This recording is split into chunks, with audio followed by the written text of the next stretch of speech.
Maria and her mother. It was to be a departure, as waiting out there in the clearing for me was a Volkswagen Beetle, a red one in reasonable condition. The driver came and tried to help me over to the car, but I shook my head. I wanted to say something first. I turned to the little assembled crowd and cleared my throat. I just want to say thank you very much for looking after me. You've been so kind. Muchas gracias. Muchas gracias. There was a smattering of quiet, sincere talk and some applause, and Maria kissed me on the cheek. Pedro came back with the crutch, and it worked even better now. Before I got in the car, I saw a man jogging through the jungle towards me, a huge, fat man with a beard, blue shirt, white cotton slacks. He didn't look at all as Indian as the people in the clearing. He was puffing, and his face was red. I knew he was the angry man who had been my surgeon. He came over to me. "I want to see you before you go," he said. "Yes," I said. "I remember you." "My English, I cannot talk." "No, your English is good," I said. "No, very badly," he said, and his eyes met mine. "The children have taught me to count to 100 in Spanish," I said. He smiled.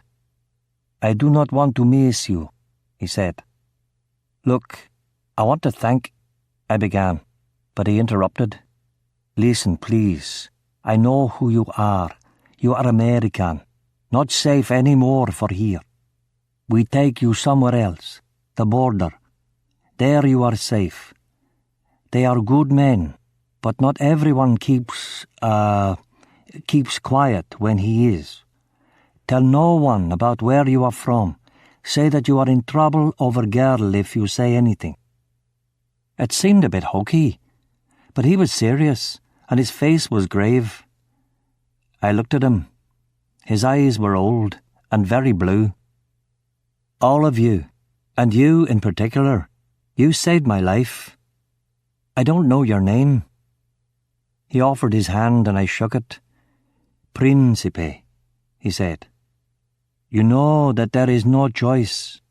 We know we cannot take you to hospital. You are famous gringo escape. Murderer. Famous. They say I was a murderer. Rapist, murderer, such things we hear. It's lies." Principe shook his head, as if I didn't even need to say it. The cops wanted me, and that was good enough for them. For all of them. "Thank you, Principe," I said. "You are welcome.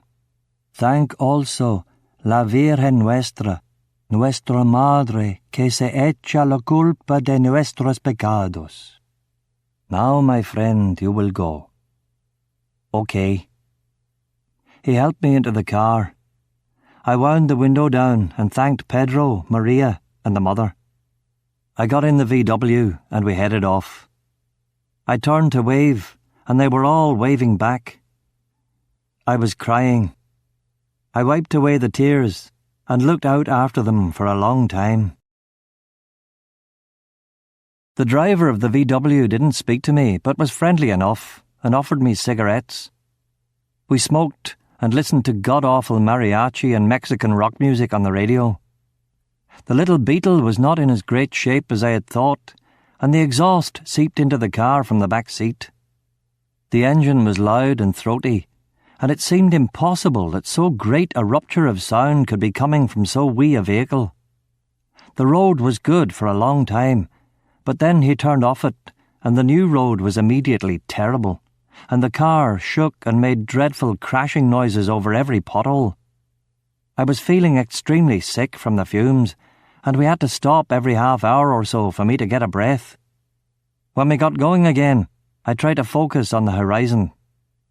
I stared at the fields and occasional plantations, but my attention always wandered down to my left ankle. The horror of it got me every time. Jesus Christ. Maria had given me root to chew on for the pain, and they'd dug up some white pills from somewhere.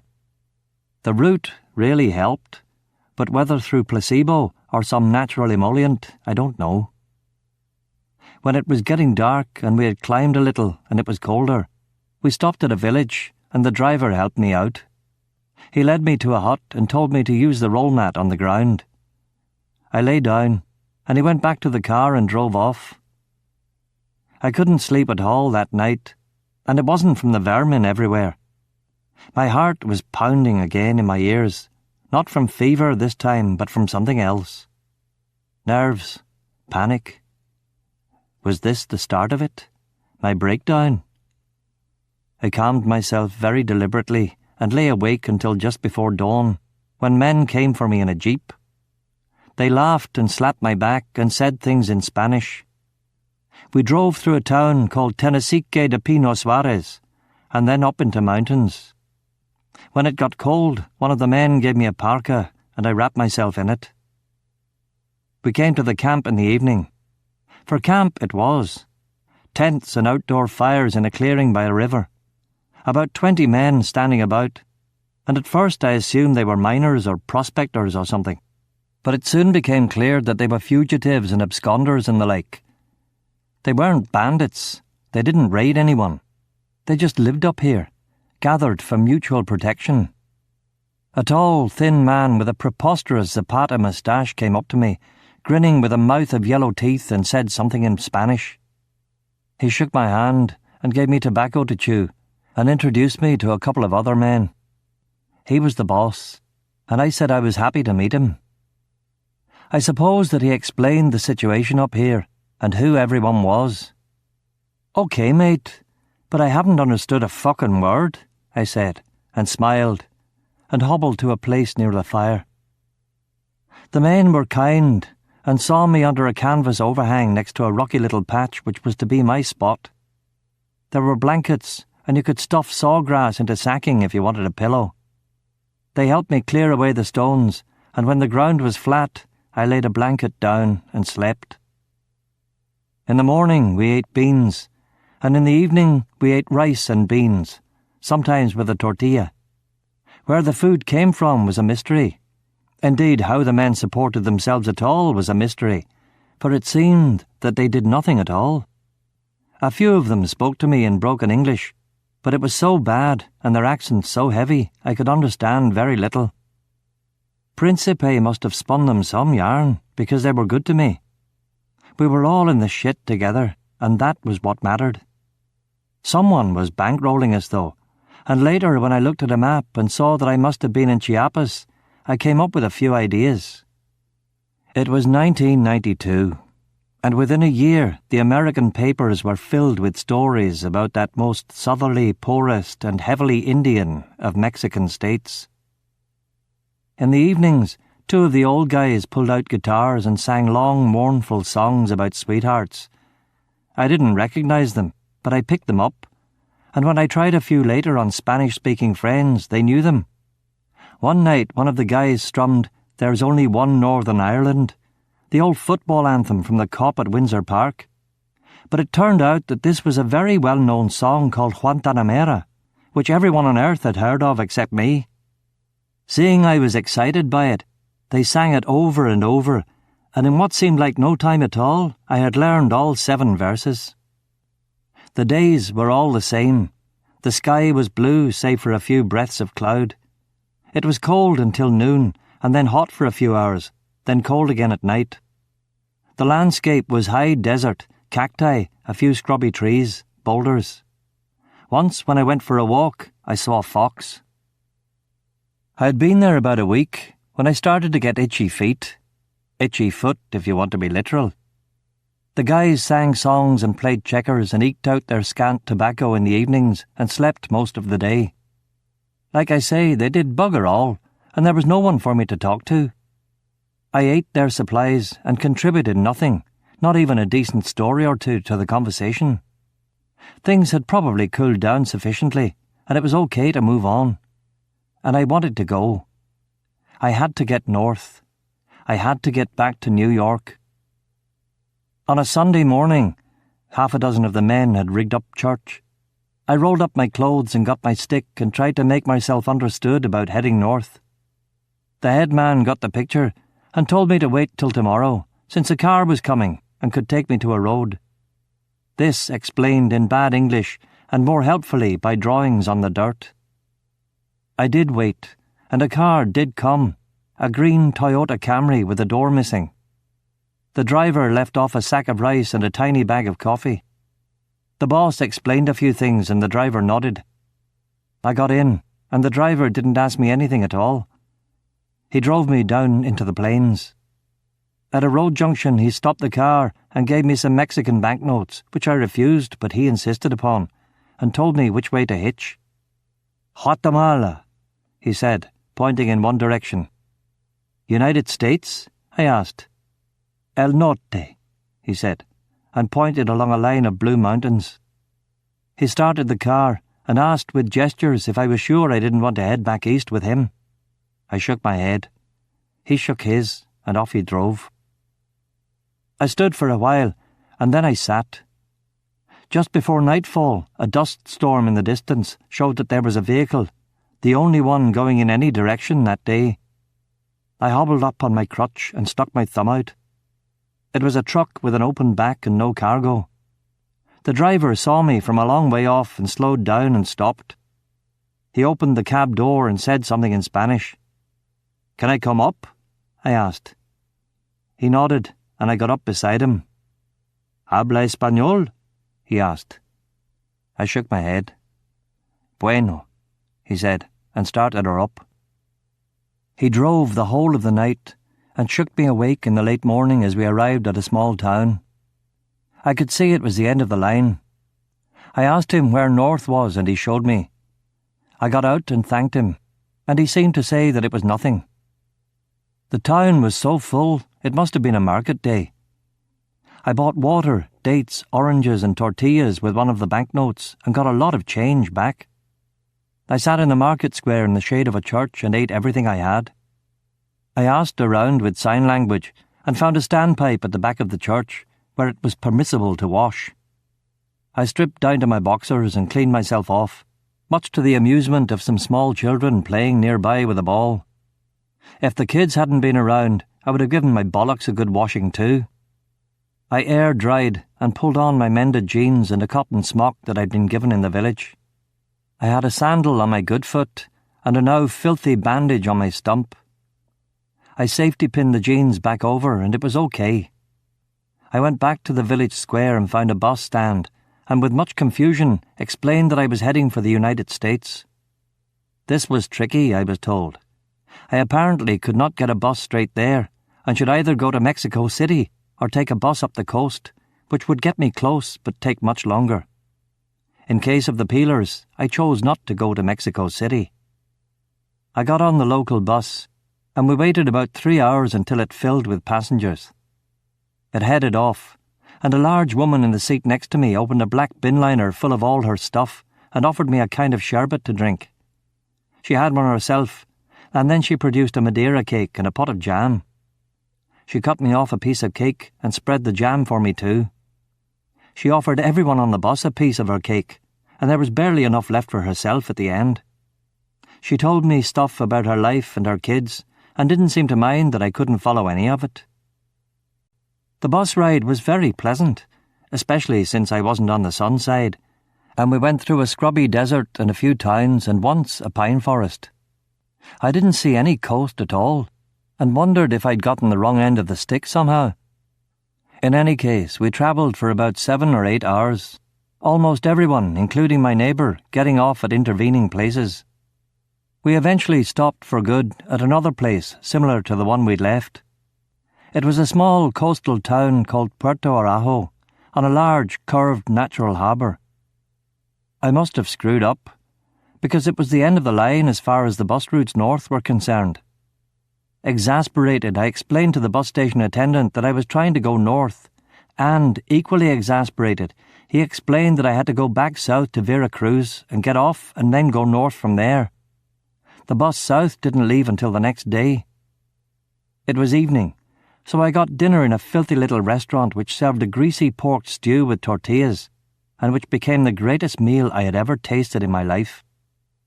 That night I slept on a second floor of a half-built house. I woke early and got scrambled eggs for breakfast at a sort of tavern. The bus station didn't open till 11, so I walked around all morning. I was getting pretty handy with the crutch. Took a shit in the public squat shithouse and strolled down to the shore.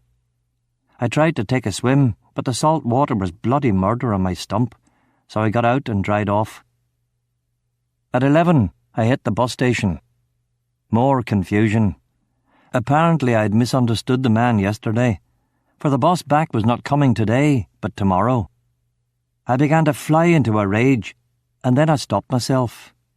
It wouldn't help. I wandered to the outskirts of town and stuck out my thumb again. A truck came, and the driver picked me up. I didn't even ask where we were going. He talked all day and into the night, and I was a good listener. I thought the sun was coming up, but it was the wrong direction, west, and the man explained that we were in the outskirts of Mexico City. When the dawn did come, I wanted the night back. Soot, diesel fumes, a locust-coloured sky. We were up high, and through the smog you could make out slums and shanties and housing estates that were conceived in the design institutes of hell. When you read Bernal Diaz's book about the conquest, you get the impression that Mexico City is built upon a lake, with little barges plying between temples and wooden houses. It sounds beautiful, like Venice.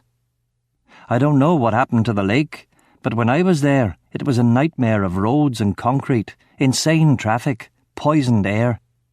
The driver was only passing through, but it took hours. At one point, in a nicer part, I saw Americans at a cafe near a big church. A man and a woman in shorts reading the International Herald Tribune. Americans, English words in a newspaper. I wanted to wind the window down and say something, connect, but I did not. The light changed and we went on. At a place called El Oro, the trucker stopped at a clothing factory. He asked around and we found a driver heading north. Tall guy, chain smoker, spoke a little English, wanted company. Said his name was Gabriel.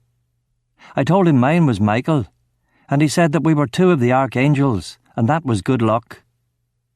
I shared his food and his little back sleeping cabin for 2 days. We talked football, and women, and ate stale bread, and he told me long and complicated jokes that I couldn't get but cracked him up. Maria's medicine was gone, and the pain in my stump had become incredible. To help, Gabriel let me have some of his homemade moonshine. Evil stuff that would have put hairs on the chest of the Lancome girl. In Chihuahua City, Gabriel said that we were at the parting of the ways. He was delivering shirts to California and had to turn west. I was going to New York City, and from here the Texas border was only about 200 kilometres. Texas to New York was a much shorter journey than California to New York. I could see what he was saying, but I wasn't quite ready to leave him. It was safe here in this cab, with grain whiskey and old bread and my chatty fellow seraph. I wanted to get back. I had to get back. There was a scene to be played out, the handgun flaring, a knee jerking, the pain to be extracted, the terror to be inflicted. But not yet. Not yet. I'll go with you all the way to the California border, I said. He didn't mind at all, and we drove west to Tijuana. Tijuana, as most everyone knows, is a miserable place, and it was worse back then. But you only have to go to the nearest bar and be a little discreet before you can get hooked up with someone who can help you cross. I was discreet, but I had no cash, and I had to sponge off 2 American college guys in a VW bus. They'd been exploring Baja and surfing the Pacific side and had a lot of questions, and they bought me a beer. And I invented a story about myself that I'd been hitching around the Americas for the last few years, working and drifting and seeing things. They thought this very cool for a disabled guy and bought the whole shebang. My invention ran away with me a little, and I mentioned Colombia and Ecuador and the heights of Machu Picchu. I explained to them I was going to have to cross illegally into the US because I'd lost my passport months ago. They thought this was cool too, and offered to hide me in the bus, but I declined and said that that wasn't the way things were done, and what I really needed was money. They gave me $50, and I thanked them and watched them drive off towards the massive customs station that led back into the United States. With dough in hand, and a grilling in a back kitchen that convinced 2 teenagers that I was not in the employ of the US government, I was told that we were going that night. A dozen of us met outside a bar off the strip and away from prying eyes. We waited for a long time, and I thought I'd been ripped off, but eventually a van pulled up and we drove off into the desert for a while. I had to climb a barbed wire fence, which was tricky in my condition but not impossible. And then there was a solid metal fence, which was a piece of cake and had handy grooves, as if designed for aiding wetbacks with dodgy legs. I crossed somewhere east and south of San Diego with a score of other guys of all ages. We walked into no man's land for some time, and then a flashlight beam appeared, which was either the agents of the Immigration and Naturalization Service or the boy we were supposed to meet. Our boy.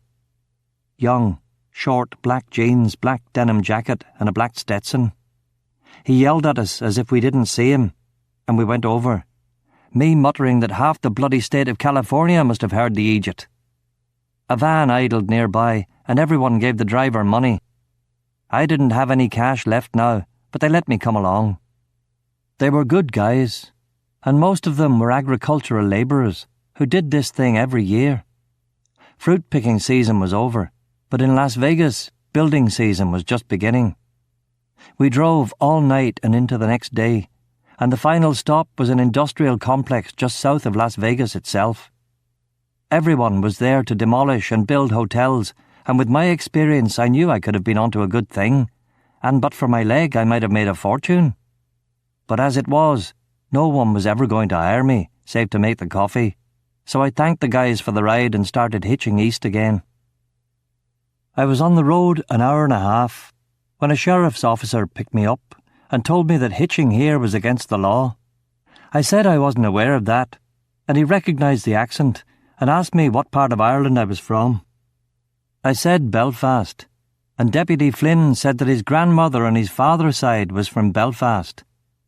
I'm not the biggest fan of peelers or other agents of the law, but Flynn was a big, ginger-bapped, pale-skinned, nice bloke who almost wept over my story, which was that I'd come to Vegas to work as a builder, but a hod-dropping accident had cost me my foot, and since I was an illegal, I couldn't very well go to the authorities and get work comp. I was hitching my way back to New York, where I had an address of a distant relative in Brooklyn who might sport me the cash to carry me back broken and dispirited to the old country. "Well, Seamus," Flynn began, for I was called Seamus McBride in this little universe, "that's about the worst thing I ever heard, and I want to lend you some cash to get to the Greyhound. No, don't object. I know you guys are full of pride, but I absolutely insist." I did object, and explained that I had got myself into this mess and would get myself out of it without having to rely on the well-meaning charity of strangers. Flynn was not to be daunted, and explained that this money was only to be a loan and I would pay him back. Surely it was foolishness not to accept a loan from a friend, and wasn't that what I was going to do in Brooklyn anyway? Since he put it that way, it was hard for me to refuse, so I took his name and address, and I did pay the bugger back about a month or so later, when incredibly I was on Ramon's payroll, wearing a $1,000 suit and carrying a bloody Uzi. He gave me 2 $100 bills and left me with handshakes at the bus station in Las Vegas. I bought a ticket to New York and stayed on all the way to Denver, where I had to get out and stretch and get my wits together after a very long and unpleasant over-air-conditioned journey through Utah and the Rockies. I found a motel, got a bottle of Jack Daniels, stripped and had a shower that lasted about an hour and a half. I watched TV like it was a new invention. A presidential campaign had been taking place all the time I'd been away, and it was getting close to its climax. The governor of Arkansas was being tipped to edge out President Bush.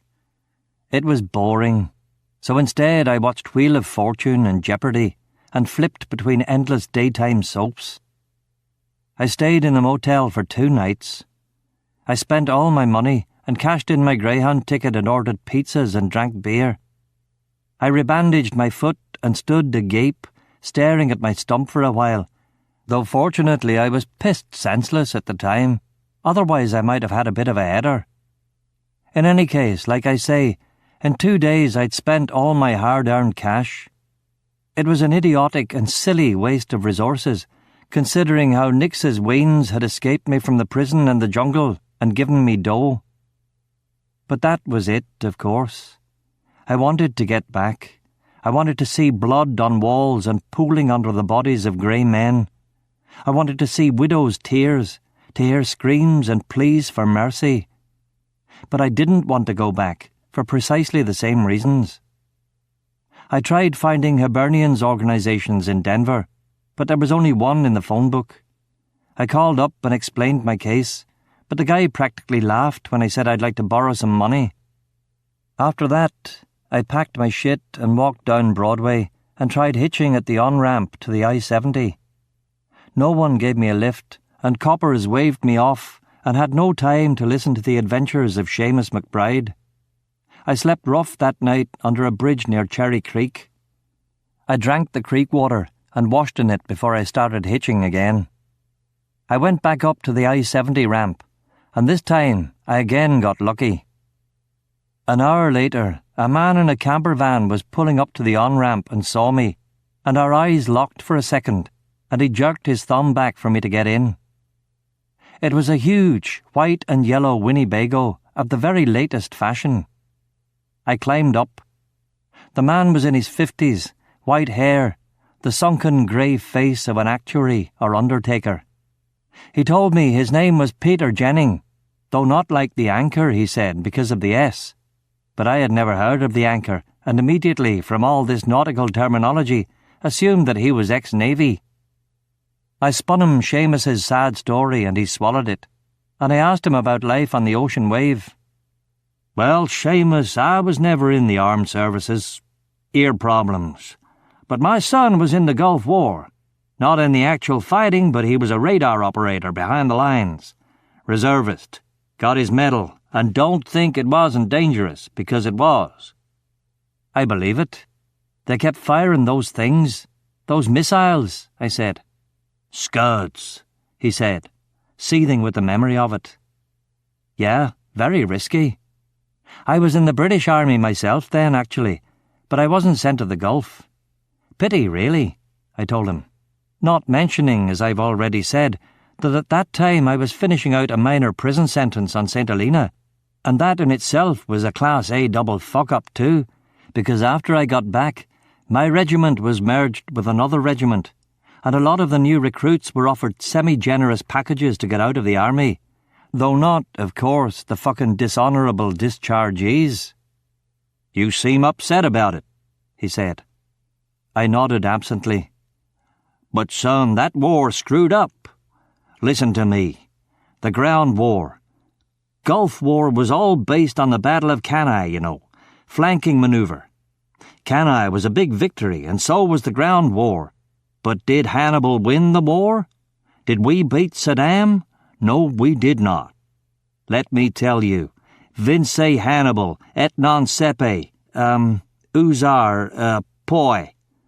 Ben la vittoriosa sua ventura. Read that, memorized it. I nodded sagely and said, "Ah, yes, good point, excellent point." He smiled at me, clearly well pleased with himself. "You must have learned Latin in school in Ireland, huh, Seamus? Jesuits, right? Thumped that into you," he suggested, in a leer that seemed to convey his distaste for popery, but approval of the beating. "We did.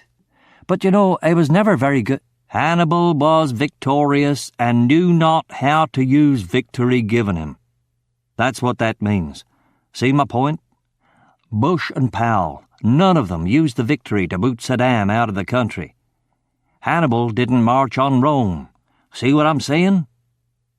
I had no idea what he was saying, actually, but there are certain very strict duties imposed on a hitchhiker, and one of those is to agree with whatever the driver says.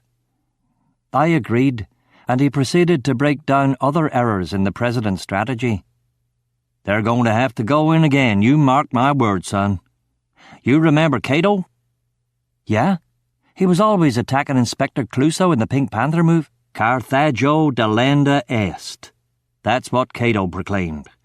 Carthage must be destroyed. You'll see. We'll go after Iraq again, Mr. Jennings said. And he outlined how we would win the war, and further explained how every engagement in every war since 1860 could have been prosecuted more successfully. It didn't come as much of a surprise when Mr. Jennings told me that he was a bit of a history buff. He had been in sales for 40 years, and that wasn't a shock either, considering that he could talk the arse off an octopus. He had ended up before retirement as a regional marketing VP with the Kentucky Fried People. I had assumed that all the restaurants were franchises and wondered what they needed a regional marketing VP for. But Mr. Jennings had laughed at my naive appreciation of the ways of the world and further explained his role in the great corporate machine with endless and excruciating detail. It was, however, my luck that Mr. Jennings was driving all the way to Vermont to see the fall colours, and he said he would swing by New York City and leave me off if I wanted. I did so want, and a few days listening to his yammering seemed a small price to pay. He explained Livy, Clausewitz and Bismarck, and, given encouragement, expanded further upon his theories of the universe. He was a widower, but didn't seem to miss his wife that much, and once in his sleep in the big bunk of the Winnebago, he said, "Serves you right, you old hag," which elicited a few theories of my own. He asked a couple of times if I could pay for the gas, but I emptied out my pockets, and I suppose it convinced him. He didn't let me do any of the driving, but I entertained him with made-up stories of Ireland. He especially enjoyed salty tales that involved women of loose virtue, and I had a few of those that weren't so far from the truth. When we arrived at the George Washington Bridge, it was raining and cold and night. I thanked him much, and he let me off and headed up the Palisades to cross the Hudson at some other point. I walked over the GWB in the drizzly dark. There's no toll for pedestrians, thank Christ, for I had only $1.57 that I had husbanded carefully, and with that I took the A train to 125th Street. I came out in familiar old Harlem again. It was 2 a.m. and sleeting, and such people as there were around gave me the cold shoulder. I walked with my crutch along 125th and turned up the hill on Amsterdam. I found our building. The front door had been conveniently jemmied again. I walked down into the basement and rang Ratko's bell. I rang for a long time, and eventually there was much swearing in Serbo-Croat, and he opened the door holding a lead pipe. "I need a place for a couple of days," I said. Ratko looked at me in astonishment for a second, and then helped me through the door. The basement stair was steep. Each step down was agonizing, but I enjoyed the pain. I had made it. I had fucking made it, and every torture now I engraved in memory. Another torment notarized, and ultimately to be paid for soon in the currency of fear. 9. The corner of Malcolm X and Martin Luther King. Those first few days back, it was as if I were an astronaut exploring a city on the planet Mars. The people were not human. They were alien creatures, sniffing the cold air and muttering, and in sinister fashion, disappearing down into the earth beneath me to catch clattering, spark-spewing electric cars. Shopping, talking, hauling little versions of themselves to school. I watched from shadows, hoping they wouldn't see that I was a stranger, a being from another world. And I was afraid at any moment that one of them would cry out the usual words, Uitlander, Teague, Jude, Leper. Or no, it would be something that they would understand and I would not. For now even their language puzzled me. Their manner, not hostility exactly, but indifference. The people moving with their long arms and their straight backs, and fast, since for them the outside was merely a place between work and home. These weren't all the populace, of course. There were others who lived there in the parks and streets, You could see them all the way from Mount Morris to Morningside and Riverside, shuffling, aware of me, hiding too, rag people. We would pass and exchange signs in secret. They could see that I also was adrift, apart. We conspired in silence and walked between greens and churches from 125th Street all the way up to the Cathedral of St. John.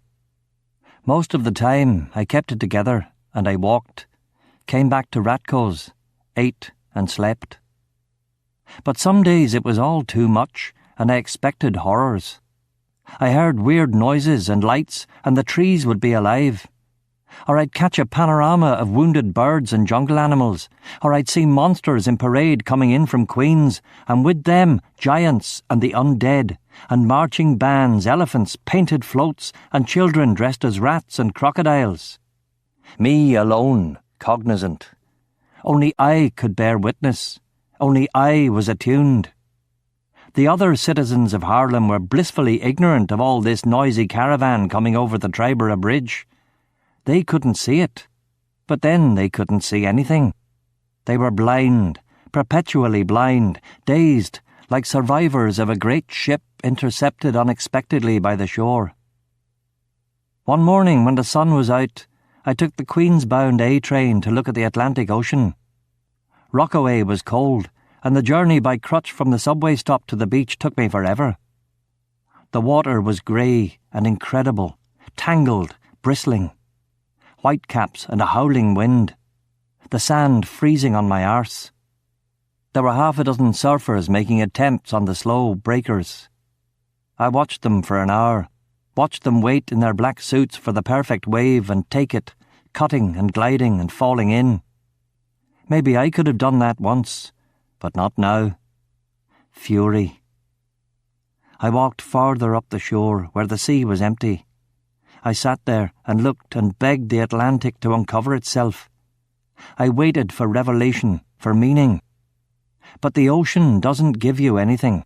It doesn't contribute. It's a repository, a mirror of yourself. And when I looked, I had no reflection at all.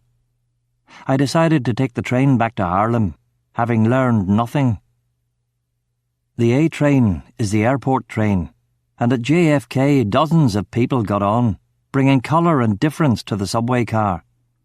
For them, it was the end of a journey. They were tired and relieved. Their talk was excited and loud. It marked them out. And as they got more animated, I got less so and dissolved into the plastic of my seat. They were too much, these Homo sapiens, these people. So close. How can they stand to be so bloody close? The train disgorged them at Midtown, and by 125th, they were all long gone. I was relieved. I'd felt I was having an attack. It was my stop, so I got up and walked the platform to the exit. Through the turnstile. That walk again, up the subway steps and past the Nation of Islam men in shirts and bow ties. Light rain now. The black Israelites in front of the Record Republic. Normally they'd yell at the white devil, but there was something about my look. They chose not to see me. Here's a white man who is going to kill other white men. Yes. Up the hill. Empty plastic $5 crack bags littered everywhere. Men and women gathered around the fake grocery store, the 99-cent store, the lamp store. Children wrapped in bear jackets playing with a basketball. PS 125, armour-plated against riot and revolution. 123rd. The street still the same. Danny the drunk, predictable and living yet. Vinny drunk with him, both of them sitting on the stoop and leering at the black Catholic schoolgirls. I stood there and looked out at the great city and breathed the autumn air. I was starting to get back my strength for the task in hand. My body had to be strong, but my mind, at least, was already there. I know there are people who triumph over the need for vengeance, who say that loving your enemies hurts them more, that breaking the cycle of violence is the way to happiness. But this was not about being spiritually advanced. This was not about being happy. No. I spat. The door was broken. I pushed it in and went down. Ratko's wife was big and white and stuffed food down our mouths to shut us up. She didn't speak any English and was suspicious of what Ratko was telling me. Perhaps he was talking about her, or about a mistress he had in the building next door, or about plans to tip off the INS about her status. One way to get rid of her, send her back to war-torn Yugoslavia. She fed us sausage so undercooked and bloody that I was sure it was a chastisement. Ratko ate it heartily, though, so it might just have been some Serbian thing. More familiar were overboiled potatoes and slow-baked kidney pies. For pudding, she constructed on different days bread puddings and sponges, and slab-thick chocolate cake that weakened you and made you drunk before you'd finished it. Ratko fed me vodka, and all the time he hinted that tonight would have to be my last, and that really, all things considered, I couldn't stay here. I slept in the box room, for the spare room had become the dog's, and the dog bullied the family, and began howling when I first broached the possibility of sharing space with it. Generally, I have a good relationship with dogs, but your mind needs to be clear and relaxed for it to work, so I let it have the room. The box room was tiny and airless, and I slept so well there it was like I was some advanced Zen master in his monastery cell. When we first talked, Ratko had some good news, some bad news, and some very interesting information. The information was that Sunshine had come by a week after we'd left for Mexico and paid Ratko off and told him that Darkey wouldn't need the flat anymore. Ratko liked me, and he was a close old file, and so casually he asked Sunshine where I was, and Sunshine said that I'd gone back to Ireland for good. All this only a week after we'd left. 1 week. The bad news was that Sunshine came with a curly-haired blonde guy who departed with my bloody TV and radio and a rucksack full of miscellaneous items. Ratko went in later and sold the rest of my gear for $20 to the tenant across the hall. The good news was that he had saved from the garbage my driving licence, social security card and ATM card in the hope that I might write and claim them one day. The ATM card got me access to about $100, and I gave it to Ratko for board. We're at breakfast. Toast, sausage, egg, fried black bread, vodka, and coffee. Ratko's wife asks Ratko to ask me what happened to my foot, what happened to me, but I give him a look. We talk sports from the paper, and about the Kosovars and Tito, and why Zagreb is beautiful, but Belgrade isn't. The answer, apparently, is because of collaboration. Yeah, and we talk football. Northern Ireland has no chance of qualifying for the World Cup, but I live a little on the glory days of 82 and 86. What will happen to the Yugoslavian team is anyone's guess. Once mighty Balkan superpower will split into 6, maybe 8 teams, Ratko says sadly. We chew our toast and drink our coffee. And my friend Michael, how do you feel? He asks me after a dish of what I take to be a type of black pudding. In general? In general. Well, sometimes I hallucinate about the armies of the dead marching over the Triborough Bridge, but most of the time I'm okay. He winks at me. Your sense of humour, he says, and he's inwardly glad his wife has no English. I finish breakfast, get up, get my stick, go out for a walk, come back. At dinner that night, the wife was mumbling loud over the cabbage. It was getting clear that it was time to go. He broached the subject delicately over vodka, and it was like water off my back. Really, Michael, I am not kidding. It is perhaps soon that you look for somewhere else to stay. I love you. You stay forever. But Irina, you know. I know, I said cheerfully, and continued eating. For the next few days, this theme of my departure was Ratko's relentless leitmotif. But I wasn't taking hints. There was nowhere for me to go. Ratko was being got at from 3 sides: Slavic hospitality, duty to a friend, and a suspicious caricature of a wife who wanted me out before whatever doom pursued me found me here. And there was doom. The dog had stopped eating and wouldn't let anyone near it, an unheard of thing until I showed up. Ben Franklin famously put the limit of fish and house guests at 3 days, and his mates were mostly Quakers and gentlemen. I'd been there nearly 2 weeks. Ratko wouldn't throw me out, and he liked having me around, but finally the missus was too much, nagging him all night and all day, and eventually the poor love cracked, got off his fat ass, packed sandwiches, went hunting, came back blitzed and singing, and saying that he'd found me a place. Ratko knew a Russian guy who happened to be pals with a Jamaican guy who happened to be the super of a building they were doing over on Lennox and 125th. They wanted people in there to keep crack addicts and other miscreants out during the makeover, and I could probably live rent-free for a month or 2 till I got my bearings. Ratko filled me with food, drove me over at paramedic speed in his Hyundai, talked like mad so I wouldn't notice all the black people, helped me up the stairs, gave me the key, my $100 back, a hearty handshake, and ran away before I could refuse. I looked around.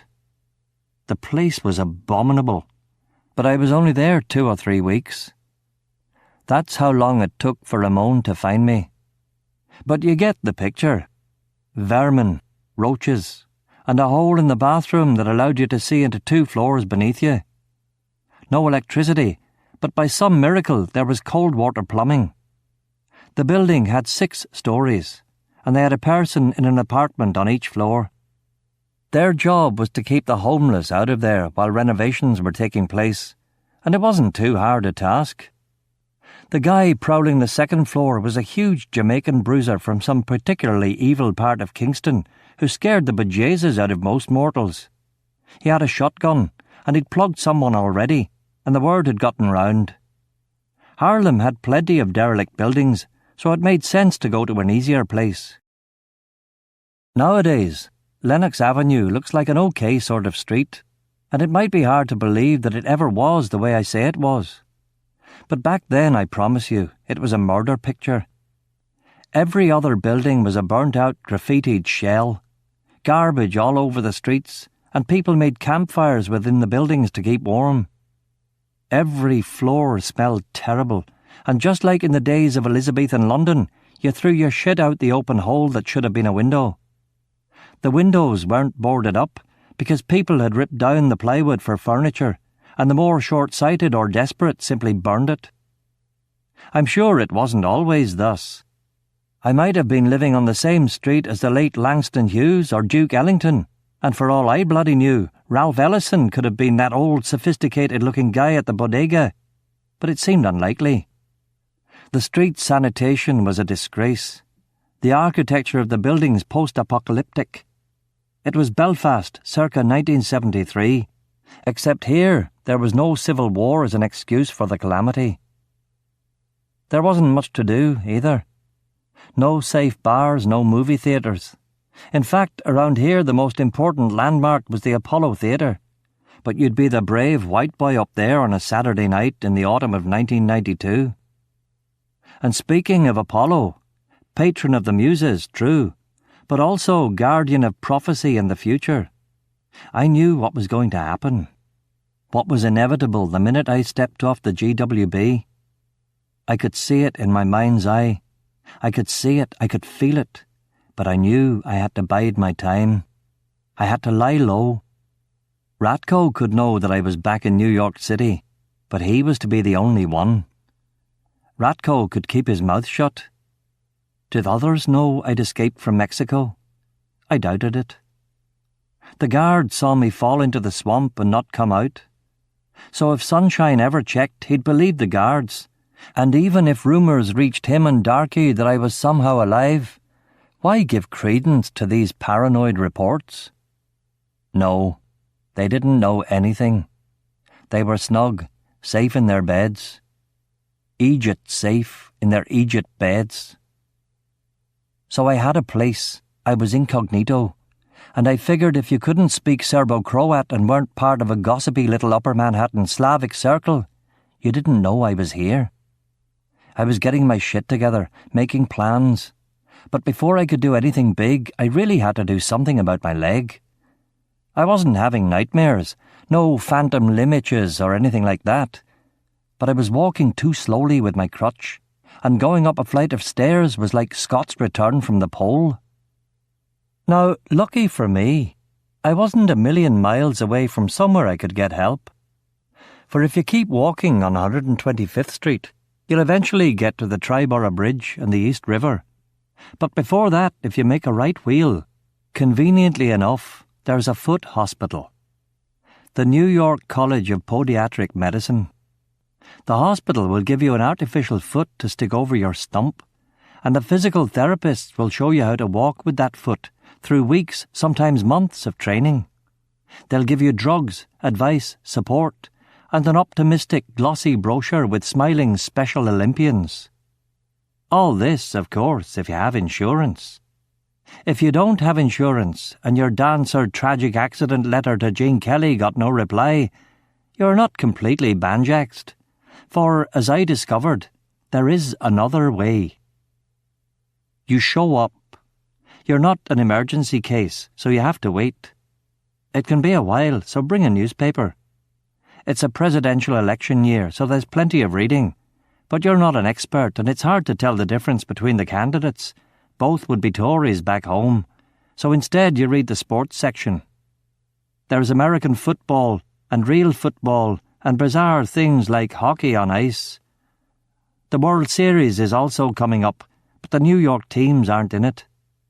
You read, and you're almost thinking of giving up, but finally a nurse takes your temperature, and she's so tired that she falls asleep while doing it. They give you a clipboard to which is attached a pink form. You fill in the details of an imaginary person and give his address and name and social security number. The nurse has already willfully suspended disbelief and leads you along a corridor to another man who might be a doctor. The doctor takes a look at your foot and shakes his head and says things like antibiotics and poor workmanship and where did they stitch you, and you make a few things up in reply. The only accurate thing on your form is your blood type, and he asks your blood type and you tell him. And he asks if you've ever had any of a following list of complaints, to which you reply no. He asks you to come back the following week and see some guy, but you hint that by next week you might not be at the address on the form. All this is part of a charade, for soon another man comes, an orderly, a nurse, and leads you to a room that is brightly lit like a shoe store and packed with shoe boxes that contain feet. The feet are on little hinges and attached to your limb. Feet of every shape and size and skin colour, but mostly black. Baby feet, size 15 feet, feet that stink of plastic and grease. He tries on several and gives you the best fit, which is an off-white. He says that really you should learn all about stump management. He tells you the line about the weeks of physical therapy, knowing full well that neither of you will see the other again. You put the foot in a plastic bag and carry it home. You practice in your apartment for hours until you're chafed, bleeding, crying. You practice going up and down stairs and you fall a dozen times. You look at your stump and the straps on the artificial foot and you just can't believe it. The horror of it takes your breath away. But you can't live in that moment, and you restrap yourself over the sores and the cuts, the skin-coloured plastic of the foot going up over your stump, your hinged foot hanging there, alien and ridiculous, until in jeans and socks and shoes it looks okay. Sometimes, for a brief moment, you can even forget what's happened and think that you're whole again. It's physical and mental anguish, but within the week you're limping on it, but walking nonetheless. And if you didn't know you were an amputee, you wouldn't know. And besides, so many men in Harlem limp already. You fit right in. When finally I felt strong in mind and body, I hopped an uptown train and went to spy on Bridget. I'd been waiting. I'd been patient. I could wait no more. I had a bushy beard by then, and my hair was long and matted under a wool-knit hat. I had sea boots and a lengthy black coat, and I could easily have passed for someone who had spent his formative years on a vodka-soaked fishing smack, home-ported out of Murmansk or Archangel or some other similarly charming place. Perhaps I had fled the collapse of the Soviet Union and was looking for a ship, though why I thought I could find one in the landlocked part of the Bronx was something I hadn't worked out yet. I took the IRT and got off a stop early, and before I knew what was going on, I was walking to Shovel's house. By now, Shovel was long out of the old meat shop, and up there concocting domestic bliss and sweetness and light with his loving and amenable missus. He didn't know it, but Shovel more than had his revenge on me. I hung around for 20 minutes, and then walked north to the 4 provinces. When I got there, I realised quickly that there were no convenient places to hide up, and the lay of the land was very bad. The whole thing was extremely foolish, and I was pretty sure that if any of a dozen people came by, I would be immediately blown despite my outfit. Apartment buildings, cars, a few townhouses, white people, waste ground about 50 yards up the street where kids sometimes played basketball. School was in, so there were no weans, but still it wasn't an ideal observation post at all. The only spot that might remotely work was on the far side of the waste ground, where you could slip into the alley between 2 apartment blocks. You could maybe sit there in the shadows, looking out across the waste ground towards the street, and then farther down to the 4 provinces. I walked over and checked it out, and it was not ideal. If she came out and turned left, I'd never see her at all. If she came out and turned right, I'd have a chance of spotting her, but it was so far away I'd really have to be looking. And I couldn't squat in the alley indefinitely. Sooner or later, someone would lean out his bathroom window and say something or tell someone. Broken bottles, condoms, a smashed TV, a stench from a brown box. Still, as shitty OPs went, it could have been worse. And if I could disappear into the shadows, it would be okay. I wasn't exactly an old hand, but I wasn't exactly clueless either. In the short time I was in the British Army, I got a whisper from a jock sergeant at basic training that they were grooming me for officer training or the specials, because, as the sergeant said, I was a vile, underhanded, sneaky, wee idle fuck. I never did make officer selection, because the next week I stole a Land Rover and drove from Aldershot to Cambridge to see a girl. Typical. And like some Mick curse, strong drink was behind most of this little adventure. I returned the vehicle undamaged, but my file had increased in size 3-fold, and I was never to be out of the Army's bad books again. I didn't do time for that, which showed how much they liked me, and the jock sergeant and the captain hurt me more with their disappointment than any punishment. I worked a wee bit harder after that, and though I was only in a year, they let me take a corporal's course, which I failed, but even being asked showed that I still had some promise. I think they thought if I could get through the first year or two, I might be a useful wee character in and around West Tyrone or the Badlands of South Armagh. After 12 months, I was sent to St Helena on a recon course and taught to scout and do legwork and OPs, and I enjoyed it, and might have made a go of things had I not been woefully immature.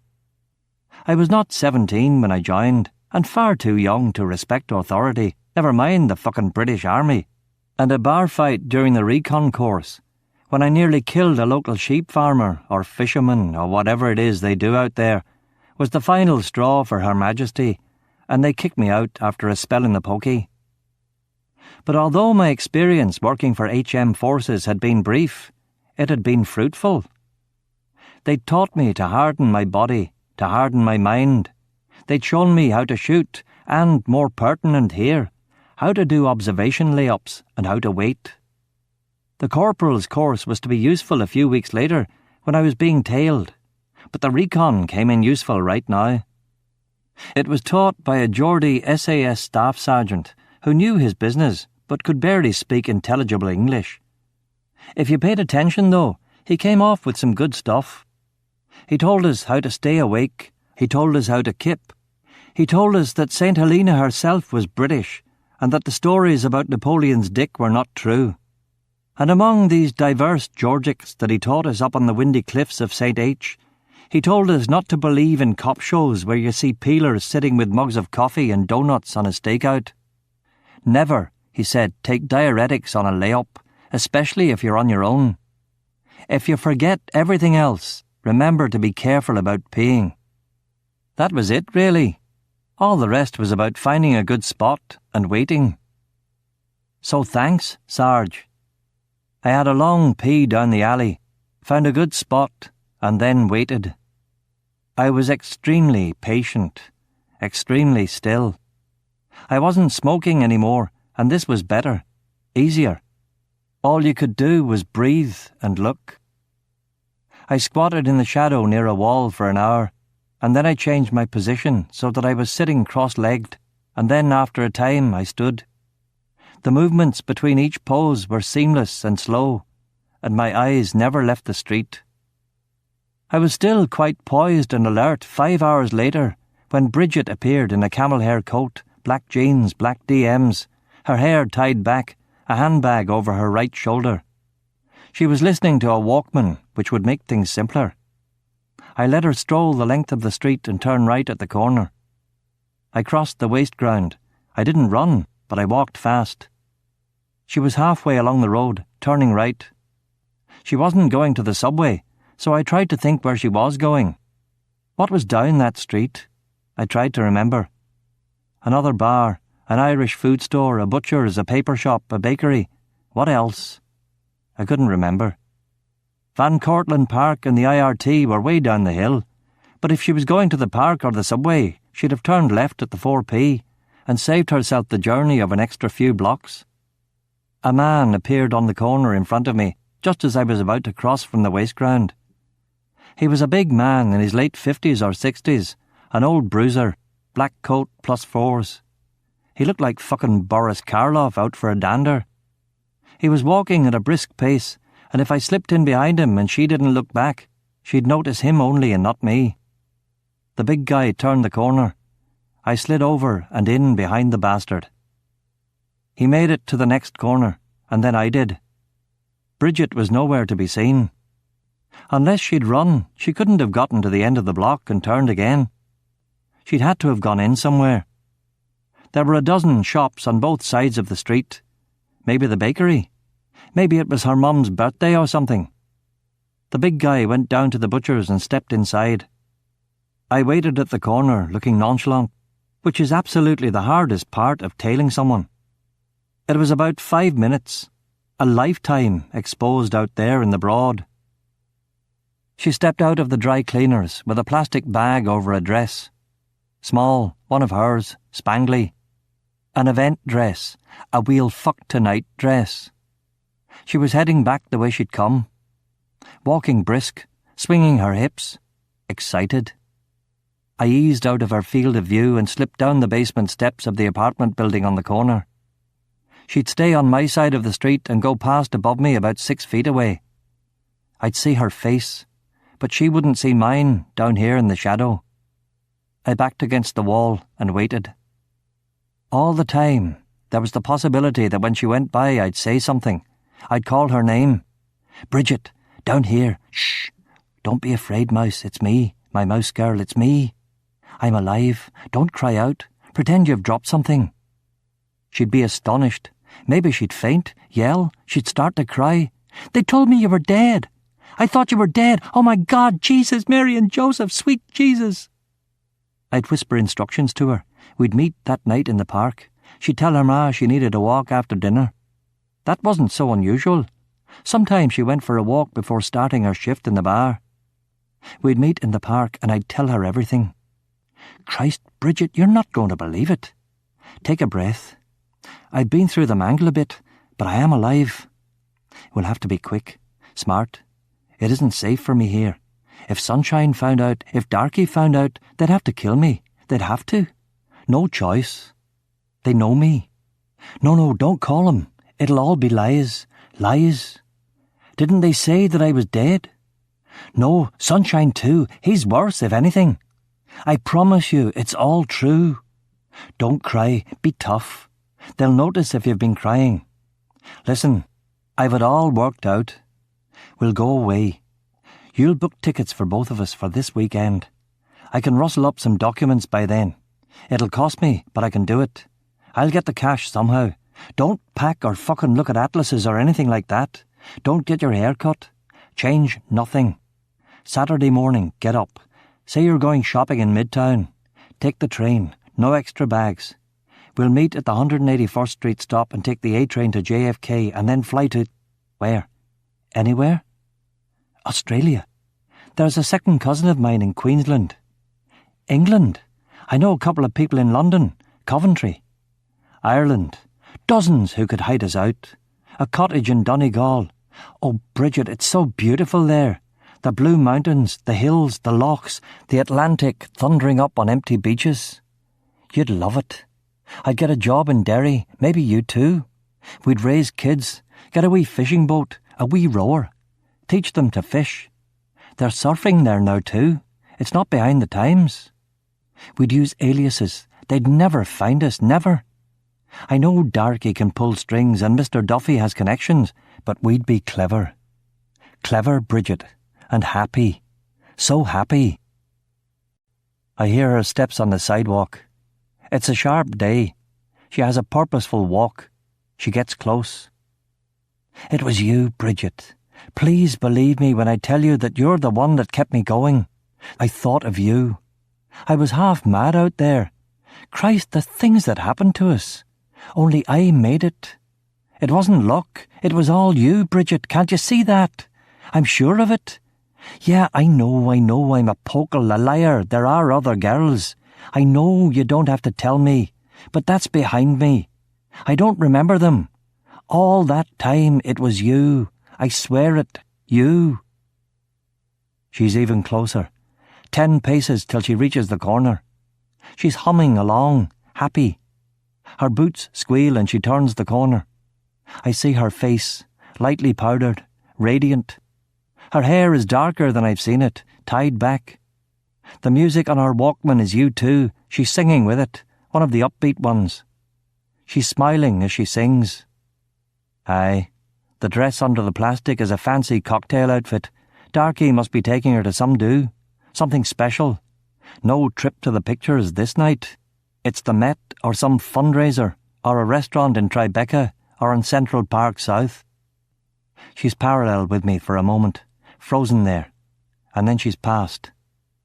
I hear her steps recede down the sidewalk, fainter and fainter. She turns the corner. I'm about to come up the steps, when lo and behold, old Boris Karloff appears behind her. Practically skipping now, rushing to keep up. Not sure if the whole trip to the dry cleaners was a blind or not. Well, so this is as far as Darkey's trust goes. Even now. God help some boy she meets by accident. What'll happen to him? Maybe he'll win a trip to Cancun through the mail. Or is that track too beaten for sunshine now? Maybe it'll just be a wee hiding behind the bike sheds, a fist punctuating every word.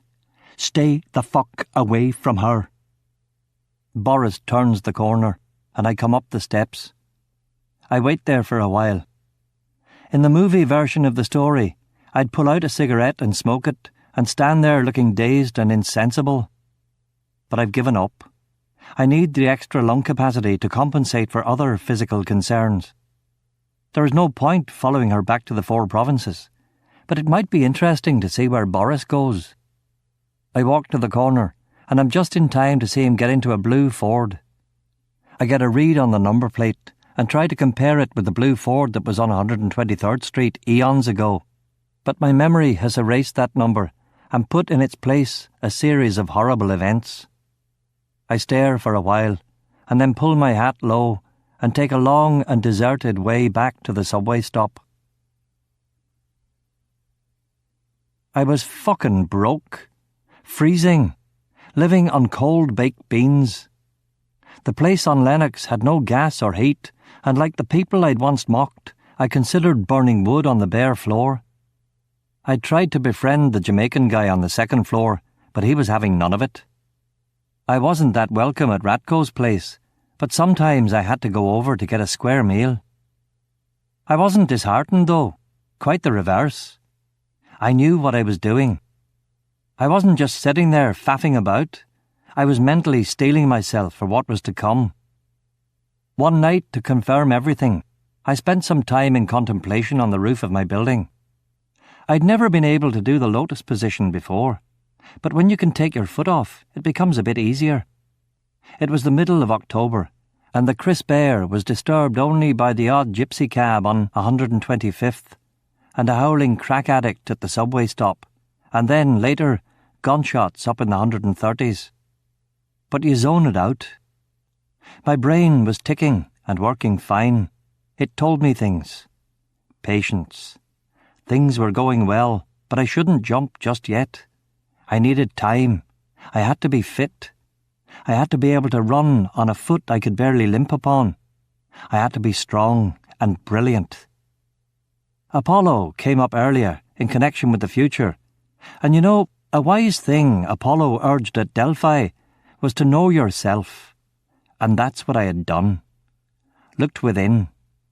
I wasn't impatient about my plans. However long it took, it would take that long. You're the lucky man whose aim becomes true. Once you are resolved, all other anxieties melt away into nothingness. The first thing was that I needed money, and I was never much in the thieving line, so obviously I had to get a job. How?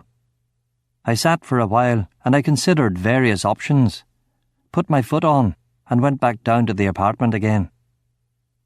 The next morning, I walked to a bar called the Blue Moon near the Metro North stop on 125th. Once a glamorous place, now fallen on hard times, with a large staging area at the back where bands had played and people had danced in the 30s. Like the rest of 125th Street, it had seen many changes since then, most for the bad.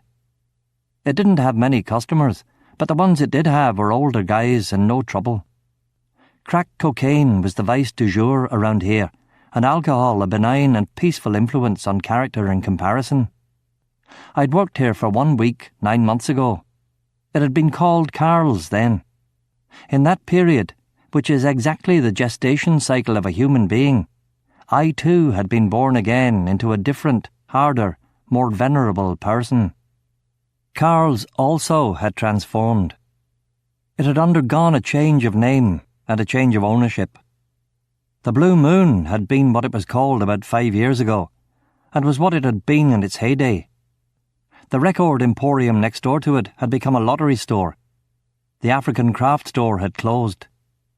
Everything in Harlem is always in a state of flux, but the early 1990s was perhaps the low point in the great neighbourhood's fall from grace. I'd gotten a job at Carl's through Freddie, our mailman, while I was waiting for an interview with the famous Sunshine and Darkey White. Scotchy had found me a place, but had let me starve on the street until Sunshine had finally said that I was Darkey White material. Freddie had said that I'd be quite the star at Carl's, as the one white busboy within 10 blocks. I went over there at lunchtime, hoping that I wouldn't stand out in the bigger crowd. Crowd? 2 guys in separate booths, a barman, and a girl drunk at a stool next to a jukebox. It was a dark place, no width to it at all, just a long bar and a few tables opposite, and at the back the closed-down stage, some booths, and a bathroom. No bathroom for women, no decorations except for a few mirrors and a fight poster. "I'd like a beer," I said, and the barman said that if I was a tourist I'd better get out of here, and if I wasn't a tourist and I was looking for trouble, he carried, with police approval, a sawed-off shotgun within reach of where he was standing right now. I said that I wasn't a tourist and I didn't want trouble, just a beer. He took a look at me and poured me a Budweiser, almost all head, and asked for $5. I must have been slightly cut that day, because I said to him that I'd give him the $5, but I wanted a proper beer for my money. We eyed each other. He was an old black guy who looked a lot like Miles Davis, though a little paunchier. After a long minute, he grinned at me and poured me a beer and said that the charge was $2. We chatted about American football, of which I know nothing, and when he said would I like another, I came to it. "Listen, Jim," I said, for such was his name. I know times are tough, but I need a job. I worked bar many times in New York, and I've worked bar in Ireland for years and years. I'm a good worker and honest, and I'll take any shift you want. I was here at the beginning of the year when this place was still Carl's." Jim laughed. "Yeah, man, we need a lot of staff right now to cope with the big rush." I laughed too. But even though it was almost noon, the daughters of Nick's were still in my corner. I gave him my address, and sure enough, as luck would have it, that very day his relief barman quit because he'd just gotten a lucrative understudy job for McCavity the Mystery Cat in a touring version of the show. Jim came by my place, and the Jamaican guy on 2 nearly shot him, and I ran down and almost brained the Jamaican, and but for the fact that he was new in the mainland Americas and still unsure of our ways, he surely would have fucking killed the pair of us. Rather, we solved the situation with rum in his apartment, which was a lot nicer than mine, and Jim gave me the job. It sure would be a novelty having a white boy keeping bar, and I seemed like I was sincere and trustworthy. He asked if I had any dependency issues, and I said that I took too much Tylenol for pains in my leg, and he laughed and said that I might be okay. He did add if I ever tried to rip him off, he'd hunt me down and castrate me. The job was Thursday, Friday and Saturday nights, and $2 an hour plus tips. The place didn't exactly fill up at the weekends, but the Apollo crowd brought some business, and with tips I was bringing in $40 a night, which wasn't bad at all. I took a ribbing and much shite the first night, but by the third I was old news, and the abuse was perfunctory and dull. On my very first shift, Jim and I threw out a crack addict who ran in with a bread knife in a pathetic attempt at a hold-up. I was a good barman, and Jim liked having me around, but like I say, I wasn't there long, since my stint effectively ended when I was offered a more lucrative position in Ramon's organisation. It happened like this. I was in the bar one night when a group of Dominican boys came in. There were 6 of them. If you were Dominican, you only came into this bar in numbers. Definitely a crew. Watchful eyes, polo shirts, Miami Vice pastel jackets, cashmere coats that dragged on the ground. Mr. T would have envied the gold chains about their necks. They were all packing, and 2 of them had big muscle jobs that everyone realised could spray havoc and death with gay abandon if that proved necessary, which it wouldn't when you considered that the average age of our clientele was about 65. They ordered Mexican beers and took a table at the back. They were smart boys and weren't looking for trouble. I wasn't to know then, but Jim had started paying off to them. They were trying to expand their territory from Washington Heights down into Harlem, along Broadway in Amsterdam. Jim had heard bad things about them, but they kept the cost low enough so a dodgy business like Jim's could pay off without too much hurt. The boss was a little man called Ramon Borges Hernandez. 5'6", olive skin, handsome, bald, poised, heavy. He looked 40, but was younger. I learned later that Ramon grew up in Santo Domingo and had come to New York about 5 years earlier. He had many cousins in Washington Heights, and within days of his arrival they'd set him up as part of a crew. He was arrested 3 times, and with the third they threw something at him that stuck, and he spent some time in Rikers Island. Rikers then wasn't like Rikers now. Even among the Dominican inmates there were daily fights, stabbings and shit-kicking sessions. And across ethnic and gang lines, rapes, castrations, shank murders. You got an education, and if you survived, you got a reputation and made connections. Ramon got out of Rikers and was deported to the Dominican Republic under some crazy new get-tough policy. But it didn't take him long to get himself a new passport and a new look, and he was about to head back to America when he got in some unspecified bother and went to prison in, of all places, Haiti. I assume he was smuggling something, but neither Ramon nor anyone else ever spoke about that time. Probably my little portion of Mexican hell was as nothing compared to Ramon's 14 months in Port-au-Prince. Still, sometimes suffering builds character, though not in my case. And when Ramon did come back to Manhattan, he was newly invigorated and determined to make the upper city his. He joined a crew working east of St. Nicholas Park and was doing okay for himself until he was arrested and ended up again in Rikers Island. This time, though, he'd been lifted under a lucky star.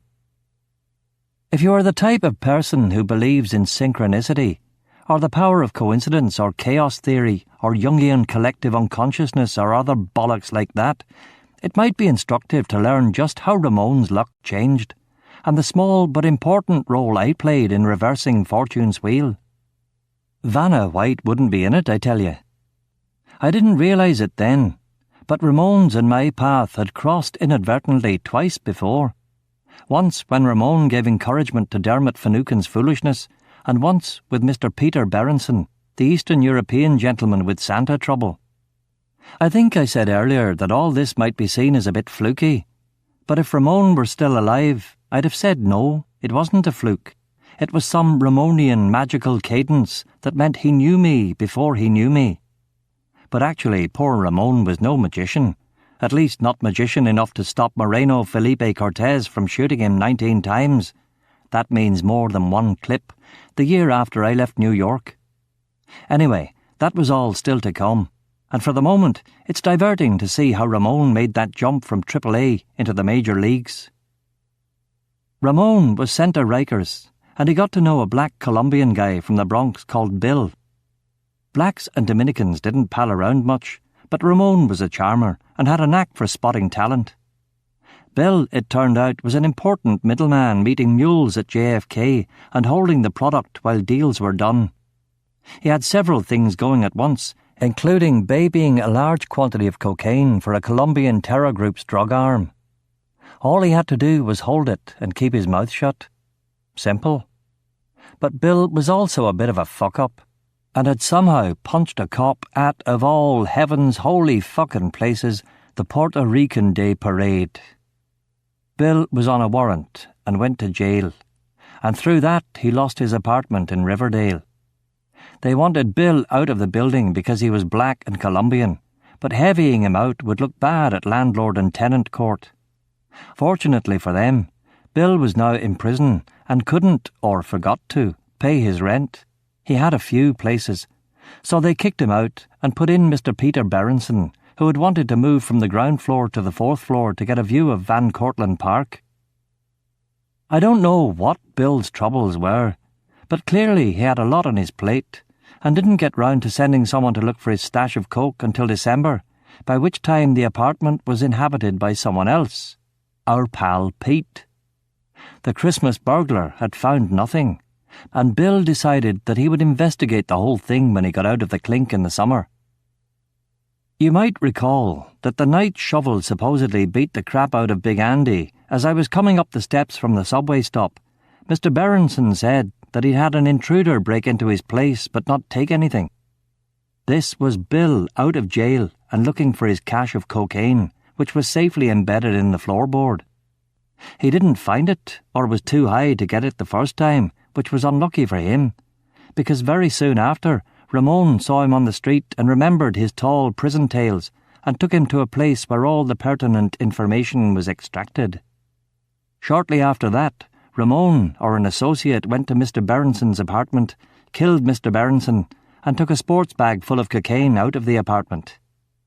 I sometimes like to beat myself up with the thought that if I'd taken the old Nazi a wee bit more seriously that night, perhaps I'd have gone over there myself and camped out and found the cocaine before Ramon did. With a bag of cocaine to deliver to Darkey, I might have been forgiven all my sins, and at the very least there would have been no reason to send all of us down to Mexico. Maybe they'd have gotten to me, but the boys would all still have been alive. In any case, his little worker bees got going on the stash, and with all this free money, Ramon transformed himself from a small-time player into a bigger-time player. Ramon flooded his own wee part of the market, undercut the competition, and in no time at all was the cat's pyjamas.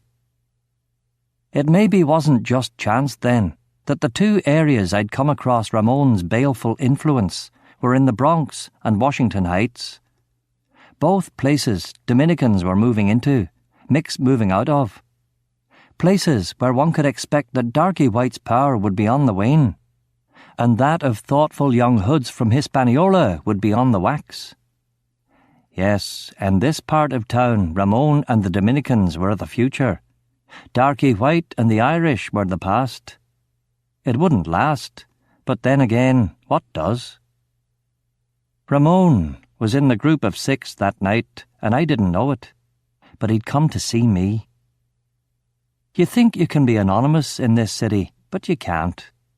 Things slip out, people chitter, everyone's a big mouth. You can't keep a fucking secret in America. The Irish aren't much good at secrets either, but they're better than Yanks. If a UFO really did crash at Roswell, there'd be a bloody Roswell world there by now. Someone had blabbed, and Ramon had heard about me and sought me out. At that time, I considered this my unluckiest break since coming back to New York. From my position, I was doing okay. I had a job, I had a place, and I was lying low and doing prep work. The last thing I needed was a major player taking an interest in me. But it is possible that nothing at all would have worked out but for my connection with Ramon. Without Ramon, it might have taken me years to find out where anybody lived. And without Ramon, sunshine might have got to me before I got to him. Ramon was cool and had a lot of bottle. His boys were sitting in the booth drinking Coronas when he came up to the bar alone and sat opposite me. Ramon's big thing was telling you who the best prospects were in Dominican baseball circles. Largely, he was proved right, and I have vague recollections of predictions of greatness for Pedro Martinez, Manny Ramirez, and Sammy Sosa, though doubtless there were others who didn't work out. Anyway, that's how he started out with me. Baseball, Dominicans. On extremely limited knowledge, I kept the chat going, hoping for a fat tip. We talked, and he got another round in. His English was great for having spent so short a time here, but apparently it was because of his uncle, who had gone back to the island after 30 years on 171st Street. He'd been raised by his uncle, who in his retirement became a minor and almost famous Dominican poet. After the death of his mother, Ramon was raised by the uncle and a succession of women, none of whom it seemed he had much affection for. He told me all this when baseball was exhausted. Yeah, very interesting, I kept saying. Ramon chatted on, and it looked like things were going okay, and I was just beginning to wonder if there was any kind of gay vibe here, when quite suddenly he stopped talking, blinked, and said, "Listen, enough of this. I'll come to the point. I know you." "You do?" "Yes." "Okay, who am I?" I said, laughing. "You are Michael Forsythe, and you and your crew are the ones who killed Dermot Finucane in a bar near the Audubon Ballroom in Washington Heights." "I don't know what you're talking." "I was there that day. I recognize you. I want to offer you a job. I'm starting a business in that part of town, and I need reliable men who can handle a weapon." "Wrong guy, mate. Sorry. Mistaken me for someone else," I said, concealing the fact that I was very close to panic. "Please, don't play games," he said. Jesus Christ, I was thinking. Okay, be calm. So I was rumbled. Bloody rumbled. Was he a peeler? No, not this side of the Great Divide. What was it that he'd said? Oh yeah, he wanted to offer me a job because I was such a great fucking marksman. Okay, pal. Your whole crew over there are Dominicans. Now why would you want me? I don't even speak Spanish, I said. No hablo español. He smiled. Michael, you'll learn Spanish. I need good men, not hangers-on. It pays $500 a week, often much more. You do basic protection. You talk like a cop. How come your English is so good?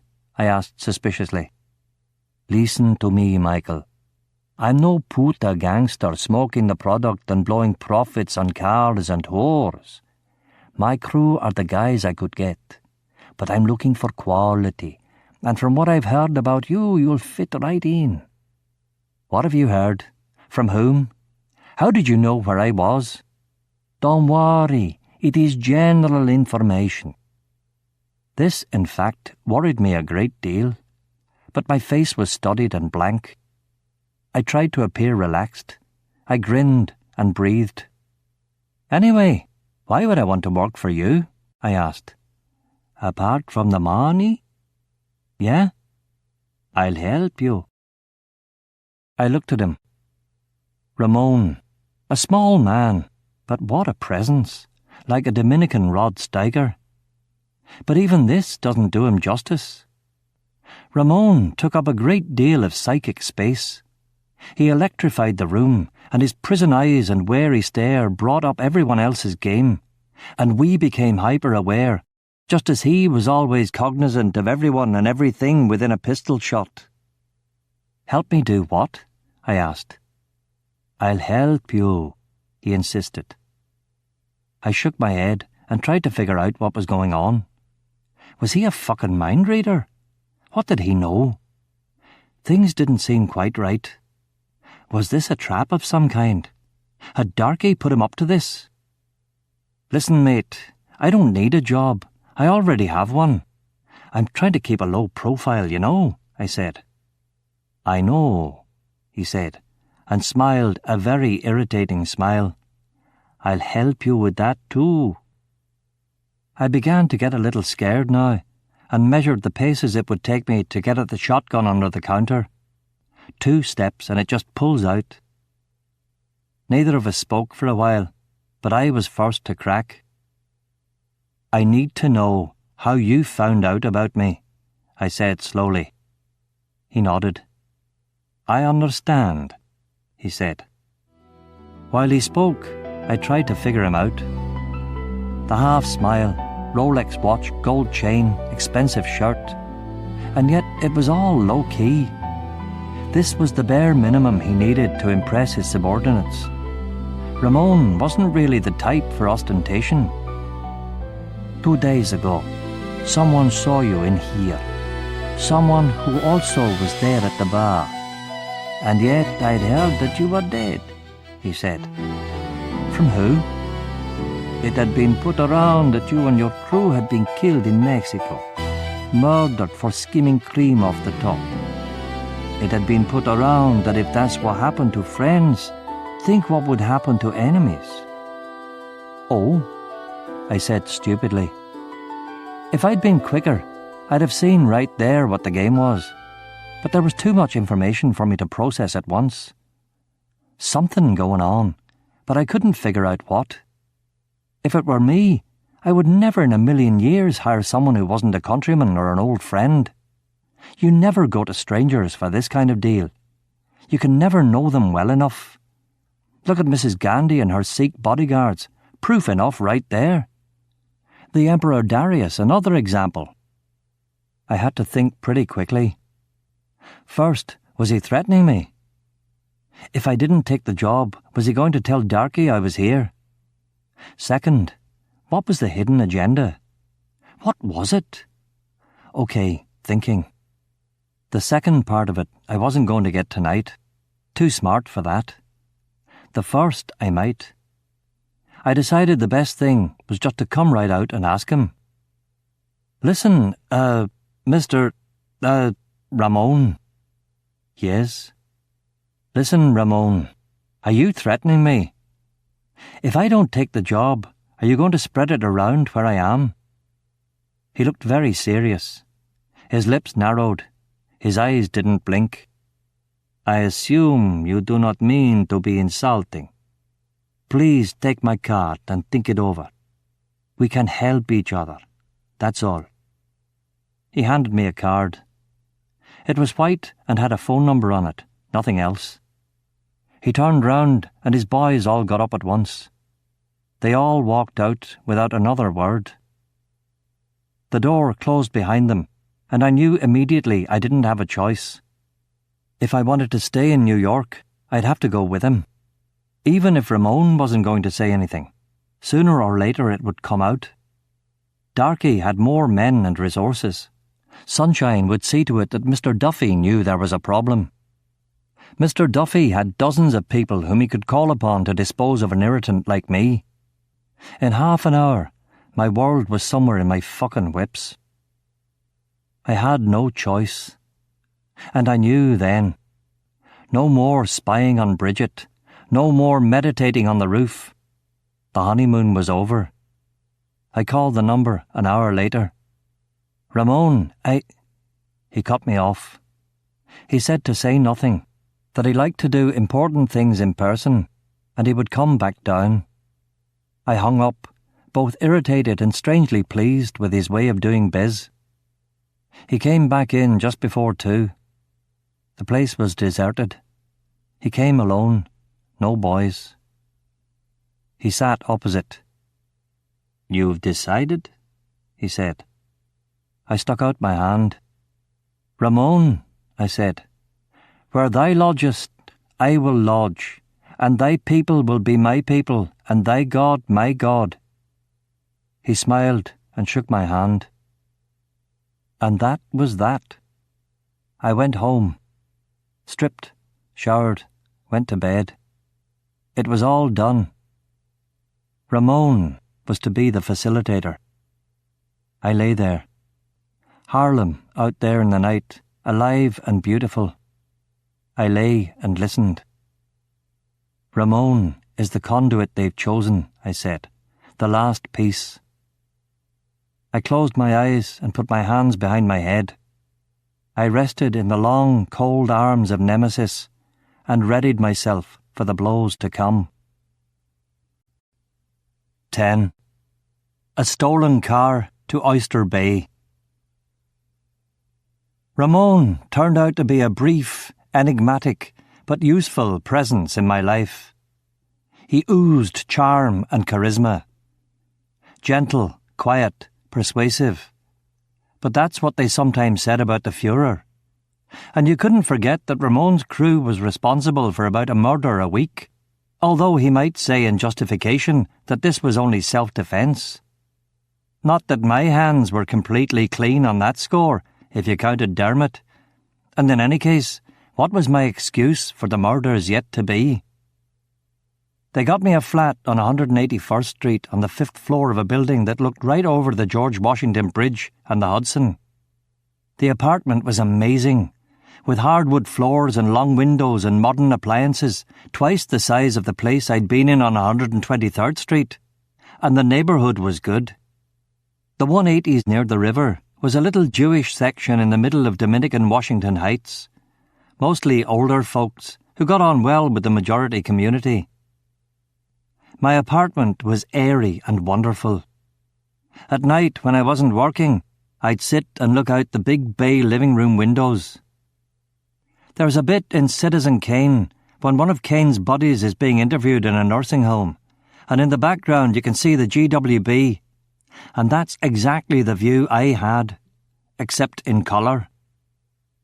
Nominally, I had become part of Ramon's inner circle, a lieutenant. He employed me as a bodyguard, and a shifty little man called Jose gave me an Uzi submachine gun and a Colt 45 semi-automatic.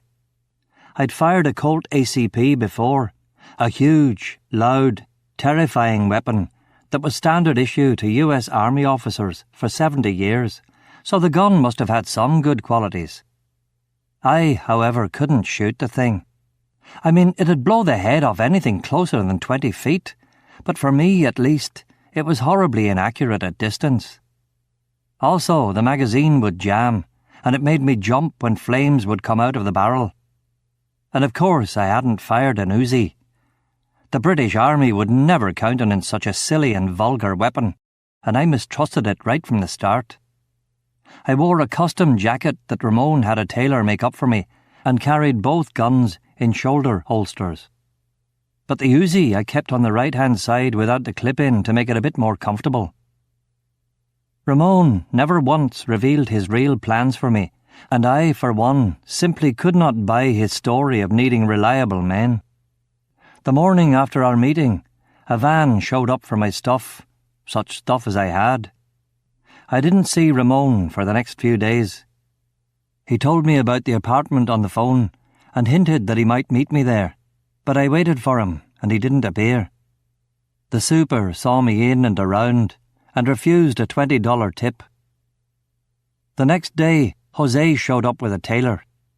He gave me $500 in hundreds, and told me to get some shirts and a pair of shoes.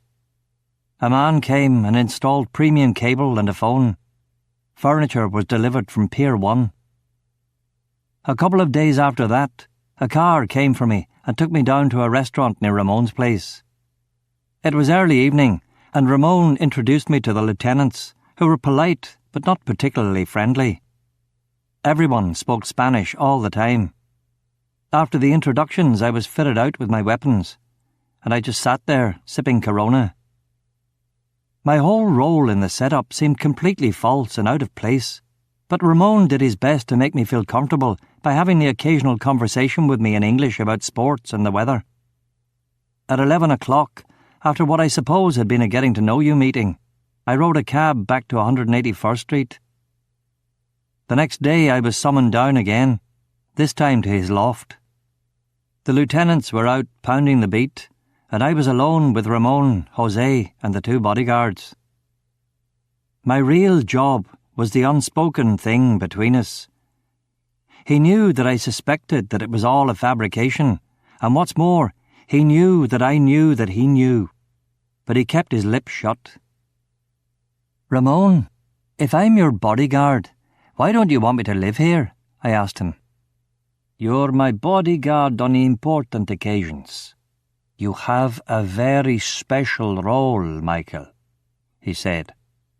That seemed to end the conversation, and I nodded. Ramon went back to his paper. I spent the afternoon there. Ramon went into his study and closed the door, and in the evening the lieutenants came back again with the money. If you've seen any of the druggy ghetto-fabulous films of the 80s and 90s, you might have the wrong impression of Ramon's lifestyle. It's true that he lived in a nice loft, but there was only one girl, Carmen, a slender, frumpy little thing who lived with her mother at night and only sometimes came to see Ramon in the evenings, and no partying, and no one was allowed to sample the product. Ramon's place contained a white sofa, a dozen white leather lounge chairs, a huge stereo, many CDs, a few coffee tables, but also an enormous mahogany bookcase with books in English, Spanish and French. The living room must have been the size of a basketball court, and the furniture appeared so tiny in this space that it had an ascetic feel to it. Ramon, I think, enjoyed bucking people's expectations of him. He often had people up there, and it was never the way they expected it to be.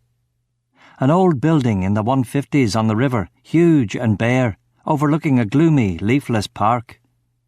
It sat above 3 derelict floors of an old middle school. To get up to it, you had to climb the outside fire escape. I suppose that this was for security reasons, although it's conceivable that he could have just been saving his money for the time when he could have the whole building done over in suitable style.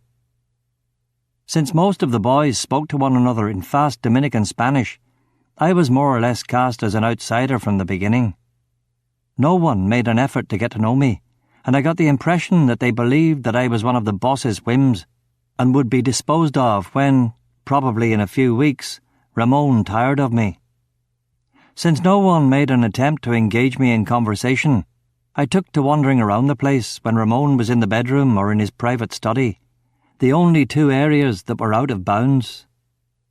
I often went out onto the balcony for a breath of air, although the air was always a bit dodgy because of the huge sewage plant on 138th Street. I would have enjoyed a smoke, but I'd given it up. Back inside, the boys were chatting and ignoring me. Ramon's bookshelf was interesting. About 1,000 books, but fewer than a dozen had their spines broken. Clearly, when Ramon had come into money, he'd bought the books all at once to fill out the bookcase, but whether they were a pose or he actually intended to read them, I'm not sure. So there's me, reading his books or having a breather outside. Ramon and Jose are in the study, and the other lieutenants are making up baggies. Every day like the first day of school, awkward, unpleasant. In Ramon's organisation, He had about 2 or sometimes 3 dozen people working for him on an informal basis. A corps of 5 lieutenants, all Dominican. Sammy, Iago, Pedro, Moreno, and the number 2 in the outfit, Jose. There were 2 bodyguards, one 19-year-old Cuban guy called Devo, like the band, though everybody called him Cuba, and another Dominican guy called Hector. Outside of these 7 and me, who became formally the 3rd bodyguard, the rest of the employees were all cannon fodder.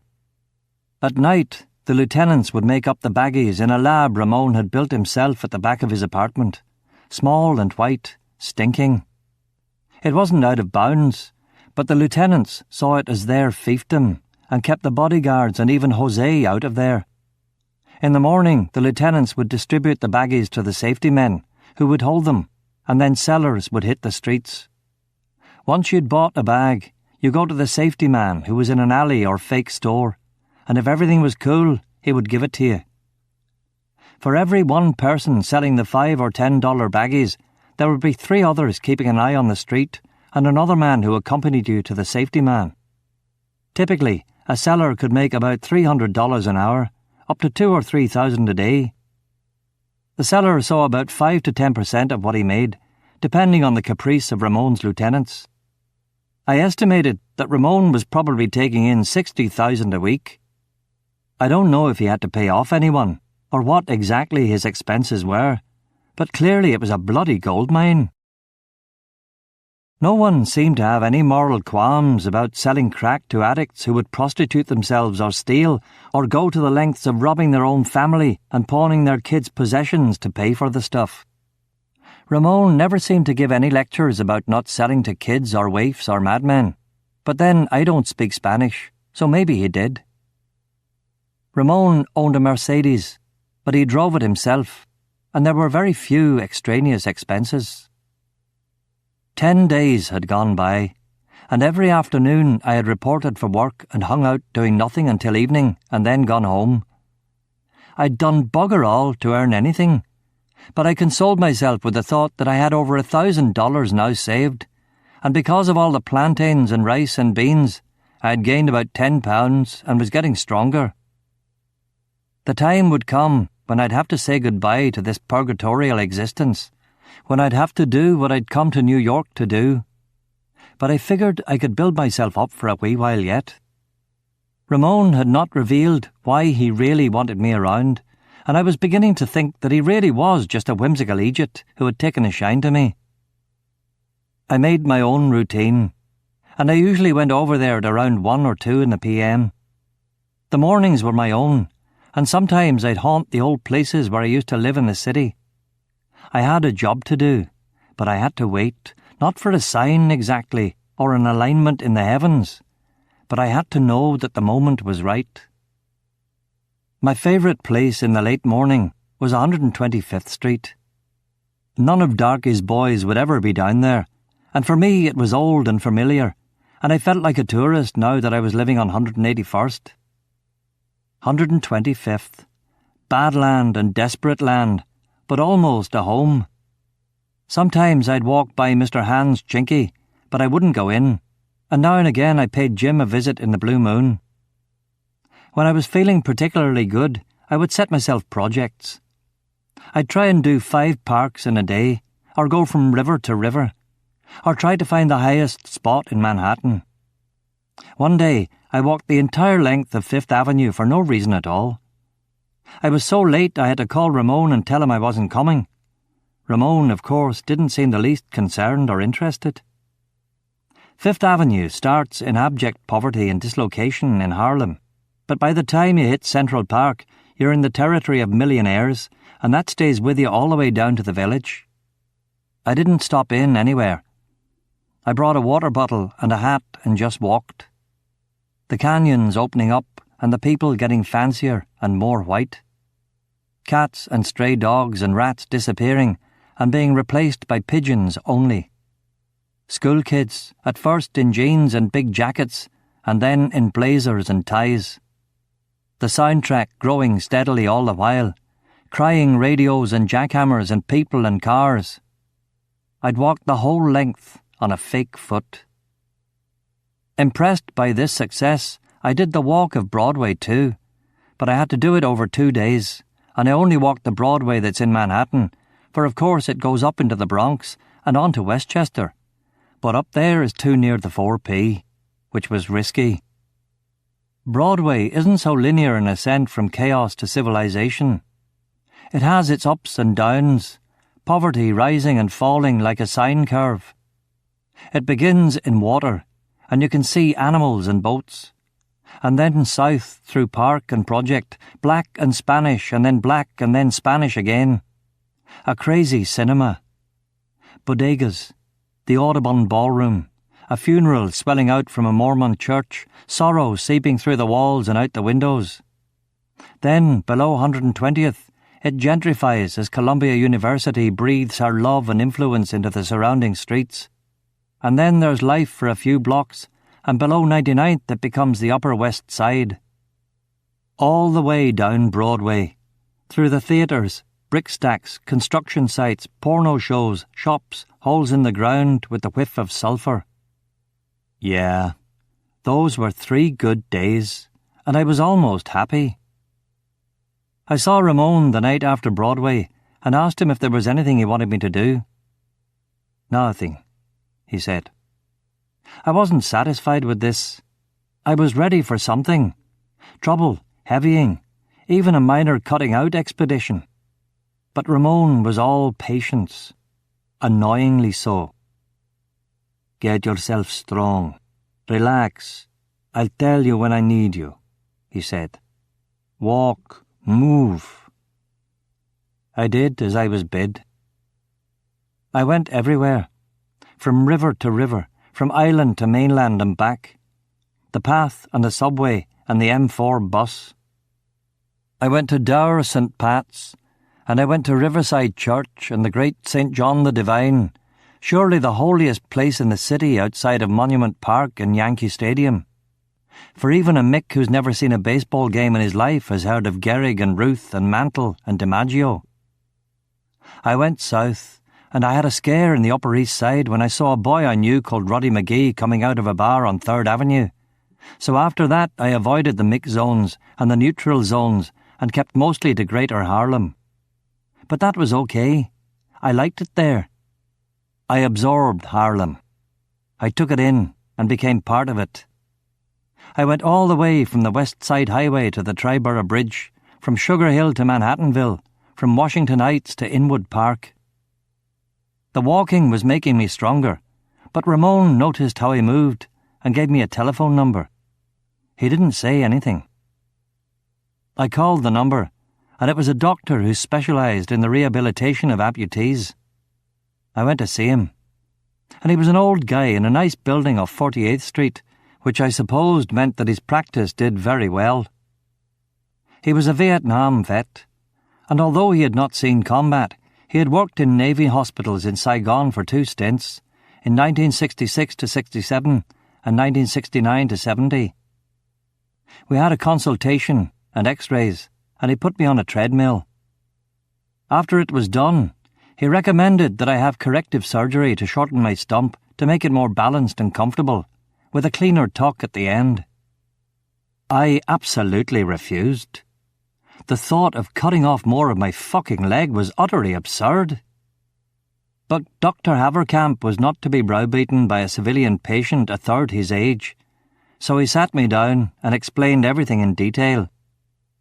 A minor operation, 1 night in the hospital, a week of rehabilitation, weekly visits for the next few months. I'd be running the New York Marathon this time next year. He convinced me and bullied me a little, and I saw the sense of it. I told Ramon I'd need a week, and Ramon said take all the time in the world. And although I hadn't told him why, the night before my operation he showed up with a dozen books and magazines and chocolate and a massive jar of vitamin pills from the GNC. Take these every day, he said, pointing at the pills.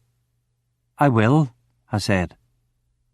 He asked Cuba to step outside for a moment, and when he had, Ramon said confidentially, "Things will be easier now, you'll see." And as was the case with most things, Ramon, of course, was right. Out of the surgery. Morphine dreams. An old trope. The drowned world. New York devoid of people and absorbed like Machu Picchu or Angkor Wat into the jungle. Forest stealing up on buildings, sending seeds here or a root over there or a sapling through there, and the whole becoming one organic mass of vines and creepers and glass and concrete. Flamingos in Jamaica Bay, iris in the Chrysler Building, seas of orchids on the railway stop at 125th, dandelions and flowering plants on the fire escapes of tenements, mahogany and teak and spreading elms, marshes in the East River, and every tunnel a river and every railway a path for animals. The Hudson freezes, and overcome deer and coyotes and bear. I can see blue-tongued iguanas and lizards, snakes, piranha and alligators in the reservoir in Central Park, vultures in Times Square, jaguars surveying the horizon from the fastness of the roof on PS 125. Yes, it's an old trope and a common one in New York. A place of escape, either in the primordial past or the apocalyptic future. And you have to be careful about this kind of thinking. Raphael, according to Ramon's copy, in Paradise Lost, warns Adam about these kinds of thoughts. Think, Raphael says, only what concerns thee and thy being. Dream not of other worlds. These flights of fancy, though, were helping me cope. An alternative New York was a better place to be, sometimes, than my own head. A couple of days later, I was on my feet. Visits to the dock. Back up to Ramon. Out again. I was walking and dreaming and killing time, but I wasn't avoiding the issue. No, I'd seen the future, and I was aware that I was in it. Aye. I was dandering and dreaming, but I wasn't mitching my responsibility. Strong, again. 100 push-ups, 100 sit-ups, a long walk every morning. I would eat a big breakfast of eggs and plantains, yellow rice, black beans, and then, in the second part of the day, I would go over to Ramon's and hang out and get my money. It was okay. If you could take the vibe, Ramon's was all right. Awkward, dull. Ramon's men always a little afraid of me. Ramon had obviously told them something that had upset them. It didn't help that they already were a superstitious, suspicious, freaky, paranoid bunch. They hadn't bullied me or kidded me, but they were still contemptuous. And they were afeared, jumpy. They kept their distance. Once Moreno tried to stare me down, but he broke first. Cuba was the only one who had much time for me. It was a shame, because from what I'd seen of Dominican culture, it reminded me of Ireland. Cuba's English was better than the others, and occasionally, while I'd be sitting at the window thumbing through some book, he'd wander across and spend the afternoon with me. He was a kid and didn't know what he wanted in life, and spoke frequently of joining the Marines. We'd talk about girls and films, and sometimes politics. Cuba was a big guy, well over 220 pounds. He hated Castro, and one day, to bait him, I said I'd wear a Che t-shirt, and he gave me a long and impassioned argument about the evils of communism, Castroites, and Che. Stuff he'd got from his dad, mostly garbled. He had a thing against Ricky Ricardo from the Lucy Show, but he never articulated this objection clearly. Cuba had fled the island with his father and brother in 1984, and they'd gone first to Spain and then come to the United States. Apart from Castro, Cuba's other main theme was the stupidity and short-sightedness of Dominicans. Dominicans robbed their children to buy crack. Dominicans had no musical culture. Dominicans had no literature. Dominicans thought they could play baseball, but everybody knew that Cubans were the stars of the baseball world. Dominicans would make nothing of themselves. In whispers, he said that even Ramon couldn't escape. Sometimes we'd drag Hector over, and the three of us would play a retarded version of poker with 4 cards showing and a fifth blind in your hand. Cuba was very good at this, and though we were only playing for pennies, he would get excited when at the end of a session he'd be $1 or 75 cents up over the pair of us. It took me a day or two to realise that the cards were marked, but I played anyway for the company. About this time in New York City, there were 200 murders a month, and most of those were drug-related, so occasionally you'd hear gunfire out in the street. Hector, Cuba, Ramon and I would be around in the afternoon, Ramon in his study doing whatever it was he did, and me and the boys playing cards, and out there in the street would be the odd gunshot. It was the lieutenant's job in the daytime to protect their part of the street. Usually the lieutenant and a couple of the watchers would be armed. There were so many independent pushers back then that every once in a while one of them would get uppity and think they were the original Jesus Christ and try to muscle in on Ramon's hard-won turf. The watchers or the lieutenants would shoot them. I'd hear about this, but I saw little of it. Back home you'd kneecap them, but here they just killed them. We weren't involved. The bodyguard's job was to protect Ramon, not to patrol the street. Moreno would tell Cuba, and Cuba would tell me. It disconcerted me. These people were out risking their lives, and what was I doing? What was my role in the scheme of things? He didn't tell me anything, but Ramon had been watching me, waiting for the time he thought I was ready. Whether the incident with Moreno forced his hand, I don't know. It came a day when Ramon, Jose, Hector and Cuba had disappeared in the big yellow Mercedes. I was left completely alone in the house throughout the afternoon, and seeing it as a test of loyalty, I didn't venture into any of the forbidden areas, such as the study or Ramon's bedroom. I hung out on the balcony, staring at the Hudson. By 6 o'clock, the lieutenants started showing up with their day's profits. Not that their street dealers didn't work at night, but Ramon was always strict about having his accounting at the same time. Tonight, though, Ramon wasn't there, and I was. The lieutenants eyed me suspiciously and got themselves beers from the fridge and sat on the sofa and the white leather chairs to wait. The boys were drinking and doing an excellent job of not seeing me. After a while, they put the stereo on and started fucking around with Ramon's stuff. I went over and told them to cut it out. They asked me who the fuck I thought I was, and Moreno stood up and started cursing me out a few inches from my face. He clearly had it with me. A freeloading fucking Yankee who Ramon was fucking in love with or something. He was yelling, and his nose was an inch from mine now, and I was thinking, so this is how it ends. The fucking ignominy of it. Me and him grabbing our pieces at the same time. Me getting one off. The lad spraying me so that I'm more whole than cheese. Moreno was shouting at me and showing me a bullet scar in the shoulder he must have taken in loyal service to Ramon. Fuck it, Moreno, I said. You boys want to see a real fucking wound?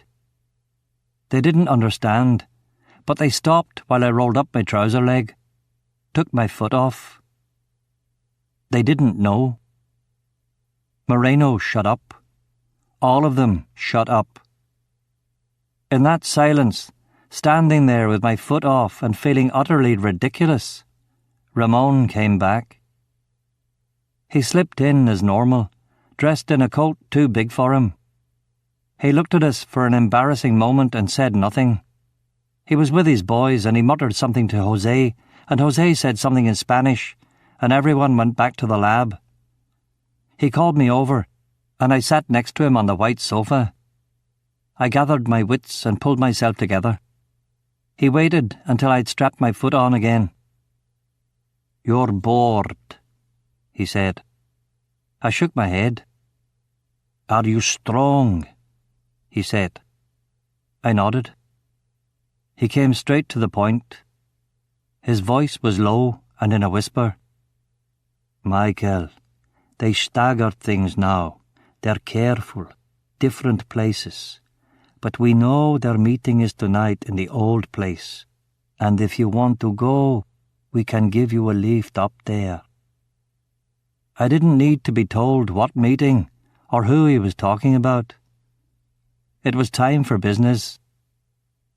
"Okay," I said. Ramon drove me. We didn't talk. He was smoking a cigar and listening to some crazy Dominican music low on his CD system. He left me 10 blocks from the 4 provinces and asked if I needed anything. I told him I was okay. I walked to the spot where I'd waited for Bridget, the alley between the buildings that gave me a good view of the front door. I waited for 3 hours until it was after midnight. "Come on, Darkey. Come on, Darkey. Come on, Darkey," I was saying over and over. But no bloody Darkey. People going in and out, strangers, all of them. Ramon had said something about a change in routine, but I didn't see how that would affect the regulars at the 4P. Eventually, though, at near to bloody closing, I did see a couple of old stagers I recognised, and a wee while after that, Mrs. Callahan appeared at the side entrance with a box of rubbish. But even so, it was getting late, and I was thinking that Ramon's intelligence wasn't all it was cracked up to be, when who should appear in all his Lundy, quizzling, Vichy glory but big fucking Bob. I recognised his ugly shadow before I saw him slinking out the side entrance of the 4 provinces, swaying a bit and singing. Cramped, I staggered to my feet and went after him. He was walking down the alley next to the 4P, heading for the empty lot that people used as a car park. I ran across the waste ground and pulled out the Colt. Bob didn't know I was after him, even though I was making enough noise to wake the dead and damned, a sort of a half-run galumphing and making progress but not exactly doing warp factor 8. Bob had stopped at the corner of the lot, and when I got to the street a little up from the bar, he climbed into a red Honda Accord and drove off. I levelled the .45 and took aim, but he was so far away and in the dark, and with that gun, I'd never get a good shot off. I ran to the main street and flagged down the first car I saw, a cream-coloured Cadillac, turning at the corner, probably pulling into the same car park for the 4 provinces. The driver either didn't see me or was ignoring me. I sprinted over and pointed the Colt at the windshield. "Hey, fucker!" I yelled. The driver was a bald man in his 40s, dark lawyer suit, somewhat distracted, fiddling with his seatbelt, playing around with it, and trying to turn into a space at the same time. He didn't see or hear me, and was still driving and almost hit me. I banged his window and turned the gun on him. "Get out of the fucking car or I'll fucking kill you," I said in pure West Belfast, and that was enough to get his attention. He stopped the car and looked at me white-faced. He was shitting himself, perhaps literally. I opened the door. "Get the fuck out!" I screamed. He was sweating and nearly crying. "My seatbelt's stuck! It's stuck! It's stuck!" he was saying in a complete panic. I leaned over and clicked the release button. "Get out," I said. He still didn't move, so I had to tug the fucker out by his lapels. He tumbled onto the pavement. I pointed the gun at his head. "Wait until morning before calling the police, understand? Otherwise I'll fucking kill you and your fucking wife and your fucking dog, get it?" I said, and got into the car without waiting for a reply. There was a huge box of Huggies blocking the view out the passenger side window. I chucked them out, stuck the vehicle in drive and headed off. Bob, of course, was nowhere now to be seen. Jesus. I drove down the road. Tons of traffic. I turned the corner, heading up towards Broadway. He'd either have gone left or right. I decided on left and went fast, and by pure jammy dodger luck at the turn across Van Cortlandt, I saw him. Driving cautious, drunk man speed, but keeping a cool head and not too slow. He was heading east, either up the shore or onto Long Island, or maybe even doing a turnabout to go down into Manhattan. I tried to think if I'd ever heard anyone speak about where Bob lived, but I didn't recall it ever coming up. He tried to make a traffic light and then aborted the plan and stalled the car, coming to a screechy stop. He was a bit freaked, and he took a couple of tries to get it going again. Someone behind honked him, and I saw Bob undo his seatbelt as if he was going to get out of his car and have words. "Bob, stay in the car, don't get yourself arrested, you big shite," I was saying. He changed his mind about the seatbelt and got going again. He took a wrong turn or two and had to double back, and I wondered if he was being especially clever trying to figure out if there was a tail on him. But he wasn't that smart or collected, just half blitzed probably. He took us on a path through the South Bronx and somehow we ended up in Queens. Bob pulled in at a newsstand and got himself some cigs and a Coke and a copy of Penthouse. The newsstand was fairly isolated and I thought about doing it there, but this was no place for business. And besides, I wanted to have a word with the big ganch. So I let him go. He drank the Coke, and it improved his driving. We went together out past LaGuardia and Shea, and I became reasonably convinced that Bob lived somewhere on the north shore of Long Island. It was late and traffic was light, and I had a job keeping the big cream-coloured caddy far enough away to avoid getting in Bob's paranoid rear-view mirror. The highway was brightly lit, and the car was going too fast, but at least it was an automatic, so that my left foot wasn't always on the clutch. It was the first time I'd driven since I'd come back from Mexico, and the straps that held the foot onto my leg had almost given way on the run across the waste ground. I wasn't in the mood to do any Long John Silvers, so I was glad they'd stayed on. I made a mental note, though, to go see Dr. Haverkamp about those running lessons he was offering before. Yeah. The adrenaline was coursing through me. Hours on an OP, and suddenly seeing the target will do that for you. And I dreamed about Bob. Dreamed of this very event, of this very night. We drove out farther onto the island. The surface of the road went clay-coloured, and the lines voided themselves into 2 lanes. I wound the window down, the air cooling my damp skin. Highway lights, trucks, petrol stations, the city in the rear view, and even in all this light, pollution, stars, Saturn and Venus, and a labyrinth of concordances bringing me onward. Onward to the inevitable. No, it wasn't Darkey's night, but maybe it was Bob's. Aye, and suddenly there was a cheerlessness within me, and perhaps almost a creeping reluctance. If Bob could only keep driving forever, if only he could keep going, all the way through Nassau County and Suffolk, all the way to the end of Long Island, where there are potato fields, where Gatsby had his mansion, and on, out into the blackness of the Atlantic. Yes, keep driving, over the ocean, and like Alcock and Brown, we'll crash somewhere near Clifton. I know this pub in Galway town, this lovely pub. We'll pull in and have a jar and be on our way. Tell you, Bob, you think the Guinness in the 4 provinces is good? There, they take 1.5 years to pull your pint. A session, and then we'll be off. Sea dogs and rose petals, and away from that coast across the great bog and up into the mysteries of the Boyne Valley. We'll be in Newgrange for the solstice, where the pagans brought the returning sun. And down at the river. King William was here, and James over there. We'll climb Tara and look out over the Fifths. And then across another Hugh. I don't know, we'll hit Cumbria and the lakes and the Yorkshire dales. We'll go over oil rigs with their great burning lamps of fire, on east through the Baltic and Russia, and we'll meet the sun again somewhere in the vast wastes of Siberia. Bob, please understand me. Real pain isn't in the body. No, you may think that, but believe one who knows. It isn't in the body or the mind. It's in the spirit. You'll see. You'll see soon. Trucks, cars, the teeming anthills, the moon, kisses of houselight in the shadows, a service station, American girls in jeans and white shirts.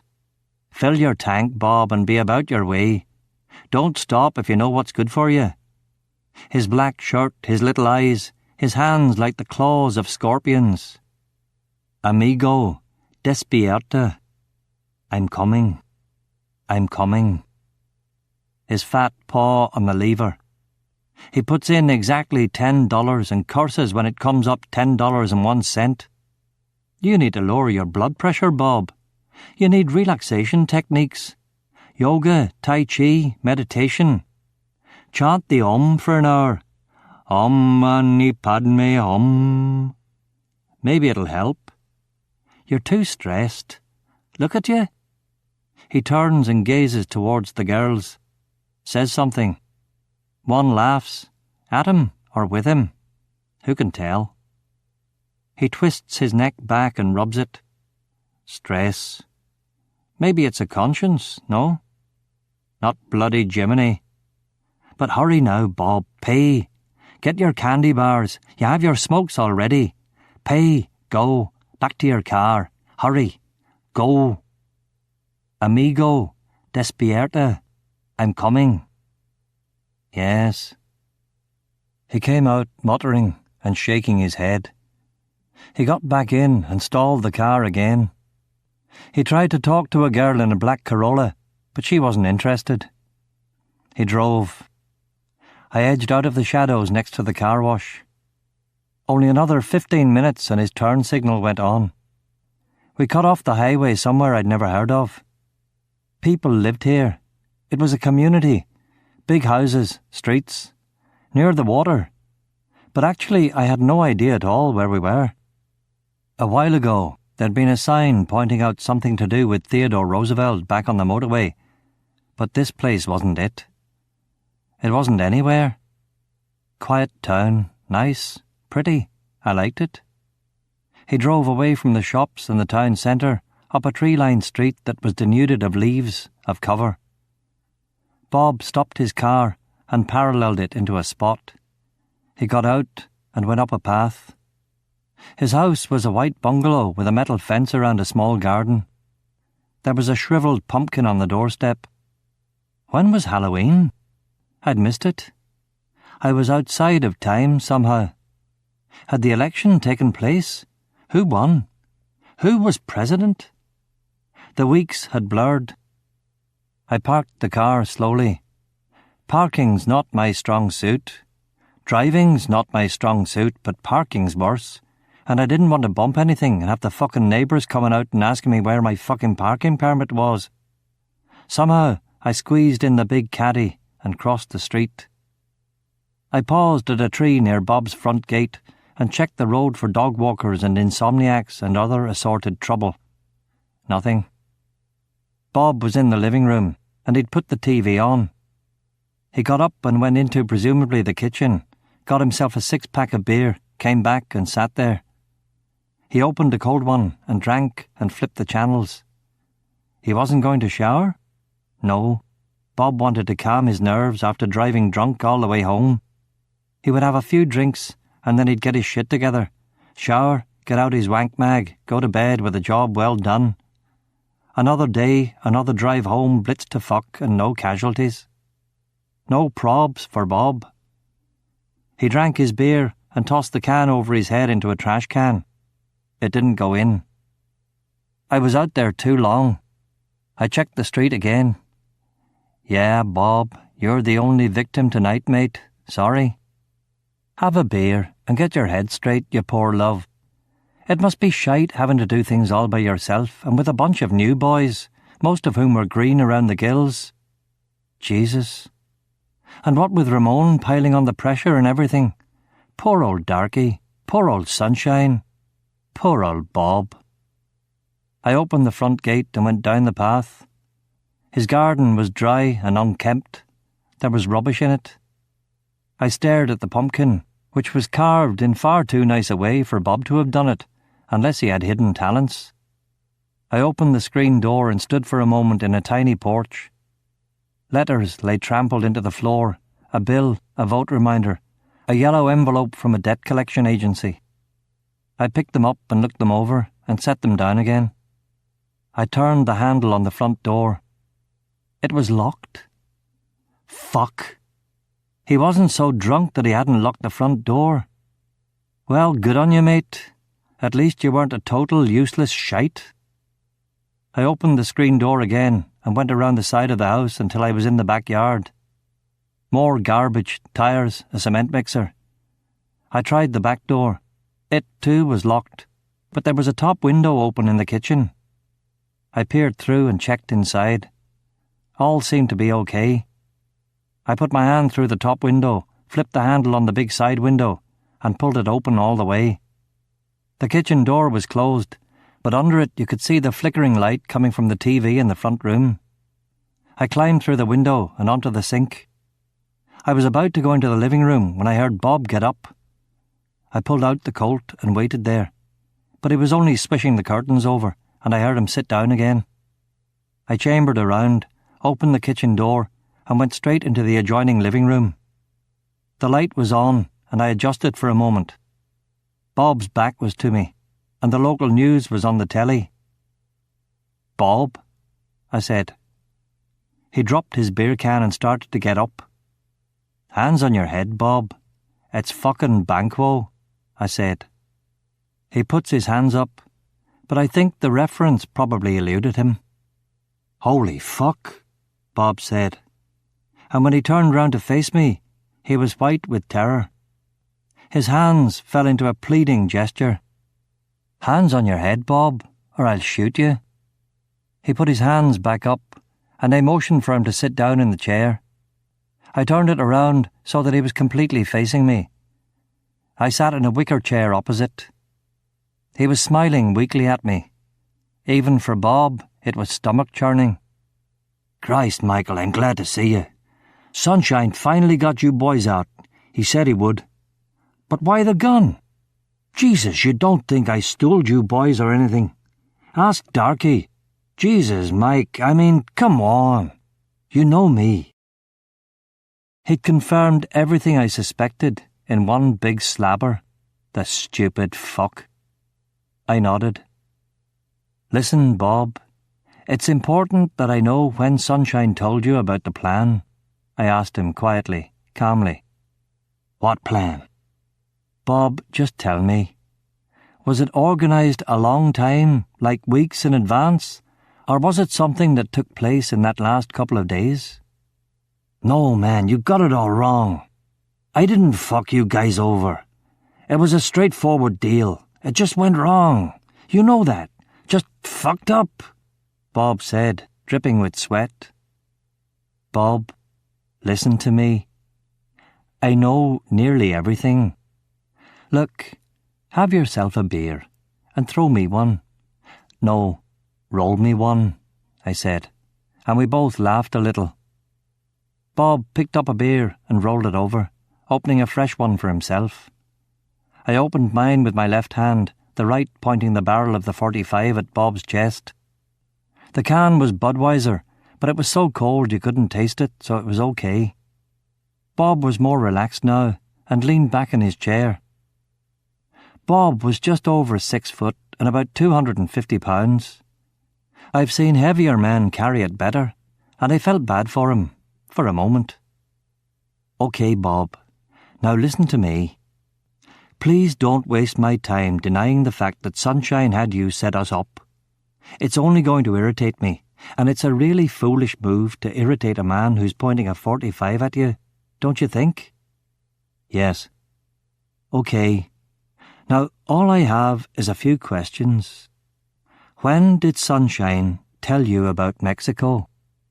Come on, Bob. I'll fucking shoot you right now." "Okay. I was against it, totally against it. I said so. It was that week. I was as surprised as you guys. I didn't know about it. It may have been in the pipe for longer, but it was sprung on me that week." I nodded. It was that week. So maybe Bridget's trip to me had been the final straw, or the missing piece of evidence. I wondered why Darkey hadn't just had me shot and dumped me. It puzzled me, and I thought for a moment. It was unnecessarily torturing Bob, but the big guy could handle it. The only thing I could come up with was that Darkey did it for the sake of Bridget's feelings. I mean, she's smart. She doesn't look it, but she is. If I just disappeared, she'd twig. She'd know he'd murdered me, And Darkey was probably right to think that that might sully the romantic atmosphere. Whereas all of us, remember, disappear in bloody Mexico, rot there. It seems like an accident. Bridget thinks, well, gee, Darkey wouldn't sacrifice his whole fucking crew just to kill Michael. No, he wouldn't do that. That's fucking insanity. I smiled. Aye, sadly, that was it. Sunshine's plan, no doubt. The whole crew would disappear, and she'd be distraught over me. But she'd forget me in time, and maybe she'd just have enough of a wee suspicion of ill will to be more careful with Darkey's affections in the future. Yeah, that was it. I saw it all. The whole thing. It had been a cascade of events. A horrible, escalating fucking disaster. Andy gets the crap beaten out of him, possibly by Shovel. Scotchy thinks it is Shovel, so we get rounded up and I do a Belfast six-pack on him. I'm so shook up I tell Bridget I need to see her the next day. She comes down and doesn't check her fucking arse. Boris Karloff is on her tail.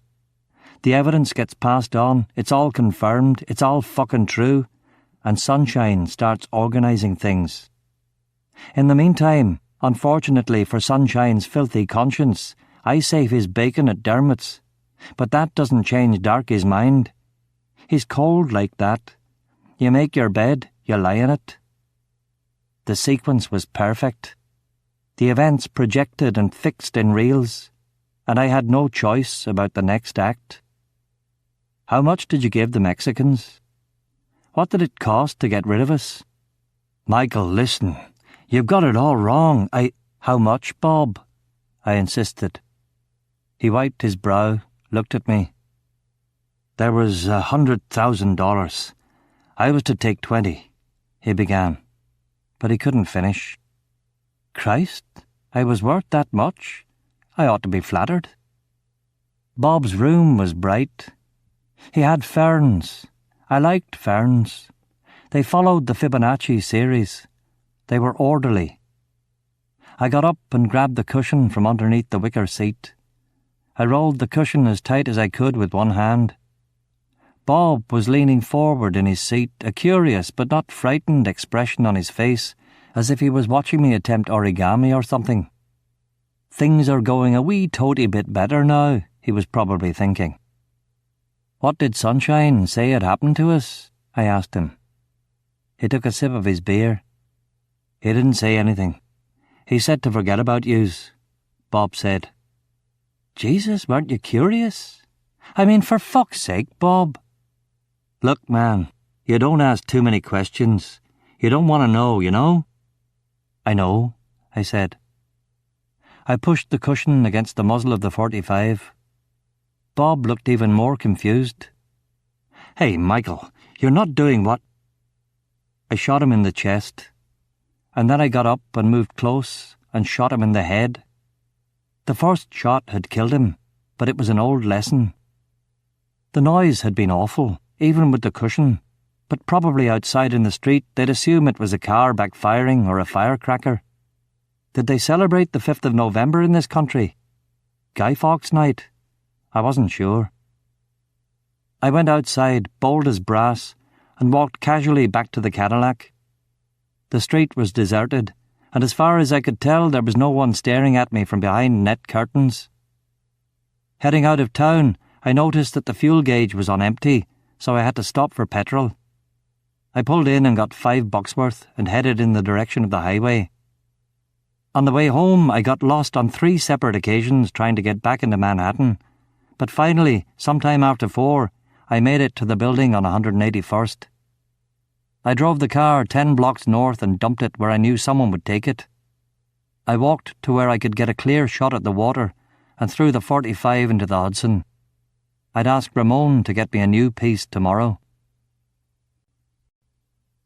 11. The 7 train to Woodside. The river, conjuring me into existence. The sky, the water, the migrating vulleries of ducks and geese. The tide heaving the flotsam upstream against the current. It doesn't look right. Nothing looks right. I have now killed a man. killed him as well as can be killed. I look at the swell in the water and try to see if something is pricked. I contain my feelings and dissolve from the world and think. Am I aware of what I did? How does this affect me? I think, cool my brain. Repose. No, on due reflection, it affects me not a whit. I believe not in hell or afterlives. I cannot see how lower forms, bacteria, insects can be excluded. Were we not as they once, long ago? How did we evolve a heaven? No, there is no eternal retribution, and I will not haunt myself. But can I leave? Can I mitch myself away? Yeah, I could. The Hudson is the escape route. I'll go down to the marina at Riverside and steal a boat and head it north. North, up into those ice kingdoms. I'm not sure how far I can go. I know there's a canal at Albany going west. I'll just keep going up until I hit the St. Lawrence, and then I'll make my break for the ocean. Winter may be where the Vikings wintered, and then, by dead reckoning and short hops, Greenland, Iceland, the Faroes, the Hebrides, and then on to Rathlin, and down the Antrim coast to Belfast Loch. I'll have the Northern Lights and the Pole Star and the sinking moon, and I'll make good time on the Gulf Stream. It'll be old and familiar as I cruise up the grey waters of the Loch. The great Stalinist power station at Kilroot, the harbour at Bangor, the castle at Carrickfergus. Belfast, brown and flat under the brooding hills. Harland and Wolfe, whose cranes will welcome me. The Lagan, the Farset, the Blackwater. Agua Negra. No. I turn from the river and walk back to the apartment on 181st. I nod to the super and go up the 5 flights. The lift works here, but I need the walk. I go to the big living room and sit. And stare. Still the Hudson and the George Washington Bridge. Dust on the window ledge and on the hardwood floor. Pigeons and assorted flocks following the garbage barge. The windows are up, and everything is in silence. I sit there cross-legged on the futon. My mind is emptied of thoughts, and I breathe and exist. Time flows on and around me, pouring people over the bridge into stores and offices. They come over in the early morning, and the lights are on in their cars, and they leave in the evening, and the lights are on again. Time flows, and I sit and breathe and exist without it for an age. I remember a conversation I had with Scotchy long ago about the ethics of murder. Scotchy was a guy who talked big, and he claimed to have killed the man in South Armagh. The way he bragged about it to Andy and Fergal, I began after a time to believe that he'd really done it. It was a shootout, he claimed, with shiftiness, but I knew it was something else. Cold-blooded, a capture or an assassination. He'd been part of a cell, maybe not the shooter, but part of it. That night, after we left Dermot's, neither of us felt troubled. It was them or us. That was not a problem. That wasn't where the difficulty came from. Scotchy was not a great reflectivist, but at night, when he'd had a few sometimes in the 4p, he set himself to thinking. His argument at the time was existentialist. In the absence of a supreme being to set a moral tone, and without a future world of punishments, it was up to the individual to seek out his own moral code. Such was his position, though not, it must be stressed, in those precise sentences. But Scotchy, I said, if you think that the moral centre comes only from you, surely that means that other people will be means to your moral ends and not ends in themselves, which is dangerous. This I said, but again, not in those words. Scotchy was ready for me. "OK then, fuckwit. What's the fucking alternative?" he asked. And I thought about it, and I didn't have one. I didn't know then, and I don't know now. Neither of us had successful relationships with organised religion. We were both troubled. It had become a disturbing conversation, so Scotchy, as he was wont to do, changed the subject to girls and chocolate, much to the relief of both of us. I sat there and I thought about him, and I felt nothing for Bob. Scotchy had me and Fergal swear, and there on the razor wire outside the prison, again he had extracted a promise from me. Not in words. He didn't need words.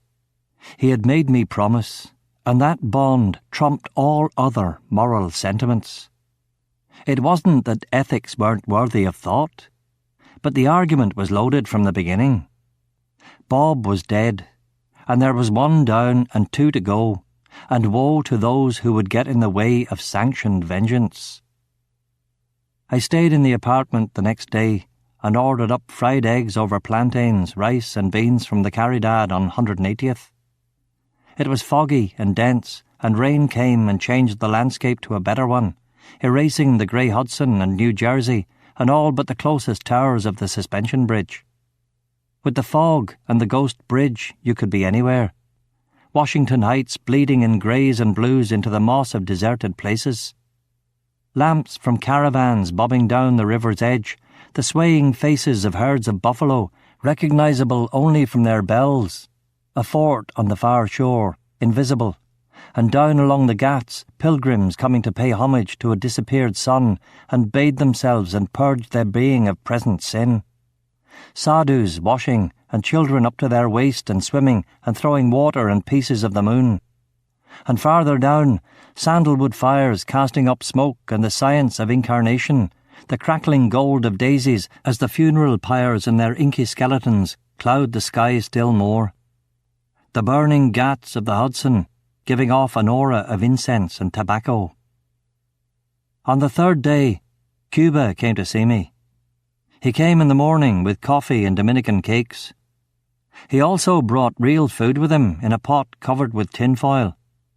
It was a hot stew his aunt had made up with sausage and ground beef, potatoes, carrots, onion, chilies and peppers. We heated up the stew and ate it with tortillas. We drank the coffee and ate the cakes. I asked him how he was, and he said that he was just fine, if somewhat disillusioned still by the life of a lower echelon drug gangbanger. Things were dull and too exciting at the same time. The Dominicans were crazy, and he said again prophetically that for all his smarts, Ramon's time on this earth was limited to months or years, but not decades, and he feared that he would be brought down with him. "You're a gloomy young man, aren't you?" I said. And he responded that I was hardly much older than him, and we compared birth dates, and this, in fact, was true.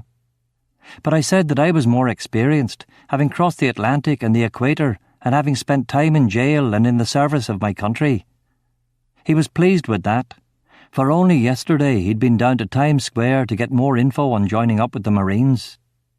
He was heavy, and I didn't see him passing any fitness exam any time soon, but maybe they'd shape him up. I said that this was an excellent idea, for from what I'd heard, the United States Marine Corps was almost on a par with the Royal Marines, and only a notch or three under the Paras, Special Air, 5 or 6 Highland regiments I could mention, the Black Watch, the Irish Rangers, the Gurkhas, and several of the better brigades of guards. He couldn't see I was taking the piss, so I let the matter drop. Cuba had also brought a chess set with him. His father had taught him to play, and he wondered if I'd play with him. I knew that this visit and the chess set could only have been Ramon's idea, but I didn't care. I played him for pennies, and I beat him 10 games straight. And even when I began without a queen and let him take back any move, I still didn't have much trouble with his game. He left at dinner time and said he'd come tomorrow with chicken, and as he was edging out the door, he asked if it might be okay for Ramon to come by later that night. In the army, a big thing you must have is patience. There's so much shit, you have to be the patient boy who ploughs through it. Cuba had sat with me the whole day and never once mentioned his real reason for coming. You had to admire that. "You know what, Cuba? I think you'll do really well in the Marines," I said. "Thanks, man," he said. We looked at each other awkwardly. He was embarrassed. So, Michael, is it okay if Ramon comes over tonight? He doesn't want to put you out or anything. He doesn't know how you feel after, killing your friend." "How does he know I killed Bob?" I asked. "Ramon, man, he knows a lot. Somebody saw you ditch the gun. Why would you ditch a gun? And then Ramon read it out to us from Newsday. He says, anyway." "What does he say?" I asked. "I don't know if I'm supposed to tell you." "Did Ramon tell you not to say anything?" "No, he didn't say nothing. But I don't know if I'm supposed to tell you anyway." "Tell me what he said," I insisted. Cuba was kicking himself for opening his mouth. He was standing in the door and wanted to go. I went over and tugged him back into the apartment. Not violently, but still. I looked at him. "Cuba, sit down a minute," I said. He sat. He wasn't now putting up any serious resistance. He just wanted to placate his conscience that at least he'd bloody tried. "Well, okay. Ramon said that this proved you were the man he thought you were, and you'd take care of Blanco and all the rest. We'd see. Ramon says that's how you kill them, one by one, take them out. He says by New Year we'll have Broadway from North Harlem to Inwood. Blanco will be dead. He didn't say it all like that, but he did say it. Anyway, I don't know, man. I shouldn't have said anything. I don't know, man." "Did you kill that guy?" I nodded. Cuba nodded too. "Was he your friend?" Cuba asked. "He used to be," I said. "Okay, man. I better go. I bring you chicken tomorrow if you want." I nodded again, and he left, and I went back to the futon and sat there and waited. Only half an hour later, there came a knock at the door. I went over and opened it. It was Ramon. He was wearing Air Jordans, black cotton trousers, and a blue polo shirt that was really a size too small for him. He had on a gold chain engraved with his name and a black jacket. His hand was out. I shook it, and we retired to the kitchen table. It was dark, and the lights were on over New Jersey and the George Washington Bridge. The fog had gone, and I thought that this was a pity. Ramon had brought a bottle of Bushmills. "Irish whiskey," he said. "Ramon, thanks. But I'm not a big whiskey drinker," I said, smiling, trying not to offend him. It wasn't true, but Irish blended whiskies weren't my thing at all. And on the rare times I took spirits, it was only ever the peaty stuff from Jura or Islay. Ramon shrugged and reached in his pocket and gave me a cigar. It was a Cubano, and he cut it and lit it for me. I drew it in, and it almost knocked me off the stool at the kitchen table. "Fuck's sake, Ramon, is that spiked?" I asked. "It's just good," he said, and then he added, "Don't misunderstand. This isn't a celebration. I'm not congratulating you. I'm glad you did what you did, but I know it's your path, and nothing to do with me." "Yeah? But understand me. Both our needs are the same, and I know that inadvertently you are helping me. Please then, don't be upset if I would wish to help you." "I'm not upset, Ramon." Ramon nodded and smiled thinly. "Look, pour me a drink anyway. No ice," I said. Ramon poured us both a couple of full glasses, and we walked them over to the living room window where we could look out and talk. "I'm not happy with you talking about me to your boys. They're not you, Ramon. I can't trust them. Maybe Cuba and Jose, but not the others. I don't want you talking about me to anyone," I said. Ramon looked hurt and unhappy. "I'm sorry, Michael. It was a mistake. I had to tell them something. I didn't want them to think that I was stupid to bring you in. They're a jumpy crew, all right, but I completely trust them. They're family, cousins, second cousins, and I trust them. Don't worry. None of them will talk." "Make sure they don't, Ramon," I said, looking at him for a full half-minute.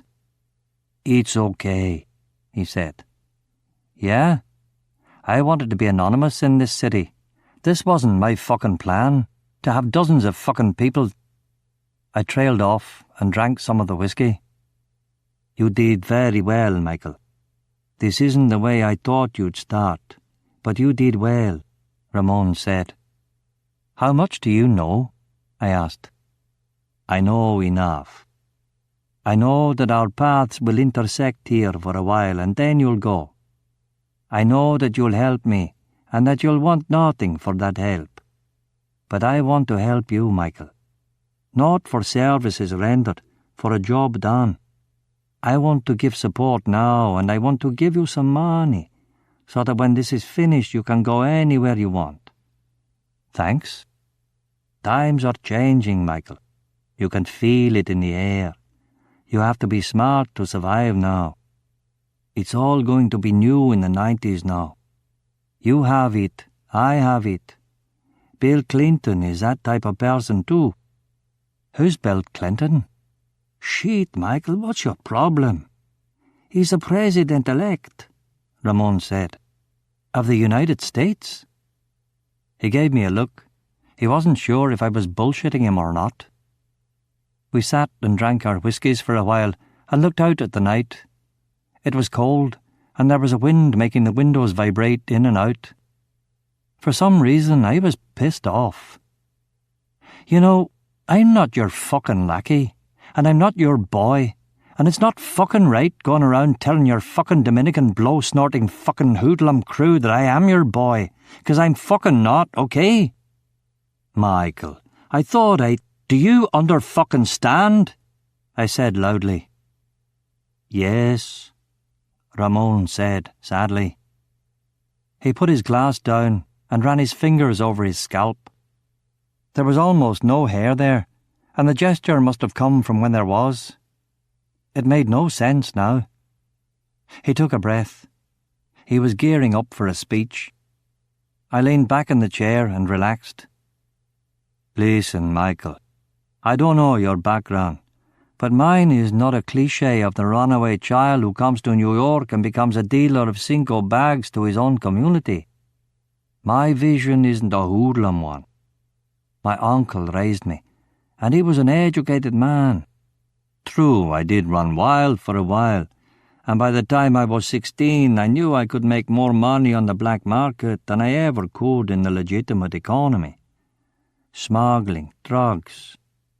Drugs are a way in, a means to an end. Venture capital, that's all. When I have enough, I'll diversify. Real estate, construction. You'll see. It will be like Blanco." "We called him Darkey," I said, to interrupt his flow. I wasn't in the mood to listen to this. "Why?" Ramon asked. "Just a nickname." "Anyway, it will be like him. Respected, laundered. I'll have buildings, a landlord. I might run for assemblyman. I want to do good for the community here. I don't know what you think of me, Michael, but I think of myself in good terms. Unselfish terms."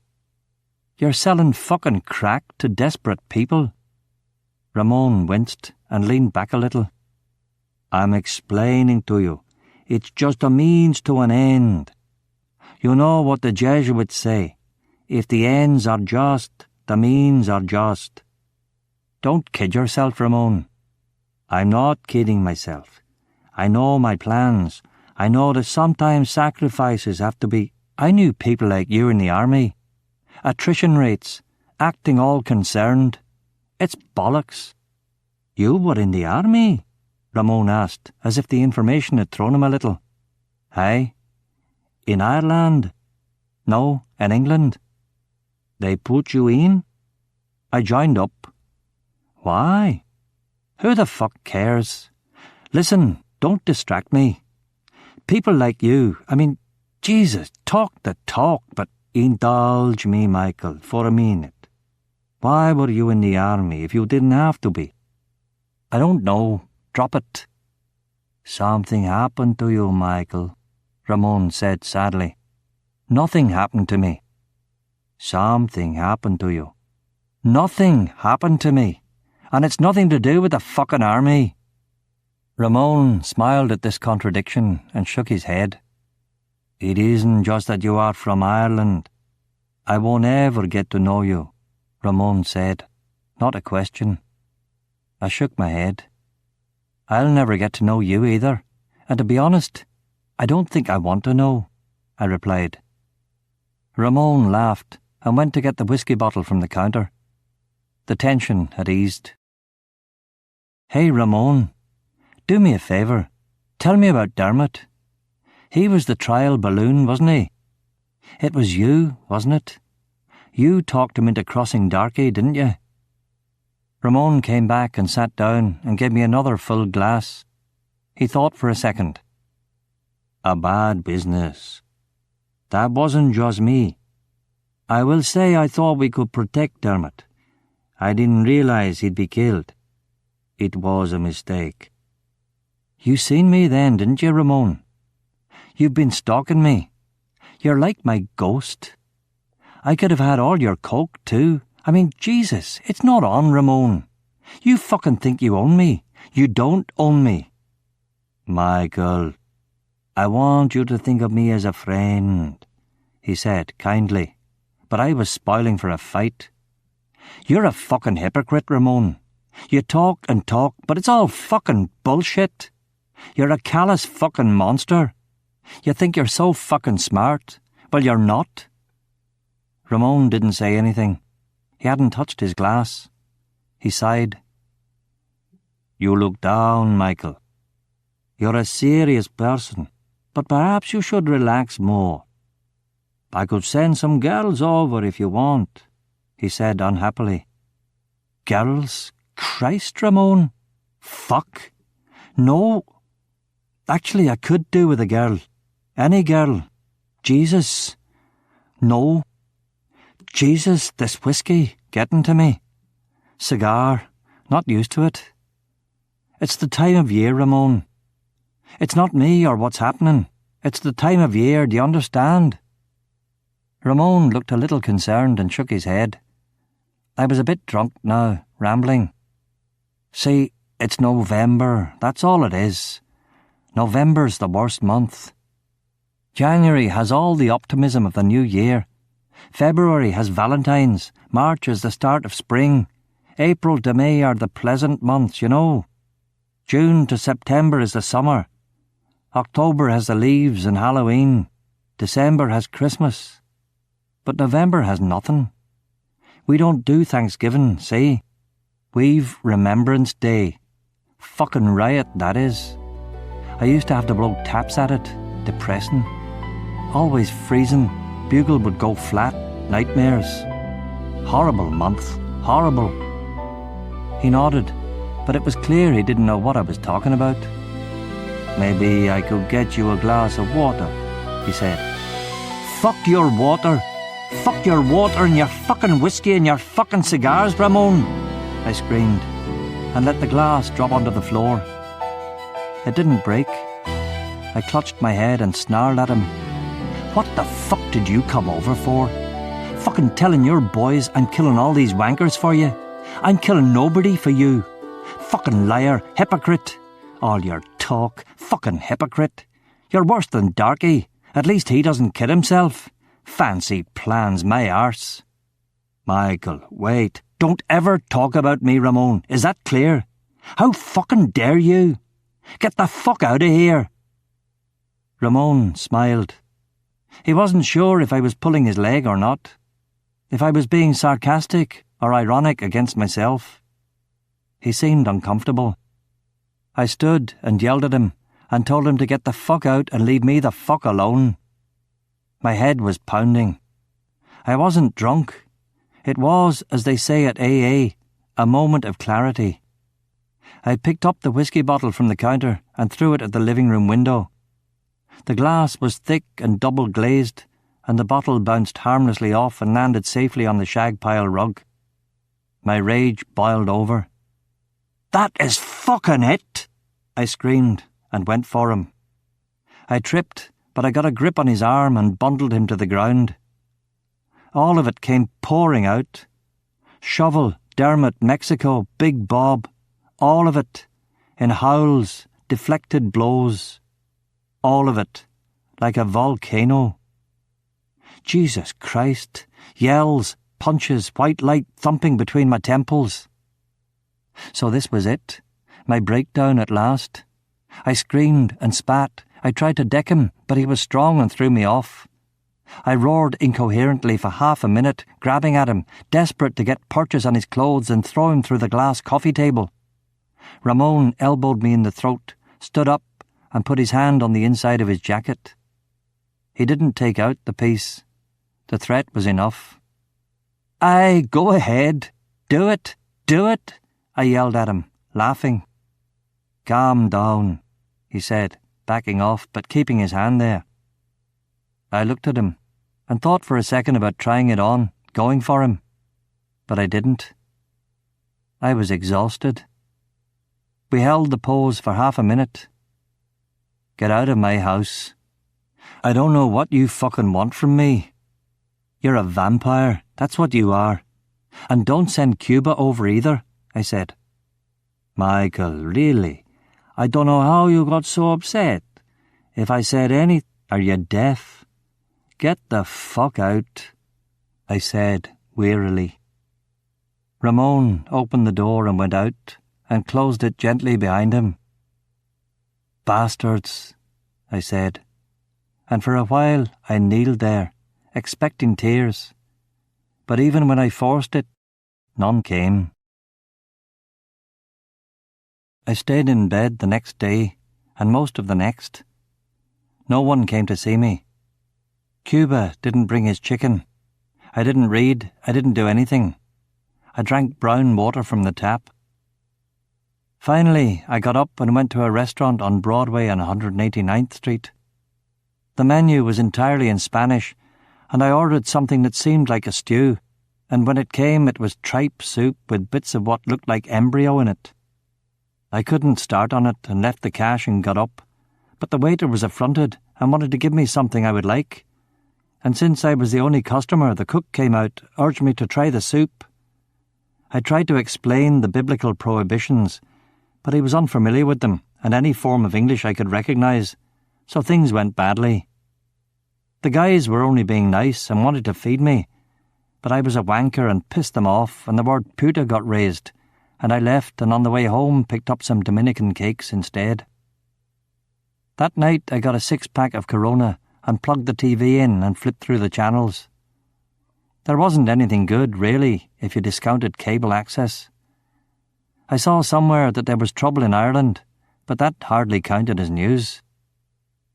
I went to bed and got up the next morning and decided to go for a walk. I pulled on a pair of jeans and a t-shirt and a sweater and a black raincoat. I walked to the George Washington Bridge and found myself crossing over to the other side. About the middle I stopped and took a look down the Hudson towards the bottom of Manhattan. There was no one else crossing, although traffic was heavy coming over from New Jersey. I wondered what the time was and could only guess at about 7 or 8. Had the clocks been put back yet? Did they do that here?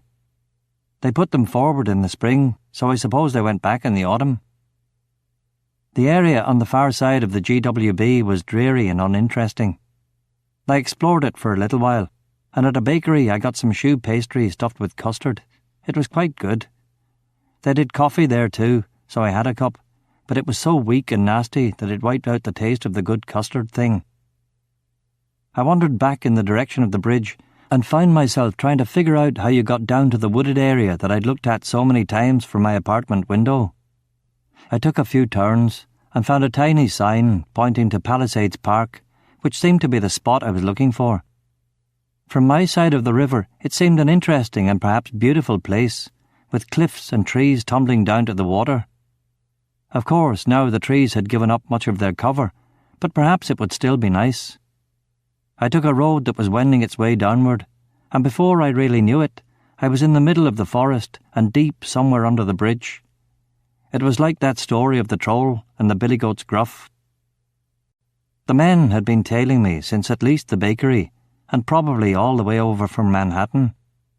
They had been in a blue car, but now they'd parked it up the road and were on foot. They were keeping well behind, but I could tell there were two of them, both pretty heavy guys. I imagine they'd picked me up outside the apartment building and followed me onto the bridge, but because of the traffic they couldn't have gone at a walking pace, so they must have made the decision to drive over and wait for me, hoping, I suppose, that I wasn't going to stop halfway and turn back. If I had at rush hour, I would have lost them, but they'd gotten lucky, and they were now behind me on the road, a good bit back, so it wasn't life and death just yet. It puzzled me. If they knew where I lived, why hadn't they just come in the morning and got me? The building had some security, but nothing a professional couldn't get around. My door, too. It would have been easy pickings. They couldn't be following me to see where I was going, because once I'd gone down into the Palisades, the only way back out was the way I'd come. The thing to do would have been to have one man wait back at the car and the other slip down the road after me to see if I was meeting anyone or picking up a drop or whatever. But they weren't doing that. They had parked the car and both of them were coming down the hill after me. It was an odd thing to do, for if I started walking back up and past them, it would then be pretty fucking obvious if they turned and began following me again. Whereas, if there's only one of you tailing the suspect, you just keep walking along if you see him double back, and then the other guy follows him from the car. But both were coming, and I was pretty sure that the car had had only 2 occupants. They couldn't have got to a phone, so unfortunately, the only reason both of them could possibly be coming down this hill at this time was to intercept me and then probably kill me. Nothing else would quite make sense. This, though, again, begged the question as to why they hadn't killed me in the apartment this morning when I was asleep. I thought about it. Perhaps they'd been watching one of a couple of buildings and didn't know which one I was actually in. Maybe they roughly knew where I lived, but not exactly. Perhaps they'd just got lucky again, cruising Broadway, knowing that I lived around there somewhere, and then spotting me. If they'd reacted fast, they could have got me on the street, but maybe it was too late by then. Maybe by then I was up at the George Washington Bridge, and up there there'd been 6 traffic cops. Even in Washington Heights, you couldn't plug somebody in broad daylight in front of 6 cops and hope to get away with it. It must have been very exciting for them. There they were, chugging along, Sunshine's voice ringing in their ears. He lives in the 180s near Broadway. I've had reports, spies. Just keep driving around, and if you see him at all, fucking shoot him first, ask questions later. But don't be stupid. And then, suddenly, one of them spots me. There he is. There's the bastard over there. Look. Look, isn't that him? Tell me if it isn't him. Longer hair, beard, but that's our boy, isn't it? Let me see the picture. Where's that Union ID photo? Aye, that's him. Where's he going? Shite, he's crossing the fucking bridge. All right, be cool. Don't get crazy. Just go over. Yeah, they'd be all excited. Driving over here, cleaning their pieces, wondering if an opportunity would present itself. And there I was, going down into some park in the middle of nowhere with no one around. Jesus, half the population of New Jersey is going over the bridge above us, but down here it's all quiet, peaceful, no witnesses at all. I was slightly disgusted with them. I couldn't really believe that both of them would just come plodding down after me, hoping that I wouldn't hear. But then a thought occurred to me.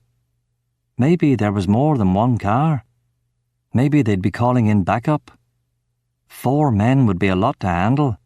Or perhaps the whole entire bloody crew would show up to give me a once-over before putting one behind my neck. I'd have to be smart. They, of course, had guns, and I, stupidly, did not. Use the head. Have to remember. I was lucky, though, because I had experience. I'd been through the mill in Belfast, I'd been through the mill in Mexico, and maybe, most important, in the army I'd done those 2 very useful courses. The recon course on St. Helena, where I'd punched the guy and got chucked off and out, and a corporal's course back in Blighty, which I managed to fail, but really there was no shame in that. I mean, you hear a lot about standards these days. They tell you that the Army Rangers is a really hard outfit, except that the pass rate for Army basic training is about 95%. They don't tell you that the Navy SEALs pass half of their candidates, desperate for manpower. Honestly. So there's tough, and there's tough. Anyway, I did that course in the west of Jock and I readied it.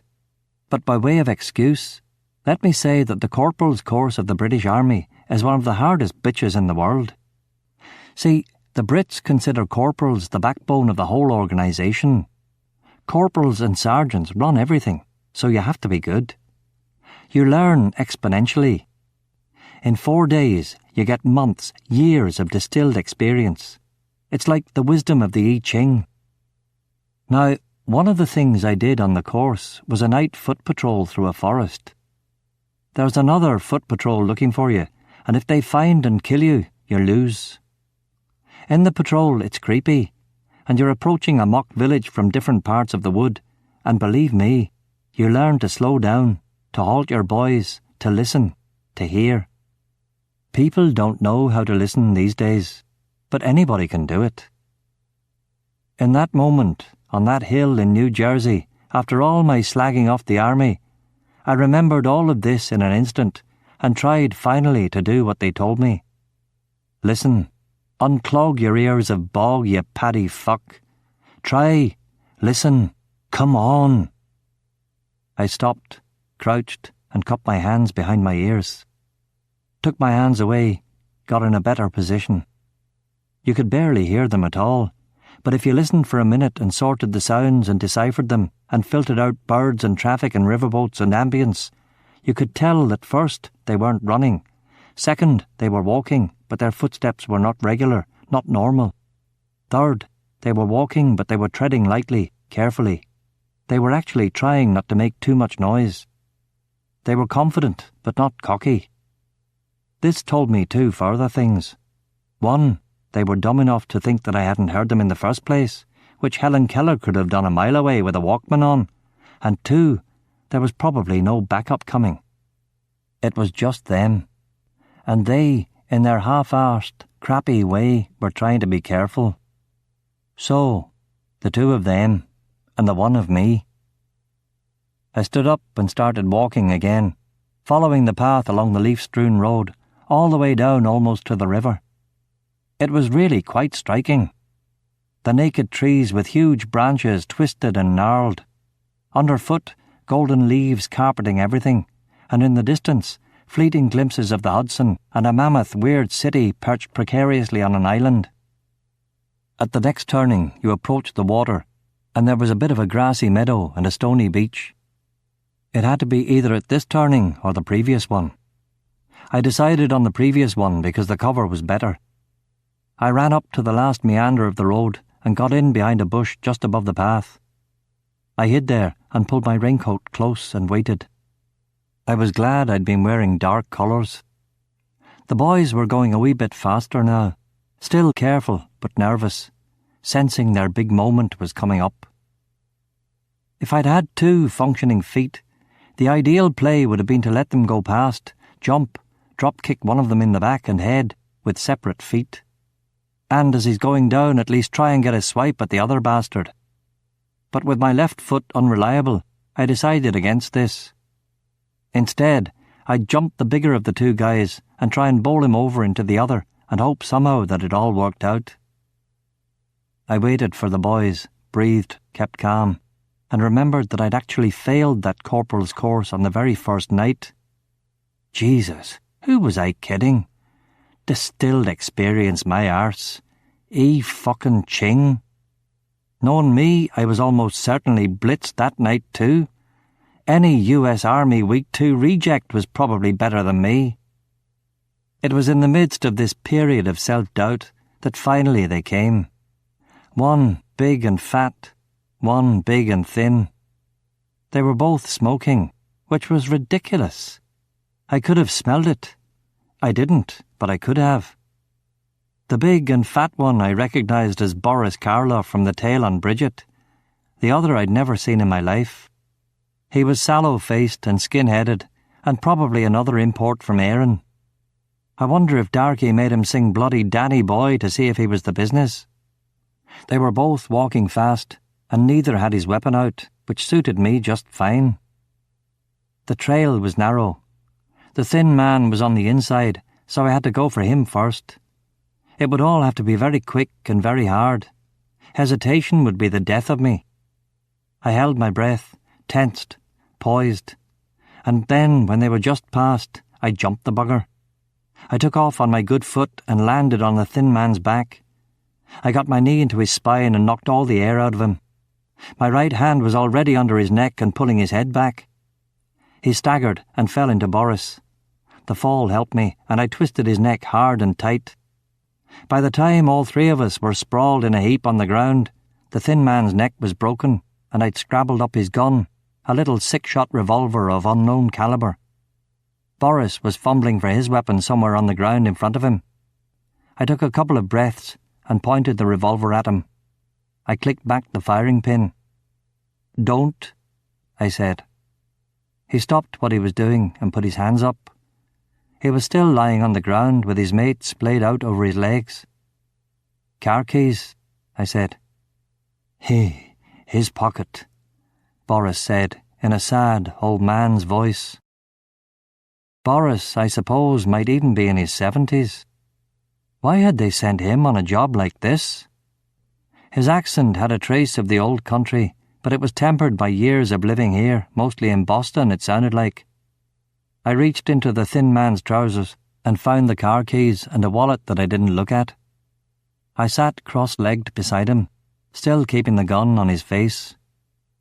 "Why didn't you kill me in my apartment?" I asked. We didn't know where you lived. We were looking for you. We saw you go up onto the bridge." "You just got lucky?" "Yes." "Did you call it in?" "We don't have a radio or a car phone or anything like that." "Sunshine sent you?" He nodded. "Where does he live? Do you have his address?" Boris smiled for some reason, and it disconcerted me. He leaned over and said in a whisper, as if there was anybody around to hear, "He always met us at the Four Provinces, always. But I know where he lives. Jackie Mac tailed him one day to see if he was whoring after the wains." I smiled too. I wonder why I'd never thought of that. I knew he wasn't a pervert, but it might have been good to know where he lived. Could have done the same to Darkey too. Laziness, I suppose, had been at the bottom of it. "Okay, mate. What's the address?" He told me, but I couldn't find a pencil anywhere in my coat, so I had to memorize it. I searched Boris, and finding nothing, I took his Glock 17 semi-automatic pistol, a truly beautiful weapon that became my handgun of choice from then on. I ordered him up, and together we lifted his partner off the road, Boris at the feet and me at the shoulders. We dragged him into the woods, and I got Boris to cover him with leaves. When he was done, I shot Boris in the head. I did it quick and without any fuss and covered him as best I could. I checked to see if there were any spatter marks on me, but I was fine. The car was parked half a mile up the road. It was a blue Ford with a manual transmission, and it took me quite a while before I got it up and running. I'm no driver, and with my injury, it was a bloody nightmare trying to get over the bridge and back into the city and state of New York. Everything is relative. A little pain for me, but at least I wasn't in Sunshine's shoes. A man who, with any luck, would not now live to see this day's end. It took me only about 10 minutes to realise that the blue Ford was being followed. I noticed the old black Lincoln when I had just about negotiated the hazards of the George Washington Bridge and was making my way through Upper Manhattan towards Queens. There was an Irish neighbourhood in Queens, but it wasn't our turf and I'd never been out there. I knew only 2 bits of Queens, the airport and Rockaway Beach. The Lincoln was tailing me about 5 cars back. 2 men, both in dark suits and raincoats. I figured they'd been tailing the car and not me, and it was just conceivable that they thought I was one of the two original guys. I wasn't sure where they'd picked me up, but if they'd seen me top Boris and his mate, then the game would be up. Of course they were cops. Everything about them said that they were cops. They drove peeler fashion, and they gave off that peeler vibe. Why they were tailing people in Darkey's organisation was hardly a mystery either. Darkey had no charmed life, and despite Sunshine's obvious talent, they couldn't avoid the law's attentions forever. Bob's death out on Long Island wouldn't help either. An organised crime unit of the NYPD was finally having to pay a wee bit of attention to Darkey's shenanigans. How to ditch them was the tricky part. I never drove in Manhattan, and I wasn't clear which streets were one way or where the back alleys were. The one street I knew really well was 125th, and I racked my brain trying to think of where I could ditch a car along there and make a run for it. Obviously, the first thing was not to let on that I knew a tail was on, so I drove normally and kept cool. I wasn't heading at all for Queens now, just keeping her downtown in heavy morning traffic. I was hitting Broadway on the 130s when a plan occurred to me. The Kentucky Fried Chicken on 125th and Broadway had two entrances, one on 125th and one on Broadway. If I parked the car at the McDonald's on the south side of 125th and then walked over to the 125th Street entrance of KFC, which had no parking lot, it would be the most natural thing in the world for the cops to park near me and wait for me to come out of KFC and go back to my car. They were cops, so they wouldn't think that they'd been spotted, and they wouldn't be expecting me to ditch the vehicle. I drove calmly and slowed down to the McDonald's opposite the KFC and parked the car. I locked her up and waited patiently for the light to change to cross over 125th, which is wide and dangerous at that time of day. With an air of calm, I went in the 125th Street entrance of KFC. A homeless guy let me in, expecting change on the way out. I was hungry, and I had a few bucks, so I ordered a chicken sandwich and a coffee. I ate the sandwich, but the coffee was too hot and I didn't have the time to wait for it to cool.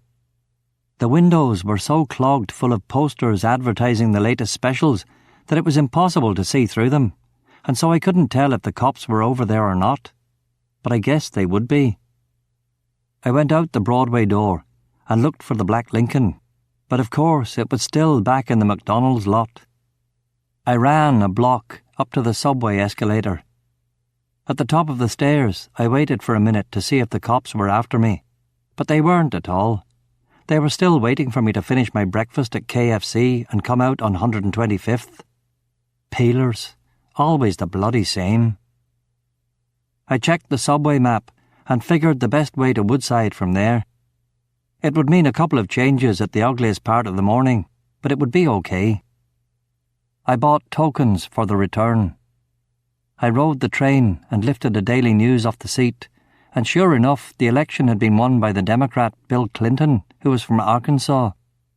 It was only in that moment that I realized that the state of Arkansas is actually pronounced Arkansas, not Arkansas.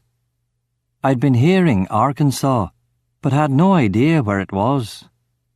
I was quietly delighted with my discovery and wanted to share it with my fellow passengers, but only madmen talk on the subways, and I had to keep a low profile.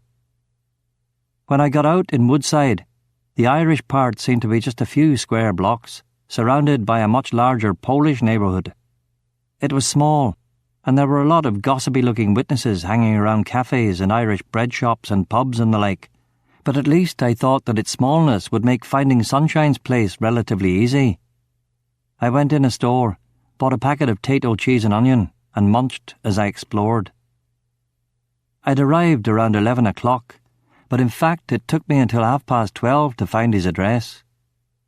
Sunshine lived in a wooden house that was painted blue and was 3 stories high. It didn't look to be a particularly nice house. No garden, the paint scuffed. It was right next to a busy street. The front yard had a few leaves collecting up against the metal fence. Aesthetically challenged, but I supposed that around here it cost a packet.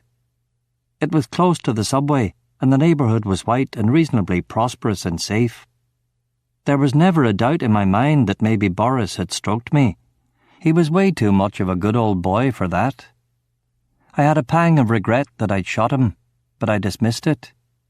He would have said that he wouldn't have talked, but he would have. And anyway, it was Boris who'd tailed Bridget that day, Boris who'd passed along the information, Boris who'd set this whole derailing train in motion. Would it have been so difficult to say that Bridget had gone shopping that morning? Give a guy a break? The way into Sunshine's would have to be the back door. There was no way I could dig around the front in the broad day with people walking by on the sidewalk. I opened the fence gate and walked around the back. There was a bit of pathetic grass and a paddling pool clogged with leaves and rainwater. A paddling pool? Did Sunshine have kids? No. Maybe he was an uncle. A good uncle, no doubt. Smart, generous, creative. No screen on the back, and the door was locked. I'm no lock guy, so the only thing for it would be to break open a window. Sunshine would hear, of course, so I'd have to be ready for him if he was inside. I selected the rear kitchen window, punched a hole through with my elbow, turned the handle, climbed in, pulled out the Glock, and waited for him to show up with his gun. He didn't. And after a quick search of the house, I saw he wasn't home. I'd wait. I searched the place out of boredom and curiosity, but found little of interest. In a bedroom with lilac bedsheets and matching drapes, I discovered a wall safe, but I don't do combinations either, so who knows what was inside. There were no books, but I did find an extensive collection of videos, over 1,000 maybe. It seemed that Sunshine had seen every bloody commercial film that had come out over the last 10 years. There was no porn, and most of the films were complete crap. I tried 5 in a row before getting one that was okay. I put the sound on low and sat close to the box. The flick was about androids, who really are the good guys, and a cop chasing them, who really is the bad guy, in the future Los Angeles. In Los Angeles, it was raining all the time, and it reminded me a bit of Belfast in the 70s. After the movie, I just sat.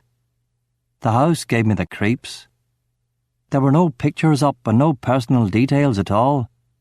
It occurred to me that this was only his city house, and he might have a real place up in Westchester or New Jersey or Long Island. Maybe he never came here at all. Maybe he rented this place out. Maybe he'd bloody sold it. Maybe this was his girl's place. I put in another film. This one was about Vietnam, where it also rained a lot. I was only about halfway through that when I heard the front gate. I switched off the telly and sat composed in the big leather living room chair, ready with Boris's nifty wee Glock. Sunshine came in with a brown bag full of shopping. He was heading for the kitchen, but he saw me from the hall and dropped the bag. I motioned for him to come in. He thought for a moment about making a run for it, but the door behind him was closed and I was pointing the gun straight at him. He was wearing a leather jacket and blue jeans, something I'd never seen him wear before. Previously, he was always a suit and tie man. He was more or less the same, greasy comb-over, longer maybe, but he looked well, tanned, content. Scared shitless at the sight of me, though. He came towards me and started to speak, but I put my finger to my lips. I held the gun against his head while I frisked him. He was clean, and I told him to sit on the floor with his hands on his neck. He began to blubber and explain, but I told him not to speak. I ripped a page from the notebook beside the phone and gave it to him with a pen. "Write down Darkey's address there for me," I said. "Listen, Michael, please. You don't understand. One more word, Sunshine, and I'll blow the top of your fucking head off. Get me?" He nodded and picked up the paper and pen. He wrote an address. I picked up the paper and looked at it. It was in Peekskill, New York. "I take the commuter rail up there, right?" I asked conversationally. "Yeah," Sunshine said, still dry-heaving, though he'd calmed down a bit now. Look, Sunshine, I'm not going to draw this out longer than necessary. Just tell me. You had a couple of guys on me and... No, I don't know what you're talking... Sunshine, don't start. Now, how many are there looking for me? He swallowed and tried to compose himself. He knew I'd seen them. There was no point debating it. 4. Do they know where I live? Roughly. What do you mean? We found you, Michael. I found you. Somewhere in the 190s. Jesus, we would have had you tonight or tomorrow or the next day. Soon. A couple of days, that's all we needed. We wouldn't have killed you, though. Don't think that. You gotta know I would have had them bring you to me. I like you, Michael. I'm glad you got out. I would have given you money to leave town. That was the plan. Pick you up, bring you over. Darkey's not here. He would never have to know. I bring you to me and give you cash to leave forever. I like you. I owe you, Michael. I'd never hurt you. What make were their cars? What? Was one of them a black Lincoln? No. No one I know has a black Lincoln. What were their cars? A Ford and a Chevy. How did you find me, Sunshine? I'd been hearing rumours for about a week now. How? What exactly? When you killed Big Bob, you woke up a couple of local people. Some old geezer saw a Cadillac pull away. He knows everyone on the street. Doesn't know anyone that has a Cadillac. Cream-coloured Cadillac. Young guy with a beard. Pretty distinctive. What else? Well, you know, if you take the time to go through the police reports, you'll find that a cream-coloured Cadillac was stolen not too far from the 4 provinces the night Bob was hit. Someone had followed him from the 4P, see? And that it turned up again in the 190s. Who'd want to hit Big Bob? Like I say, I was hearing rumours. I showed the old geezer your picture. It might be you. Christ, I was so pleased. I figured you were alive, come back. Hooked up with somebody to get us. Russians, maybe. I don't know. But you were alive, not hurt, clear from Mexico. Did you tell Darkey? I didn't tell him anything. Michael, I wouldn't.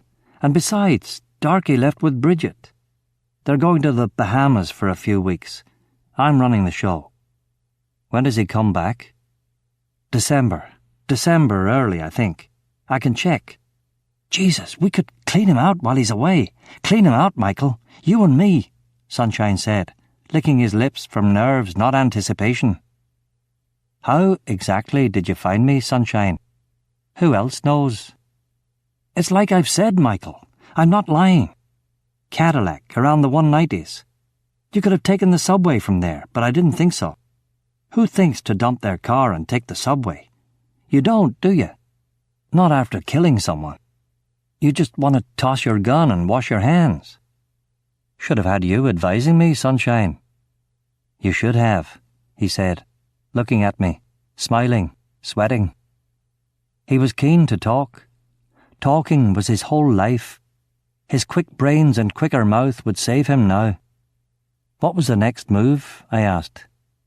You were around there, but where? Where exactly? If you dump your car, you'll walk at most 20 blocks. I reckon between the 170th and 200th. I put 4 men on it from downtown. I was arranging it. 2 teams of 2. I take it you saw them. Fucking amateurs. Jesus, I was bloody arranging it. You're a goddamn jinx. A bad fucking penny. I mean, Christ, couldn't you just have fucking been cool?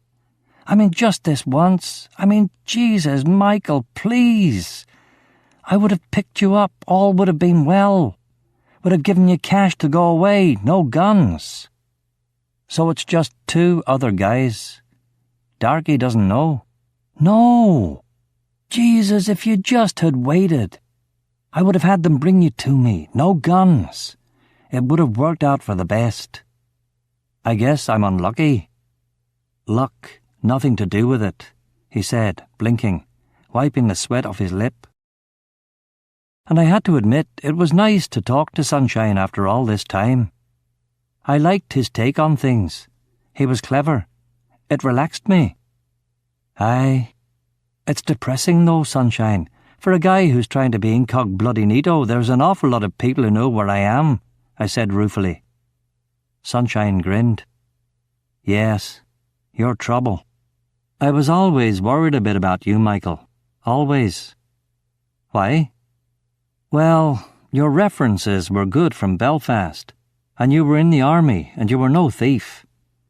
But you were always a bit too smart-mouthed, too smart for Scotchy. You were the brains, and he was the— Don't talk about him, I said menacingly. Sunshine was quick on the uptake, and grinned sheepishly, and changed tack. Yeah, but you were too fast and smart. Still are. Is that why Mexico happened? I asked. No, not at all. You know why Mexico happened. Darkey. And I was opposed. You know, I really liked you, Michael. I warned you to stay away from Bridget. Jesus, man, what were you thinking? I trusted you. I trusted you? No, I really liked you. You were here 3/4 of a year. You were good and reliable. And you weren't a thieving bastard like Scotchy. So Darkey and I were happy. Mention Scotchy again and I'll fucking plug you, Sunshine, I said. Yeah, okay. Look, I'm very sorry about what happened. You have no idea. I was against it. You were a great worker. Until. How long did you know? About what? About Bridget? I knew that week. Me, who was normally on top of things. Aye. Whose plan was Mexico? It must have been yours. No, not at all. It was Darkey, the whole thing. I said no. I said no way. I said send him back to Ireland with a good talking to, maybe a quiet kicking. He was much calmer now, and I preferred that. He was really thinking he could reason with me. I was cool. I seemed reasonable. And, Jesus, Sunshine, you sacrificed the whole crew for me. 4 good men and $100,000. Incredible. I mean, it was brilliant. Darkey could never have come up with something like that. Brilliant. You must have had contacts with the peelers down there. Michael, you got it all wrong. Sunshine interrupted. I cut him off. Sunshine, please. We both know how it was. He nodded and sighed. Was he resigning himself? No, not Sunshine. He took an intake of breath and began again. Michael, you've got to believe me. It was Darkey. Mr. Duffy had contacts with the Mexican police, Cancun police, big tourist area, big drug area. Darkey's plan. The Mexicans get 4 convictions and they keep the money. All Darkey, nothing to do with me. And Bob sets it up, gets out, and we get 10 years. Bridget marries Darkey and suspects nothing. Darkey wouldn't sacrifice a whole crew for me. Really, Sunshine, you were very clever. Michael, I opposed it the whole way. I said to Darkey, we'll send him back to Ireland.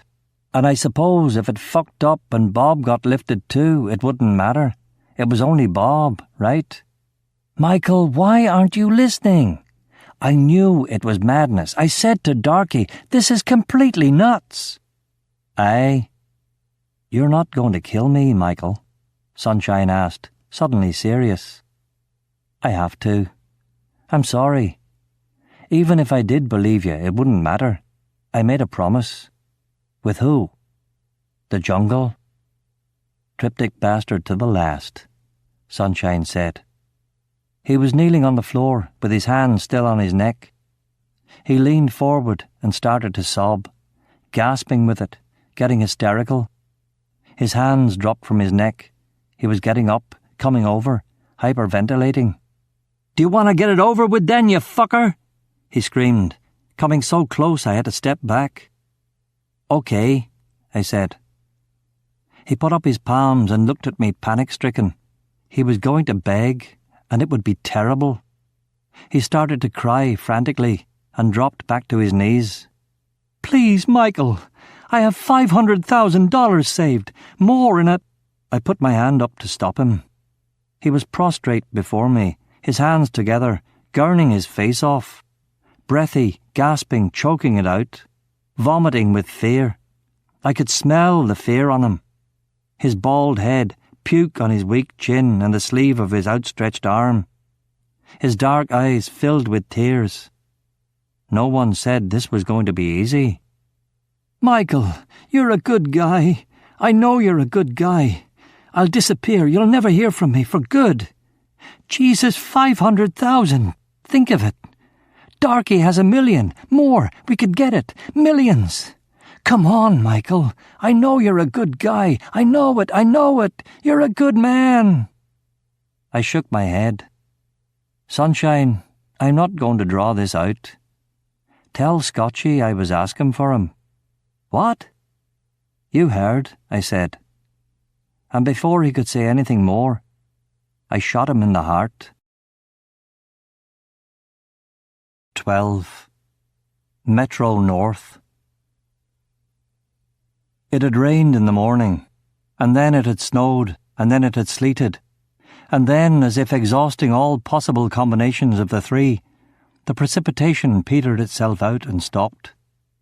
The sky was grey, and the sun could only make brief, faded cameo appearances where the clouds thinned. Irish weather, not really like New York at all.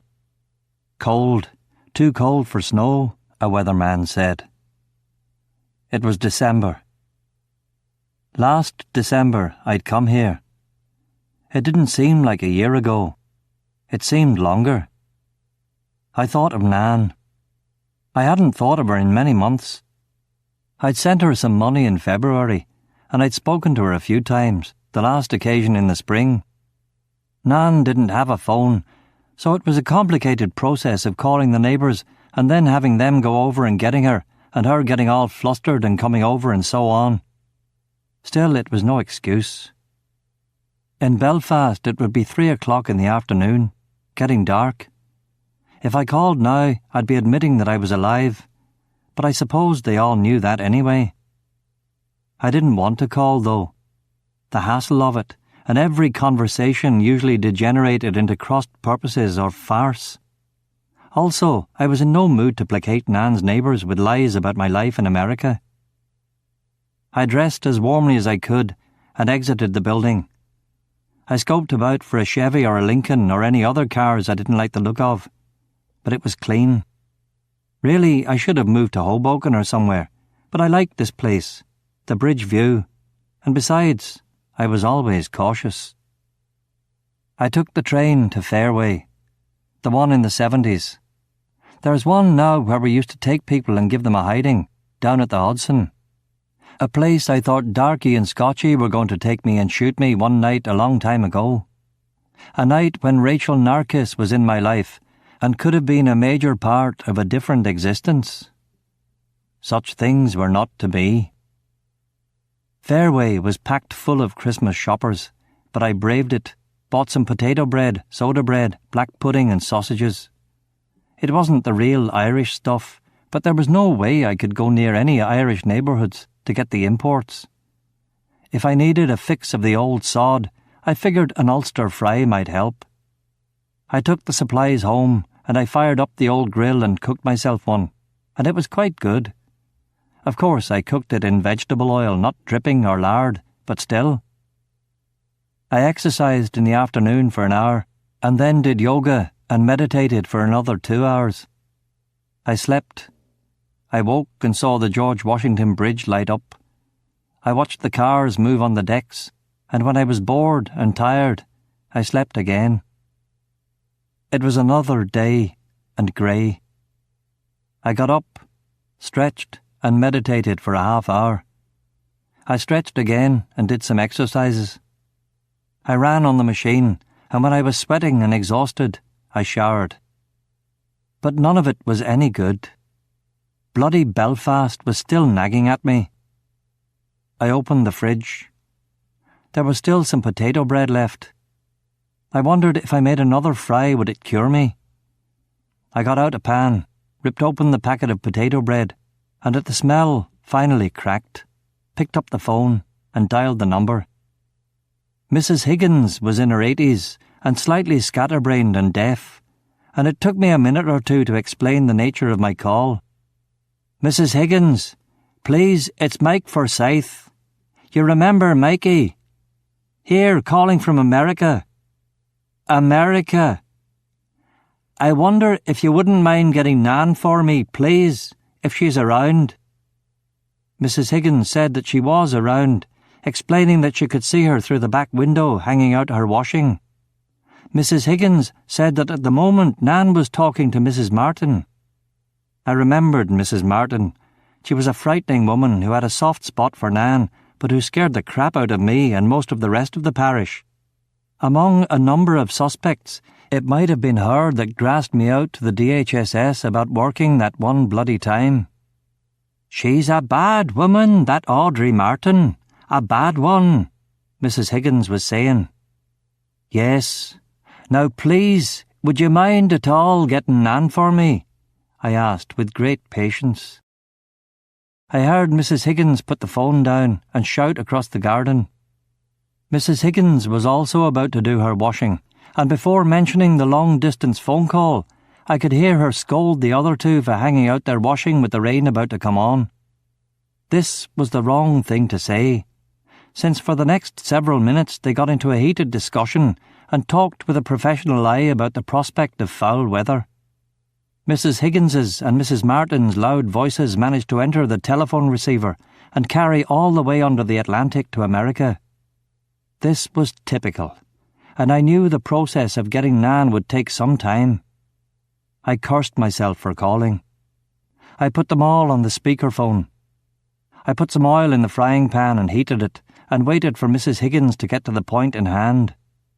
Apparently the Pentland's dog was barking, which could only mean hail, and the rotted cabbage leaves were still closed, so Nan reckoned the rain wouldn't come until after lunch. Mrs. Martin divined signs in the movement of the birds, and concurred with Nan's prediction. Mrs. Higgins, however, had been watching TV.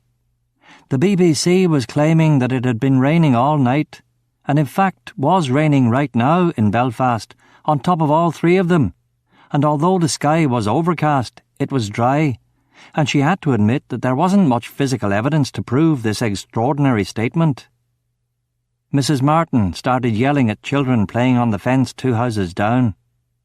Mrs. Martin's voice was booming and loud, and might just have carried across the Atlantic without any need for a cable. I shuddered. For reasons that never really came to light at trial, during a jumble sale in the Gospel Hall, Mrs. Martin had brained her husband with a fire iron. She'd gotten a suspended sentence at the district court in Newton Abbey, though it was agreed that had she not been so big and intimidating, and had not the magistrate come from just 2 streets over, she would have done 6 months. The weans must have keeked their whips when she yelled at him, but I managed to laugh a wee bit. There was the sound of panicked squeals and flight, and then a brief discussion among the women about the youth of today. The youth of today must have got the wheels turning, for finally Mrs. Higgins remembered about the phone call and told Nan to hurry because it was coming all the way from America. I heard Nan come up the path and then come breathlessly on the phone, all excited. "Hello, Nan." She caught her breath. "Michael, I might have thought you were dead. I'm very angry with you. I haven't heard from you. Your drunken idiot of a da was over, and when he asked about you and I said I hadn't heard in months, I could see even he was worried." "I'm sorry, Nan. You know what it's like." "I suppose you're not coming home for Christmas?" "No." "Aye. Audrey Martin said that now you wouldn't be." "Mrs. Martin?" "Aye." "I don't trust her, Nan. I think she grassed me to the dole about that picture in the Belfast Telegraph." "Ach, Audrey Martin wouldn't harm a fly," Nan said. "No, that's true. The lower forms of life are safe from her wrath. But you must admit that the sentient creatures have much to fear," I said, trying to be jokey with her, but it didn't really work. With Nan, it never really worked. I started throwing bread and sausages in the frying pan. The conversation with Nan was going as I'd expected. Not at all well. "You've a cold?" she said. "Do you go out without your scarf?" "Nan, I lost that scarf ages ago." "See, that's why you've a cold."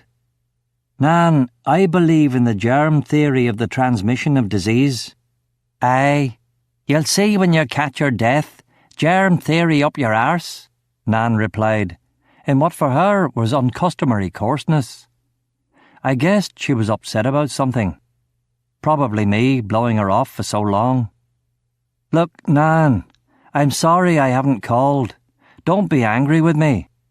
"Ach, I'm not angry at all now, Michael. But you can't do this again. Promise me that." "I promise." "Well," she began, and stopped. There was silence now, and I waited for her to say her piece. I waited still, as the bacon, egg, soda and wheaten bread joined the other components of the Ulster fry sizzling in the big pan. I waited as the smell drifted up and filled the apartment, and the sausages blackened and the black pudding crystallised. Finally, Nan came to it. "Michael, is everything okay?" she asked. I nodded and remembered to speak. "It's fine." "Nan, what is it? What's wrong?" "Listen, Michael. Mrs. Martin said you wouldn't be back for Christmas because people are after you." "What?" "She saw a couple of policemen come round the other day and they asked all these questions about you. I was out. It was late night shopping in town. But they asked about you. Asked her if she'd seen you. Well, she sent them off with a flea in their ear and no mistake. And for all your talk about her. But Michael, I was wondering if you were in any trouble. They haven't been back, and I've said nothing." I stopped cooking the Ulster fry and turned off the gas. "Nan, you'll have to go get her. I'll have to ask her about them myself," I said seriously. Nan put the phone down and went to get Mrs. Martin, a woman I'd hardly ever spoken to in my life because I'd always been too afeard. I heard them talk in whispers, and then she came on the line. "Hello, young man." "Hello, Mrs. Martin." "How are you in America?" "I'm good." "I see." "Listen, Mrs. Martin, I was wondering if you were sure the men who came looking for me were peelers." "I didn't think they were policemen at all, Michael. Your nan said that they must have been, but they didn't look at all like policemen. They had crew cuts and they were wearing jeans. They might have been your detectives, but I don't think so." "What did they ask?" "They asked if I'd seen you, and I said that as far as I knew you were in America, and they started asking all these other questions, and I sent them off about their business. I'm sure if they were police they would have showed me a card or something." "Local accents?" "I think so. Of the most vulgar sort in any case. Hardly police." "They weren't police," I said. "Listen, thank you. Please put Nan back on. Thank you." Nan came back on, and I told her to tell anyone who came looking for me that she hadn't heard from me in a long time.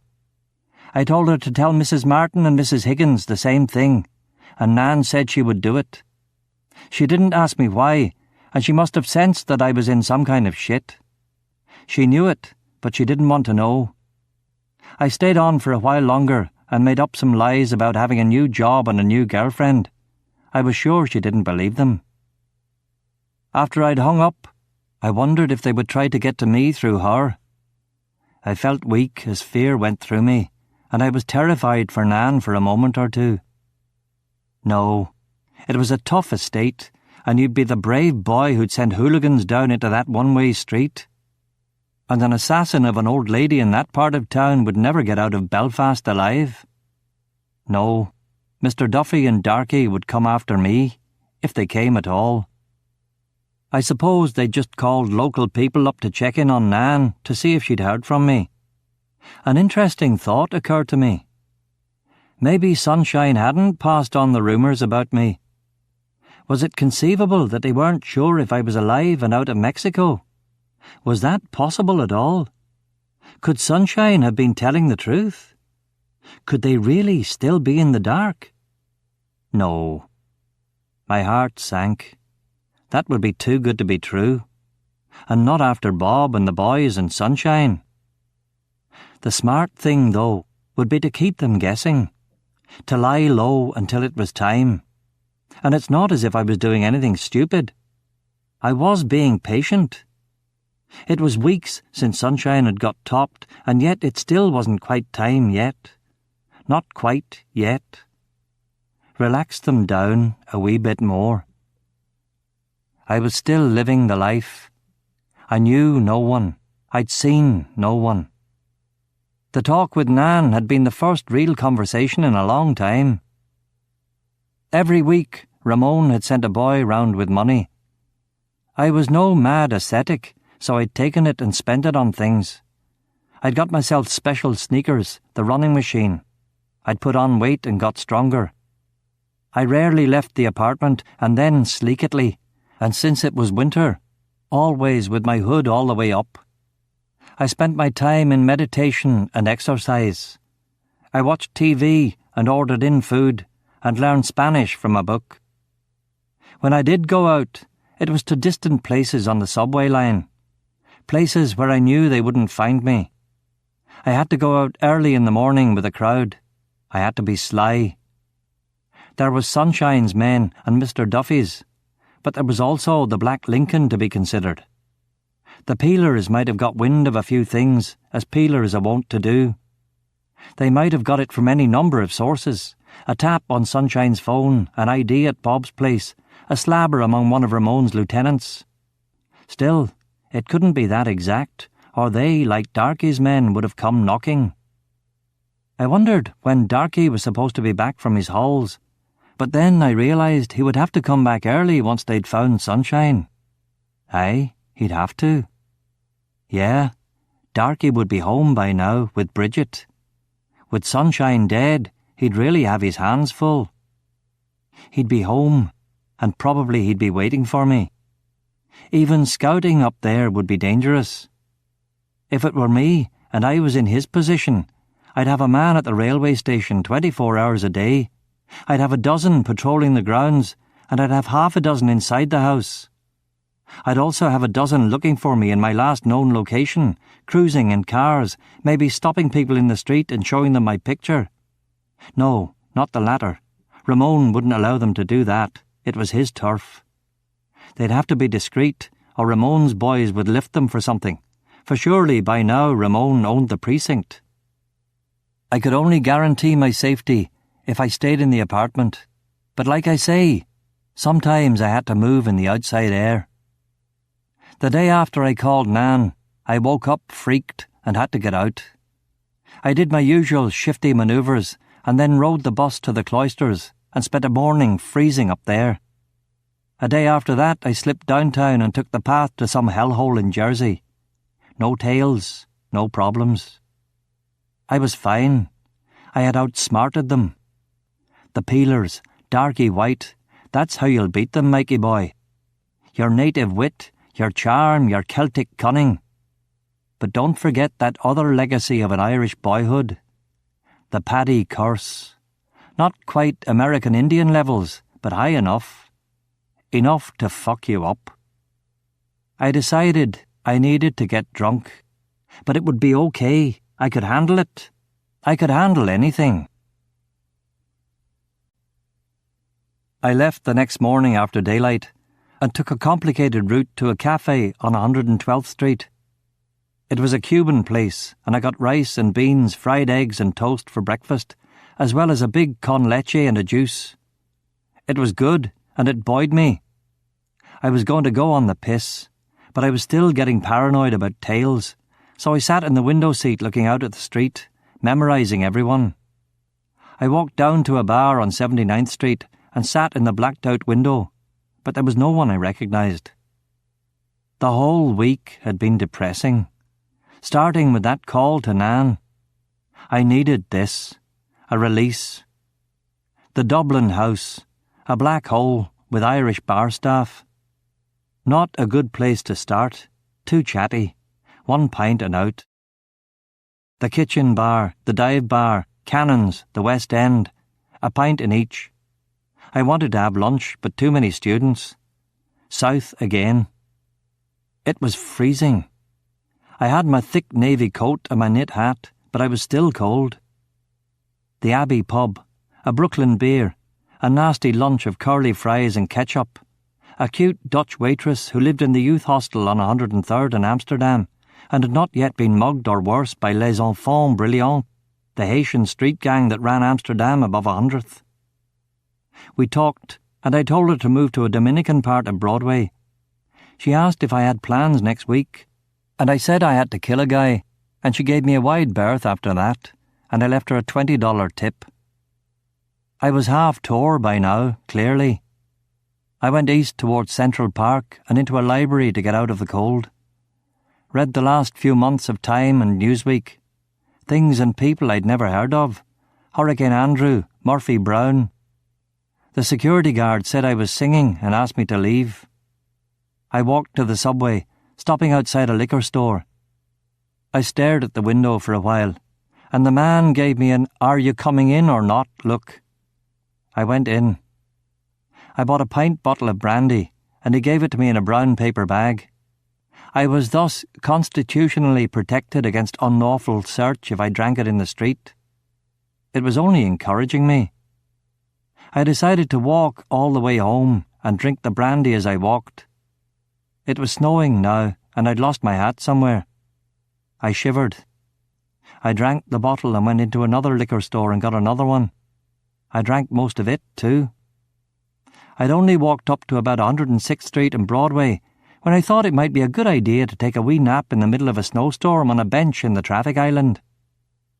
A cop car came by, and some kindly peelers clearly didn't want me dying on their patch, so without further ado they decided to lift me. I think they were only going to move me on or suggest a shelter, but unluckily, as soon as they laid paws on me, I reacted fast, turned, and belted one in the chest. They were pretty quick with the old pepper spray, and it hurt like hell. I went down like a ton of bricks. I couldn't see them at all now, and they were right on me.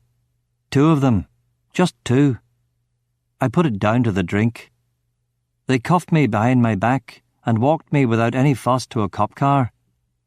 The cop car already had 3 dodgy-looking characters inside it, so they radioed in for backup. They searched me and found the driving licence that Ratco had rescued for me. That licence had never been good for anything, and now it apparently was bad for something, because while I leaned against the car and the peeler talked on the radio, I could see his expression change, even through pepper tears. My name was obviously known to someone. I thought of the black Lincoln. The feds. The other cop was standing beside me. The door was closed. The pepper spray had caught the left side of my face only. If it had been full on, I would have been unable to do anything. As it was, I was pretty fucked, gasping for air and barely able to stand. The snow helped a little, though. Copper number 2 inside was nodding and getting excited, but copper number 1 was stamping his feet and looking out for the other paddy wagon. My hands were cuffed behind my back, so it would have to be something pretty special. And special isn't easy with a fake foot. Still, it was worth a go. I shuffled back from the car and made as if to puke. I'd been crying the whole time, hamming it up as you do if you're still figuring what you're capable of doing and what you're going to do. The copper turned his head to spit. I tensed, and the copper was looking up and was about to say something, but by then I had jumped straight up and was making my body go horizontal. With my good foot, I kicked him in the balls. He was wearing a cup, but I heard it crack. He went down in a sitting position against the door. I landed hard on the ground on my side, got up. Try doing that with your hands cuffed behind your back and with a prosthetic foot, and set off running. The other cop would take a half-minute or so to get his partner away from the door, or else he'd have to climb out the driver's side. It would be enough. I ran up Amsterdam and kept running and cutting streets until I was at Morningside Park. The only people around did that New York thing and completely ignored me. I was handcuffed and crying and running, and not a man, Jack, chose to see me. Not even at the Columbia Law Library, where you'd think they'd be a bit more public-spirited. At the brow of the hill I stopped, took a quick breath or two, sucked in the deep, cold air, and ran down into the park, slipping on the big wide steps after a few feet and almost doing a header and breaking my neck.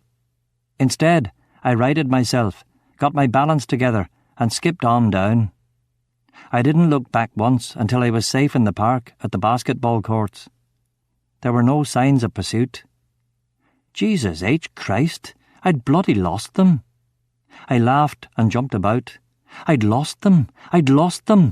Peeler Pete and his porky pals. Bastards! I yelled delightedly. Aye, I'd lost them. But suddenly it put the fear of God in me. It was close. And Jesus, I was on a list somewhere. My name was on a list, my real name. Shit. Drunken mixed stupidity had almost got me lifted. Fucking Paddy curse. Farther into the park, I found a bloke with a quarter, and he was nice enough to dial the phone for me too. He was a good guy, well into his 60s, skinny, really sweet, and sadly some kind of downer junkie. He didn't like the look of me one little bit, but since I was cuffed, he figured I couldn't be all bad. Ramon came down half an hour later, and I asked Ramon to give the bloke $20. Ramon did just that. Ramon and I went back to his place, and they cut the cuffs off me in about 5 minutes. I haven't seen you for a long time, man, Ramon said later. We were alone now, the boys gone. I sipped some of Ramon's hot chocolate mixed with cream and brown sugar and wicked Dominican rum. No. We're okay, aren't we? He asked. Yeah. Good. He stuck his hand out over the couch, and I shook it. He gave me the gangbanger shake, and I went along with it. You want something for the pepper spray? He asked. What you got? Home remedy. Okay. He went off to his kitchen and made a poultice to shove on my bad eye. I thanked him, and he said it was no problem. We sat for a while, silent. I had nothing to say, and Ramon didn't want to upset me again. I was the first to break the ice. Listen, I probably won't see you again, Ramon. It's going to be this week. I've delayed too long. Darkey's boys are after me, and I think the cops now too. They've forced my hand. It has to be now. After it's done, I'm leaving. Where to? I don't know. Australia, Ireland, I don't know. Ramon looked at me. I couldn't tell what he was thinking. I never could. He was a smart guy in a dumb guy's business, though like I say, all those brains couldn't do a thing to stop the gun of edgy young Moreno F. Cortez, a gun and 19 fucking bullets, and Moreno a cousin and trusted lieutenant. Moreno, incidentally, got shot in the head about a month later by Jose Ramirez, who in turn... But you know how it goes. We sat there and talked about trades and signings during the off-season. In Tampa, there was some kid from Michigan who was going to be the future shortstop. 1993, Ramon predicted, was going to be the Yankees' year. This year, next year, very soon, he said. He didn't live to see the World Series or Sosa in the home run derby. It would have pleased him very much. So, Michael, it will be soon, because of the heat, he said. Yeah. You will be careful? I will. Do you need any help? No. I stood up. We embraced. I didn't say goodbye, and afterwards I didn't see him again. His death was just one more stat in the bloody catalogue of uptown deaths in the early 90s. The next day I went down to Gray's Camping and Sport. I looked at camping equipment and sleeping bags. I decided against a tent. I placed an order for a down sleeping bag, which would take 2 days from the warehouse. That was okay, I said. I'd be back. I bought a big bull rucksack that was like a Royal Marine Bergen. I dyed my hair black and shaved everything but a moustache, which I also dyed black. I dressed in jeans and desert boots and a sheepskin coat. I got on the Metro North at 125th. I took an early morning train to Peekskill, got off and went to the nearest bar. I found a place to observe the railway platform. I sat there all day. There were no watchers, or if they were very good. I went back to Manhattan and adopted a dog from the ASPCA volunteers on Union Square. They needed my name and address, but that was okay too. I took the dog up to 181st Street. I called him Harry. He was a mongrel. A lazy character who had been house-trained for a house and not an apartment. There is a difference, and I soon discovered what this was. I bought a Peekskill town map and studied it. I found Darkey's place. I lost the moustache and dyed my hair red with blonde streaks in it. I dressed in a black coat and brown cords and tasselled brown loafers. I bought myself a pair of clear lens glasses and a walking stick. I caught the train from Grand Central. I got off at Peekskill. I walked the dog and found the house. From the map, it had seemed to be about a 35-minute dander from the Metro North stop. But when I got up there, the walk ended up taking over an hour. The map lacked contour lines. I strolled past the property and checked the initial security. No gatehouse, and I couldn't see anyone in the grounds. A Jeep and a Bronco in the driveway. A Jag in the open door of the garage. I went by and I let the dog off in the trees. The dog and I found a back area that was thickly wooded and seldom trekked through. There was a boggy wee swamp that you had to wade through, knee-high, to get to a convenient little copse with thorny bushes. If you could make it through the swamp to the bushes and you had a good pair of binocs, it would make a wonderful place for lying up. Your average private security guard wouldn't think much of it, because your average private security guard was a lazy arse, and he'd have to wade through the little swamp to get there, and in any case, it seemed far too far from the house. If, however, your average private security guard was a thorough bastard and had a dog sniffing about, well, then you'd be fucked. I hopped the train back to Grand Central and took a subway to Union Square. I gave the dog back, using the pooping problem as an excuse. I donated $50 to cover my embarrassment. I washed the dye out of my hair and packed a rucksack with a week's worth of pork and beans and digestive biscuits. 7 cans of beans, 7 packets of digestive biscuits, multivitamins. I bought some Marie biscuits for variety.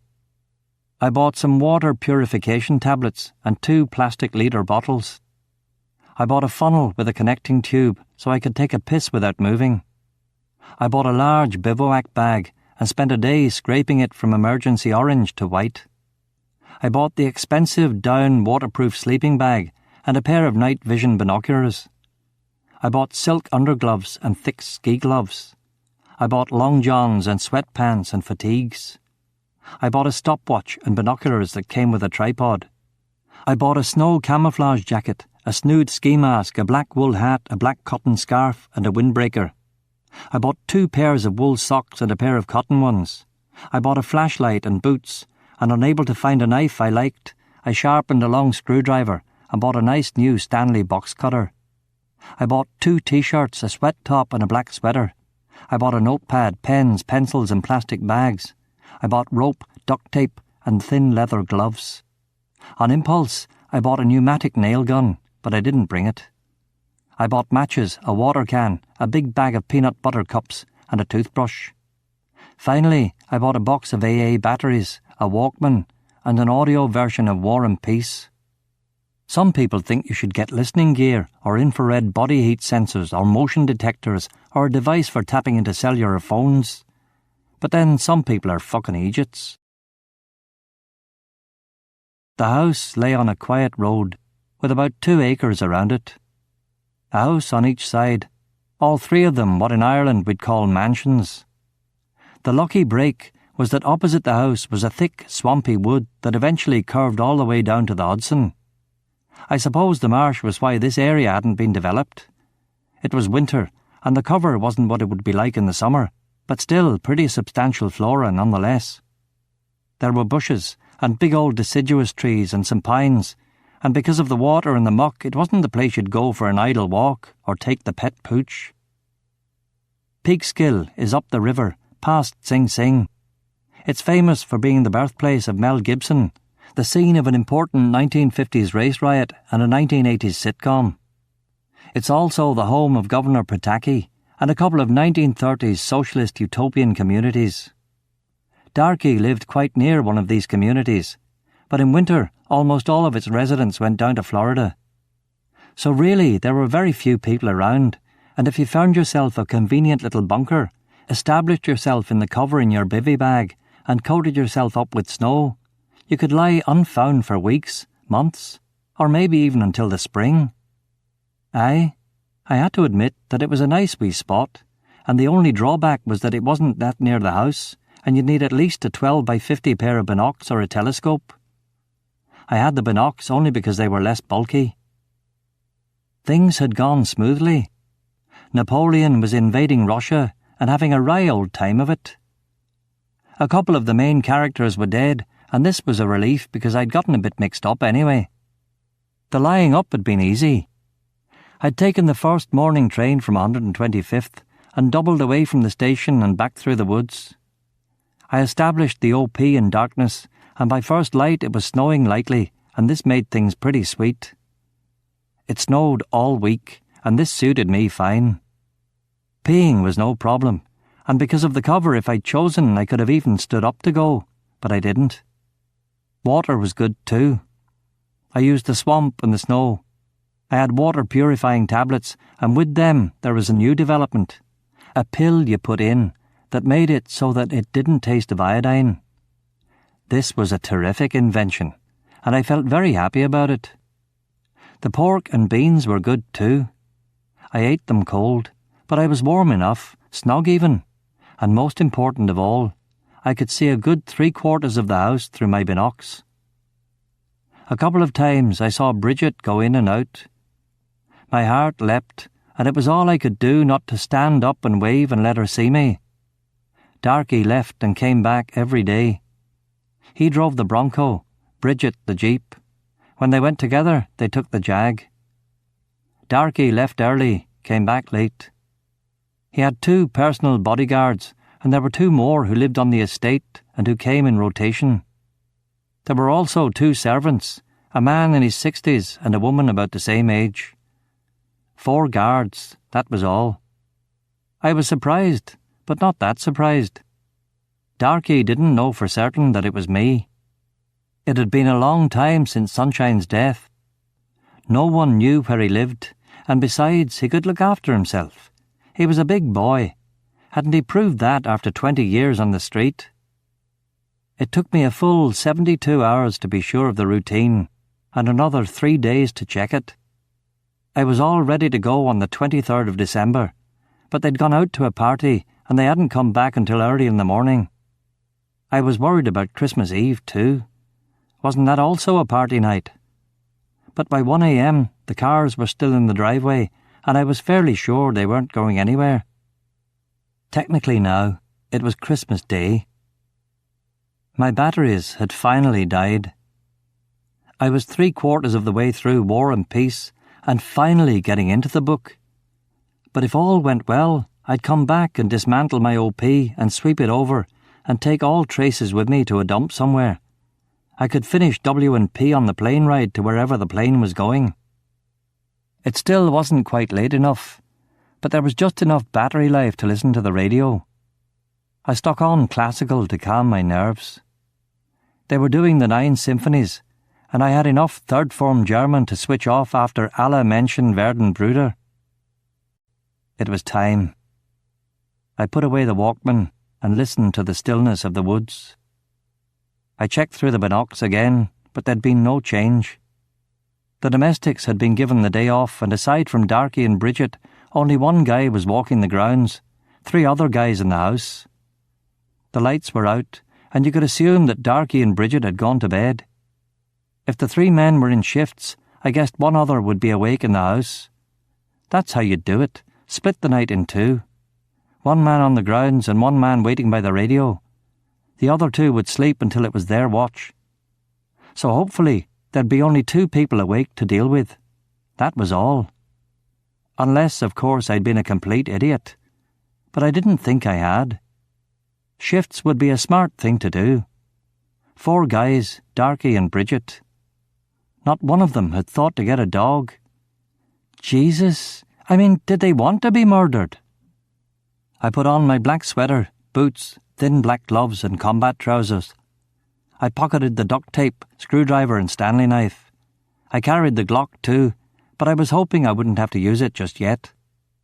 I left the OP and went to a closer spot where I could see the groundsman. There was a small window of opportunity because they did a radio check every 15 minutes at night, which at least was something you could give them credit for. I spotted the guard. I walked around the hill, following him in his circuit. I'd tail him until I saw him do his check. I knew this character, Guard B. His call-ins were irregular. I assumed he was a young guy. The earliest he'd done a check was 13 minutes and 15 seconds, and the latest he'd left it was 17 minutes and 50 seconds. He was in darkness, but I knew him, and I was well accustomed to the night now. He picked up the radio and called in and said something about it being freezing. He put the radio down and muttered to himself about the cold. I went quickly to the wall. It was 8 feet high and topped with glass. Not a problem. I wouldn't even need rope. I went up and over and lowered myself onto the snow on the other side. At this point, you have to ask yourself, was there no indecision? And no, I can honestly say there was none. If there had been, it would have been before I killed Sunshine. Not here with Darkey. Not now. Not tonight. I stood up, braced to see if he'd heard me. But he wasn't hearing anything. With the radio check done, it would be up to 17 minutes before anyone would get suspicious. Plenty of time. He was wearing a parka with an enormous hood, so big in fact that it restricted his field of vision to about 90 degrees in front of him.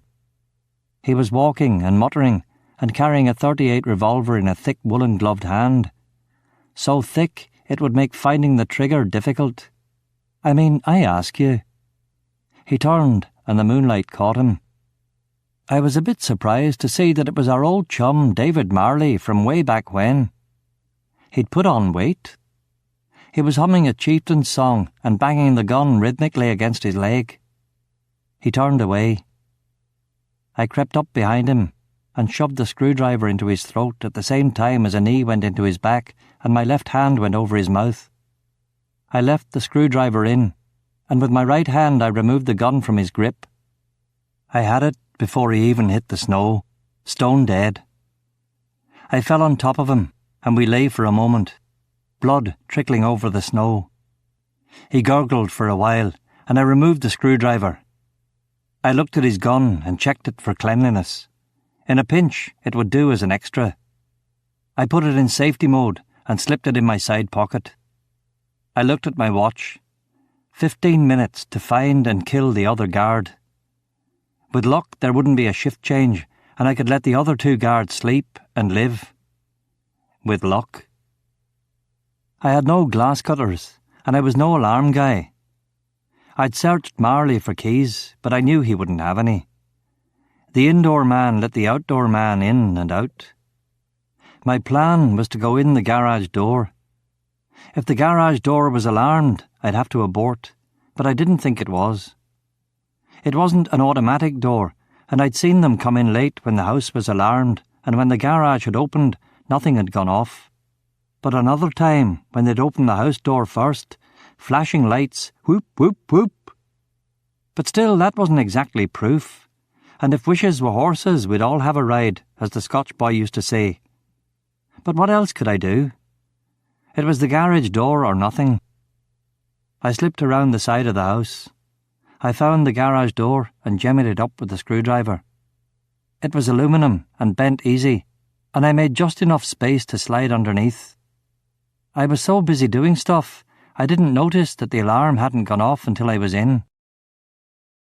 The garage was connected to the house by a door that not only was not locked, but did not lock. Hubris, if you ask me. I went inside through a room that contained the washer and dryer. Little night lights everywhere, and I saw that I wouldn't need the flashlight. I crouched on the floor and listened, but it was quiet. It was the night before Christmas, and all through the house, nothing was stirring, not even Darkey or Mouse. I walked into a large, airy kitchen with marble counters and many appliances. I looked for a dog bowl or cat bowl or any evidence of annoying pets, but I didn't see anything. I walked into a hall and listened again. The floor was carpeted. The central heating was quietly humming. Faint sounds were coming from a room at the end of the hall to the right. I walked down there and listened. Someone was watching TV. The other guard. I spent a minute turning the handle, and then I opened the door very slightly. The guard was in front of a small TV set, Jimmy Stewart on the screen, the guard engrossed. His back was to me, turned 3/4 away from the door, which made me think that Providence was on my team, for otherwise I would have had to rush him and stab the fucker in the heart or neck, making no end of commotion. I slipped quickly over and put a hand on his mouth and the barrel of the pistol in his ear. "Who?" he managed, before I silenced him by pressing in with hand and gun. "Father fucking Christmas. Now hear me. You don't have to die. You don't have to die. But if you make one sound or one move that upsets me, I will blow your brains out. Do you understand? If you do not nod your head. I don't want you to move at all in case I blow your fucking head off by mistake. I'm a jumpy fuck, you see. So instead, indicate that you understand by making a gentle humming sound once." A frog was in his throat, but he managed to hum. I kept the gun in his ear and went round to take a sideways look at him. A ginger bap, freckly, young. I didn't want to kill him. He was wearing a t-shirt and baggy jeans. There was a duffel coat on a desk beside him. I frisked him and he was clean. I took the duct tape out of my pocket and told him to take his shoes off very slowly, using only his left hand. Then I told him to duct tape his ankles together with both hands, but in slow motion. He was sweating and clumsy, but he did it. His back was to me the whole time, but I didn't particularly care if he saw me or not. On the whole, I suppose I preferred not. "What's your name?" "Whisper and answer," I said softly. John." "Okay, John. Now listen to me. I'm going to wrap your wrists in duct tape behind your back. I will need both hands to do this for about 1 minute. Therefore, I will need to put the gun down. However, it will be beside me, and if you make any sudden moves at all, instinctively I will grab the gun and shoot you in the head. Do you understand? Hum, if you understand." He hummed. He put out his wrists, and I wrapped them in duct tape behind his back. I picked up the gun again and blindfolded him with the tape. I tilted the chair. "John, I'm going to roll you on the floor. I'm going to do it gently so as not to make any noise. I need you to go limp and cooperate, okay? You can nod now." He nodded, and I laid him on the floor. "Now, John, listen to me carefully. I have business upstairs, and there need not be any unnecessary deaths. I will, however, make sure that I fucking kill you if you raise an alarm or make any move at all from this position. Can I trust you not to be stupid? Nod your head if I can." He again nodded. "Good. Now first tell me in a whisper when the next shift change is supposed to be." Half an hour." "Okay, good.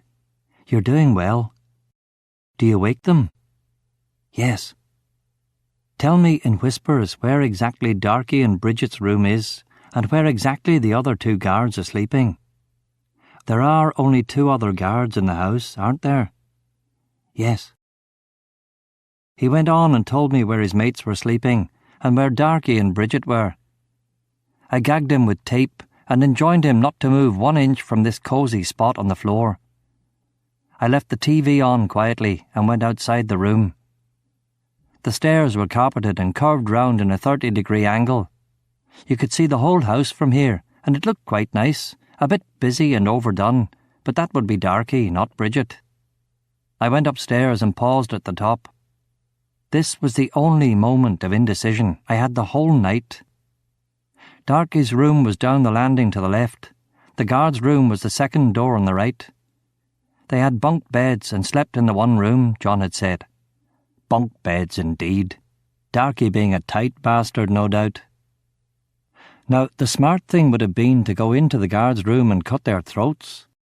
But I'd already made a wee promise to myself in the outside that if I could, I'd let them sleep and live. I mean, I thought I didn't care much about finesse, but clearly I did. Even so, just because I said I wouldn't kill them didn't mean I'd jeopardise the whole mission over it. Jesus, what could I do? I couldn't very well have them wandering about the house while I was still in the process of executing their employer. I hesitated. I wondered what would happen if I went into their room and gave them each a hefty blow on the head with the blunt end of the screwdriver. It sounded so plausible, but wouldn't the first blow wake the other guard? All this went through my brain in a second, and I decided that I would take the bloody chance. It was stupid, but you have to make a decision one way or the other. I inched up to the guard's room and spent another minute opening the door. There were bunk beds on opposite sides of a small room. The guards were both asleep in the one to my left, one man in the upper bunk and the other in the lower, which again was lucky. Here goes, I thought, crept over to the lower bunk and clubbed the guard behind the ear with my screwdriver. I didn't wait to see if it bunned him. Instead, I got up immediately and thumped the other guy. I pulled out the Stanley knife to cut their throats, but it wasn't necessary. They were both out of it. I found a lamp, turned it on, and worked fast. I hog-tied both of them with duct tape, blindfolded, gagged them, and stuck them in the recovery position. It was hard because they were unconscious, but it was all done in under 10 minutes. I was proud of myself. I hadn't topped them. A regular Mother Teresa I was, sparing the innocent. I walked down the corridor to Darkey's bedroom. I opened the door and made sure there were 2 persons in the bed. Yes. I felt around for weapons, got one, listened for weird sounds. Nothing. Darkey snoring, Bridget snuffling. It was all as smooth as silk. I turned the bedside light on. Bridget, her hair down, beautiful. A rock on her left hand that could have sunk the QE too. Darkey, sleeping soundly, tanned, relaxed. Bridget woke first, looked at me, screamed. Darkey woke and reached under his pillow. I'd already removed his piece and was pointing it at him. Tight little 38, do the job. You're alive, Bridget gasped. I'm alive, I said. Bridget and Darkey were wearing matching bunny pyjamas. For some reason, I thought he'd make her sleep in a vulgar low-cut negligée. Instead, this was domestic and cute. Darkey wasn't a bad lad, really, I thought. Bridget seemed to be on the verge of passing out. She threw up in her mouth instead. Darkey was looking at me with no fear whatsoever. Like I say, not a bad lad. You killed Sunshine, he said. It wasn't a question, just a confirmation of fact. I nodded. And Bob, too? He asked. This time he really didn't know. Aye, Bob too, I said. Jesus, he said, still a ways away from being afeared. Why? Asked Bridget. What's going on, please? What's going on, honey? I realised she wasn't talking to me. Darkey looked at me and looked at her. He read the expression on my face. His number was up. Sweetie, Michael and I have some business to discuss. I think it would be best if you went into the bathroom for a moment, Darkey said with admirable calm. What's going on? She demanded, hysterical.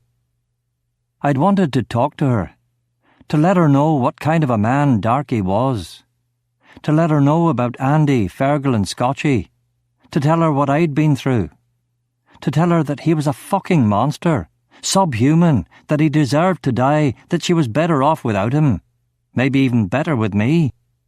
I wanted to make a little speech and tell her everything, to tell her that I was the strong right arm of the Lord's vengeance. But once again, Darkey was correct. She didn't need to see it. It would be better this way. Darkey's right, Bridget. We have to discuss a few things. Just go to the bathroom. There's things you can't hear. You're not going to kill him? There's 4 men in the house, all of them armed. You'd never get away with it. They'd kill you, Michael, kill you. My God, you're alive. How? You survived the... Oh God, we didn't know. Jesus. Is this about money? Michael, promise me you won't do anything rash. Promise me. She was looking at me, but she was clinging to him. Promise me. Give me your word. Everything can be sorted out, she said. You won't do anything rash. Promise. Say it. I promise, I said. Darkey hadn't taken his eyes off me. I'll explain it all later, Bridget, Darkey said. Please, love, do me a favour. Just go to the bathroom for a minute. Just for a minute. But why? She said, sitting up, leaning forward now, almost touching me. It's business, Darkey said firmly. Now go. I looked at him with wonder. He looked back at me, his face a study in composure and concentration. What a man. He was old school. He was Darkey fucking White. Why does he need a gun? We're all friends. Michael, I'm so glad you're alive. Oh my God, Bridget was saying. Darkey turned and faced her. He could see that I was losing my patience, and he wanted to spare her the scene. Go to the bathroom for 2 minutes. Michael and I have to talk business, he said, loudly, forcefully. She turned to me. Why do you need the gun, Michael? She asked. Those eyes. Jesus, how could you lie to her? How could you storm in here, upset her? How could you even think about hurting her or those whom she loved? It was impossible. I don't trust Darkey, that's all, I said, and gave her a smile. I think it reassured her a little. And you won't hurt him? She asked. Me hurt him? I asked. Yes, she said, soft, anxious. Her hands folded themselves in front of her as if in prayer. It unsettled me, rattled me. My weapon hand twitched. I won't touch him, I said. She let go her hands and took a knot out of her hair. Darkey breathed in and out. I remembered to breathe too. Okay, she said in a monotone. She believed me. She thought it was all a misunderstanding. She wanted it all to go away. Tomorrow was Christmas. This was some kind of bad dream. She looked at Darkey. Darkey nodded. 2 minutes, he said. The bathroom. She blinked once, got up, and went to the ensuite bathroom, closing the door behind her. She's gone. You might as well say your piece and get it over, Darkey said in a whisper. I'm ready. You're a hard man, Darkey, I said, trying to keep the admiration out of my voice. Yeah, so are you. Do you want to know why? I asked him, itching to spill the whole fucking story, but realizing now that I couldn't. I suppose I do, he said, still quite cool. If I could be half as together when my time came, I'd be all right. I sat down on the edge of his bed. I promised Scotchy after they shot him. I muttered to no one in particular. Look, Michael, what if I told you that no one was supposed to die? Darkey said quickly. "Do you think it's the sort of thing you're likely to tell me?" I asked. "Would you believe it?" he asked. "Honestly, Darkey, now I don't think it matters," I said. He shook his head, took a deep breath. His temples throbbed. He smiled at me. I was impressed. Was this the same crazy, impulsive, overacting Darkey White?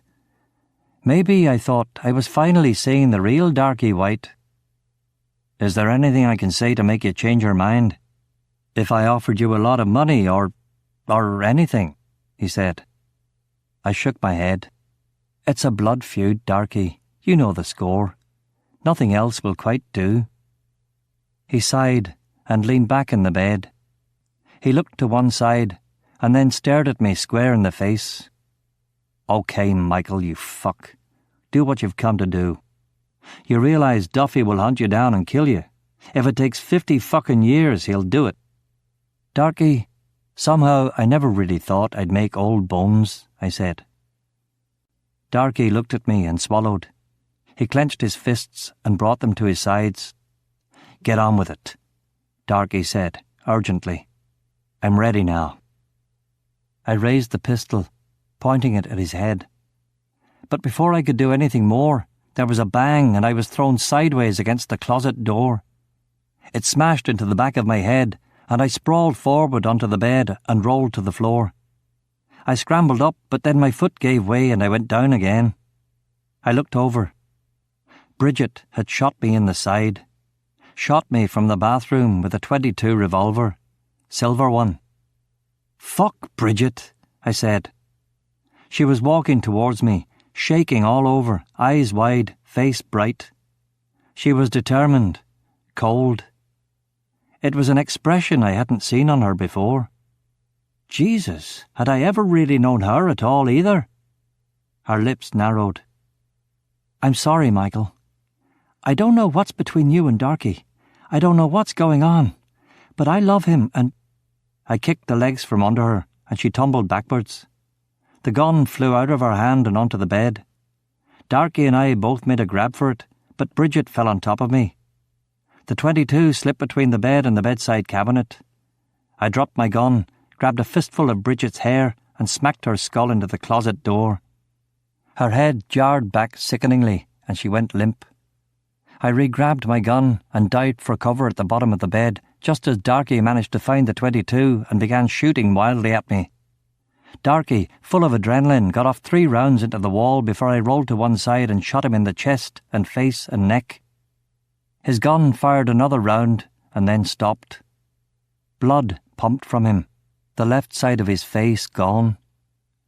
A bullet had ricocheted off his jawbone, up through his cheek and into his brain. He sat there bleeding and dripping eye jelly onto the pillowcase. His face relaxed, and what was left of his mouth drooped into a grimace.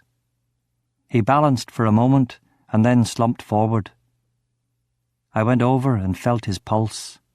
It was still beating gently, which afforded me the excuse to lift up his head, take out the Stanley knife, and cut his throat from ear to ear. I checked Bridget and saw that she was okay. Bridget. Jesus. She loved him. None of this had been necessary. He could have just killed me and told her about it, and she probably would have raged for a while but dealt with it because she fucking loved him. It would have been better that way too. Andy, Fergal, Scotchy, Sunshine, none of them had to die. She loved him. She would have understood. He shouldn't have been so overprotective. Jesus, Darkey, you just didn't have enough confidence in yourself. Darkey White, a lack of confidence in himself, could have fooled me. Maybe it was that bloody gut he'd got or his dyed hair. But it hadn't mattered to her. He should have just topped me and been done with it. Scotchy would have done it.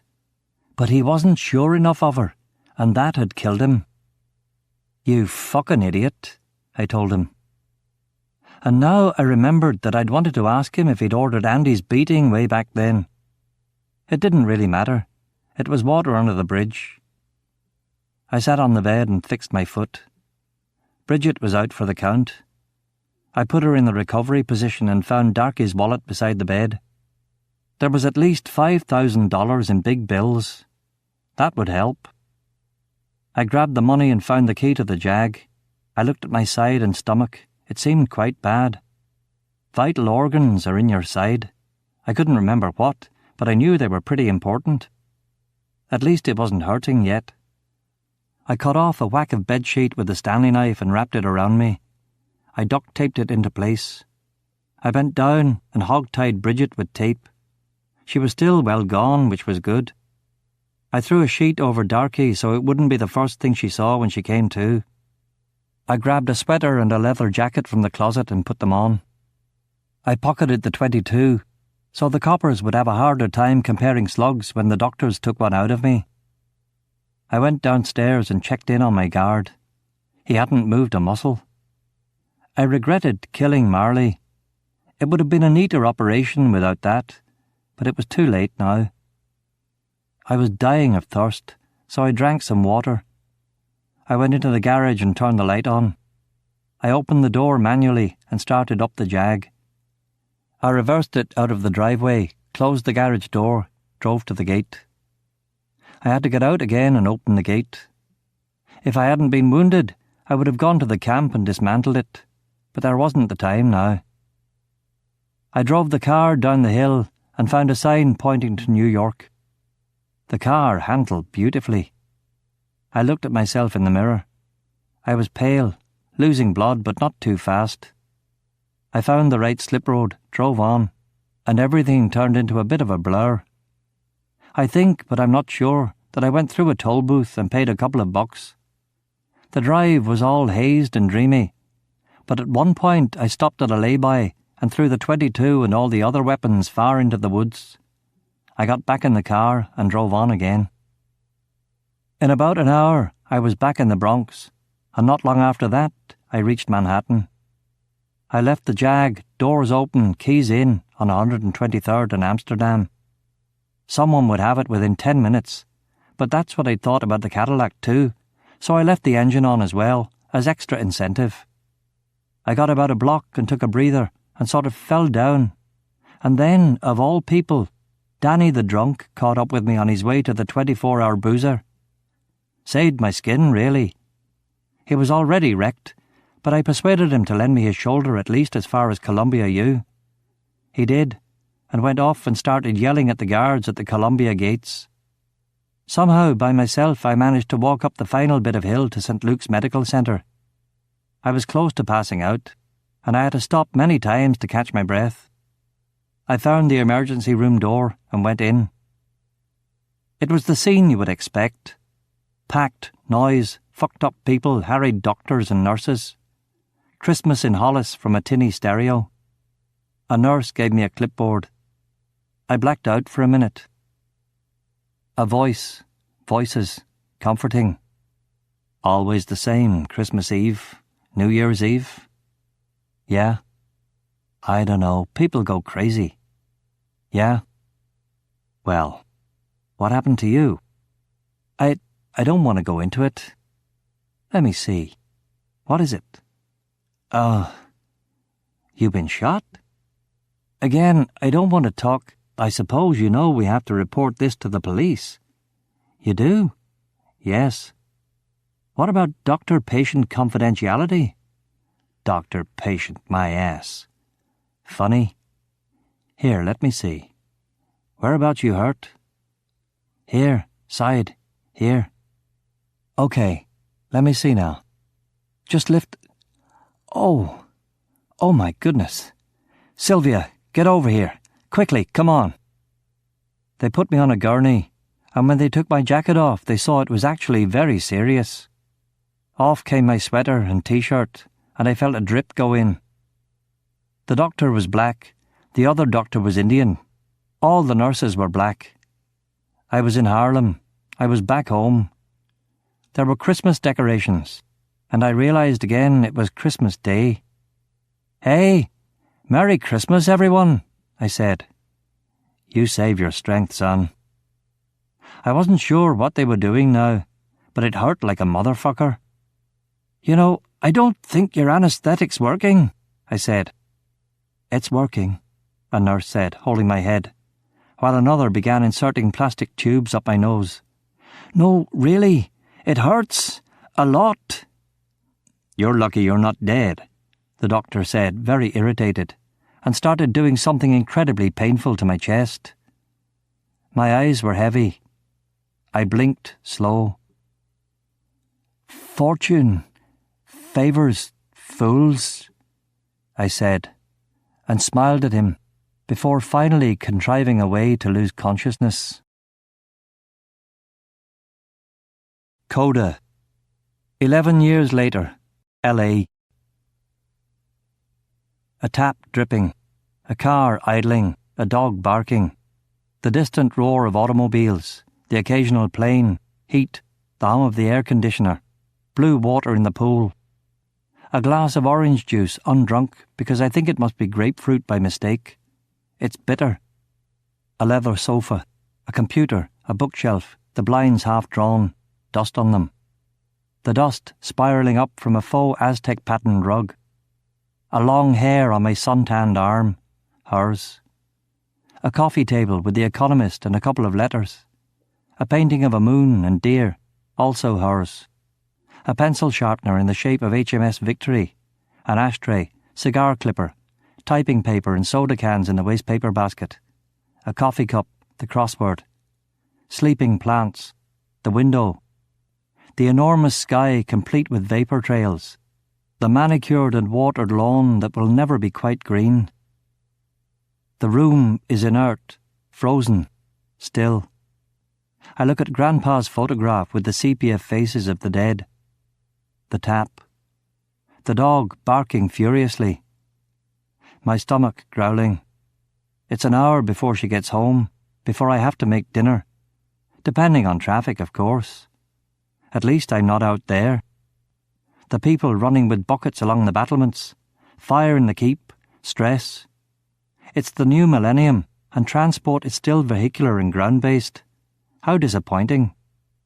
In fact, the whole century's been a bit grim so far. I reach out and turn over the cover on The Economist. Sometimes it's best not to know. My hand twitches and I close my eyes. Black fields, a faraway place. Observe, see us. See Patrick in the forest rehearsing his prayers. See us walking through it, a wounded arm and cuts on the barbed wire and the bog sucking down our packs. Cold rain that never gets this cold, not in the temperate brother of the temperate island. Aye. Jesus. I blink awake. I stare at the computer, whose background image is the hobbled deep field. I stare, and finally the screensaver kicks in, which is the earth in daylight and nighttime portions. The AC.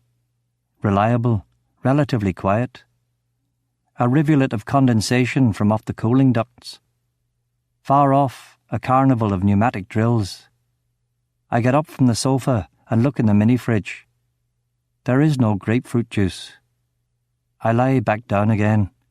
Think. The tap, the dog, the sound of the engine idling. What foul conspiracy is this? She poured it for me at 11 a.m., just before she left for her afternoon job at the marketing agency. Odd.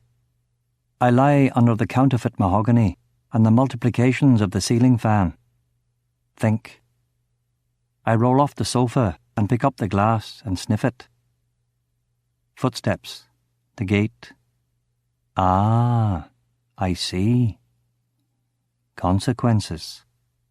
Someone has come to murder me. In an hour or two, the sun will set and then it will be dusk. The best time to be in this city. Yellow and brown and gold lines will weave the clouds into a picture. The sunsets in Los Angeles. It was not always so. Father Enriquez Ordonez of the Santa Barbara Mission, writing in the 1790s, describes night falling quickly, the sun disappearing like a ghost into the Pacific. Spectacular now, because the polluted air scatters the light into its lower frequencies. All this is true. Obvious. The juice sitting there, sipped, but otherwise untouched. The air conditioner spitting, whining. Another plane. The dog louder now. A picture of the desert. A banana, oranges, CDs on a shelf, undertones, Ash, Therapy, U2, Van Morrison, Irish bands all. Nostalgia, no doubt. Pathetic, really. The juice, the dog, a dying lemon tree. I've tried with it. Watering, starving, moving from out and back into shade. The tap. He comes. He has prized the lock on the gate. Prized, not picked. This is not going to be about savoir faire. He is medium build, a light grey suit, pinstripes. Cheap but expensive-looking shoes, slippy soles, white sport socks. He is wearing pilot sunglasses and a brown felt fedora. His face is pockmarked, his nose especially. He is about 30, but with the skin and the uneasiness, he seems older. He is steady on his feet, but clearly he's a drinker. After this job, he'll go to a bar and take a shot or two before heading back to report. The weapon is in a shoulder holster. A longish pistol, perhaps a machine pistol, or maybe the length is a silencer, or maybe it's both. He has another gun around his ankle, a revolver. His trousers are too short. In fact, the whole suit looks too small for him. If he were Latino, I'd say that the suit was perhaps his brother's. But he's not, he's Caucasian. He walks up the path on the left-hand side. A Brit, a Mick. Maybe just a lefty. No, the gun is over his heart. He's a fucking paddy, I know it. He won't be sure about the city. The heat bothers him. He's wearing a stupid hat. He'll be easy. He's not being particularly cautious, even though this isn't his town. How have they been briefed? I'm drugged and asleep. Why hadn't Carolyn been more insistent about me taking my vitamin C? Nervous. She didn't want to put too much emphasis on it. Raise suspicion. But the dose was too big. Clumsy, clumsy lass. Never could do anything right. We've been dating for about half a year. We met at the firm where I worked briefly as a security consultant. Carolyn's her real name, but she wants everyone to call her Linny. That should have been a clue right there. She's no Bridget, though she is pretty. Pale, thin, blonde, fragile. She's from Athens, Georgia, but likes the B-52s rather than REM. Another clue. It was clever that they would come to me through her. She'd be afraid of them. Wouldn't tell me, wouldn't tell the cops. Must have got to her yesterday. Was she weird last night? I don't remember. How? We've got your mother, your brother, we'll get you. I don't know. They'd question her. What's he like at home? What's his routine? Okay. Well, we only need you to do one thing. Slip this in his orange juice and go to work. Don't act weird in any way. Don't do anything different. She hadn't. Nothing I'd picked up on, anyway. Yeah, come through her. They'd be wary of me, the man who killed Darkey White. You'd think you could just hit me in the street, but somehow it would fuck up. Better to get at me from the inside, the weak spot. Yeah, I'm drugged and asleep, and here he comes. Well, you can't say I haven't been patient. I have. 10 years I've been waiting. 11. I did the dirty. I had to. The peelers came, lifted me, and I gave them every goddamn mick I could. Everyone who wasn't already dead, or murdered in a different way. Bridget, me. It's been so long, so tedious. I've begged them. I've dreamed them here. I've dreamed me there. Seamus Patrick Duffy, get off your arse. Do your duty. Oh, aye. You're an old man, but that is no excuse. Get to it. Your ancestors were schooled in blood feud, in Ulster, in the wars against the Indians. Christ, for instruction, look at the early career of Andrew Jackson. Let not a man stain your honour. Listen to that siren voice. Didn't he break his sacred oath? Only a coward blabs to the police. It's been a long time, but we still have to kill him. Every day that Michael lives, we die. But they didn't come. They didn't find me. 4 years ago in Chicago, I was on the elevated train. A man approached me with a gun. Late at night, empty car, 1 man, 1 gun. The train jerked, and he stumbled forward. I pulled his weapon hand and broke his arm and bolted the train at the next stop. Was it a mugging? I should have checked. I ran instead. But in retrospect, I think it was a robbery attempt. Anyway, I read the papers. I keep up. Seamus Patrick Duffy died last year. He was 78 and he was in bed. He was the last of the old Irish hoods, the final sad player in a forgotten story. The obituary in the New York Times said that in the 1990s the Irish mob was broke, like the Italian mob, like the Russian mob. Now, of course, the unions in New York are incorruptible, and no one gambles, and no one needs a green card, and no one uses drugs. The Mick assassin takes off his fedora and wipes his face. He's hot and bothered, and all he's done is walk from the car. Oh, the anticipation. Watching the calendar and clock. For too long. For far too long. I almost thought you weren't coming. That you'd see that the torture was in the waiting. But really, you're not that smart. You couldn't probe the depth of my psychology. Who is the boss now? I've heard rumours. They bleed me information. Is it you? Maybe you've imagined this day, talked it out, planned it. Well, so have I. It's the distillation of everything that was our world, the apotheosis of our journey together, time compressed to now. The world has moved on, but we have not. So much is different, but we're locked in together, you and I. I know. And don't worry, I will not disappoint. I've rehearsed this, again and again. We will all of us play our parts.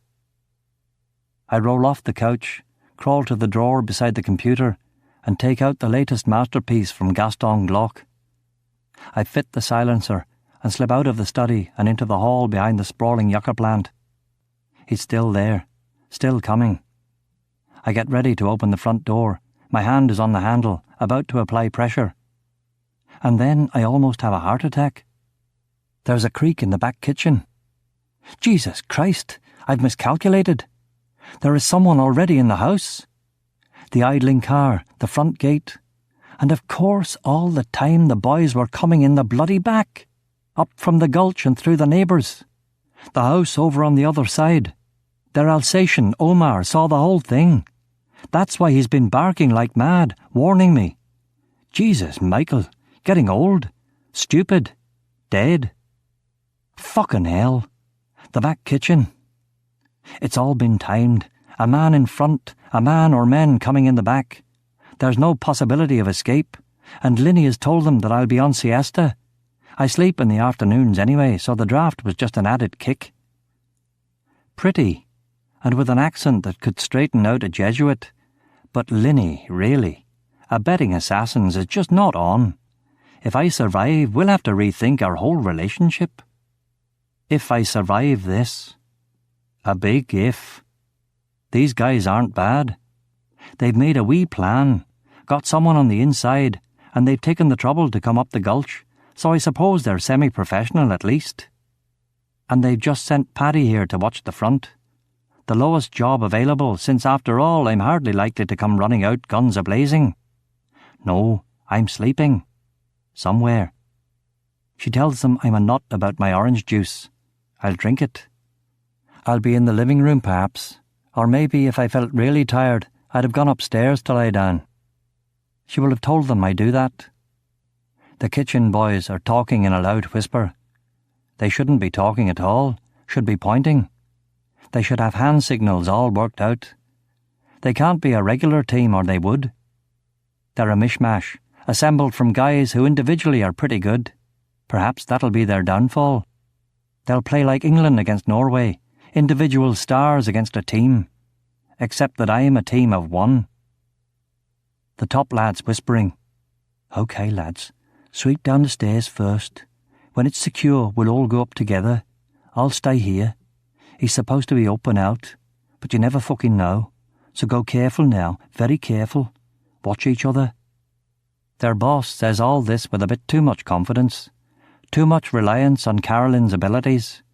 He's an Egypt, like me. I can't tell precisely what the accent is, but it's definitely Brit. "OK, OK," two voices reply. "So Jesus, there's 3 of them in the house and 1 outside." "Well, the clip holds 17. I nip from the hall back into the study and look for a place to hide. There's nothing. The sofa is too near the ground and there are no curtains. I'll just have to wait in shadow and pop him as he comes through the door. I get into a crouch and raise the pistol. I'm sweating. God, am I really this out of touch? That's easy living for you. Too many good restaurants in this town. Too much driving. Too much The study door opens. He's young, pale, T-shirt and very tight white jeans, sneakers.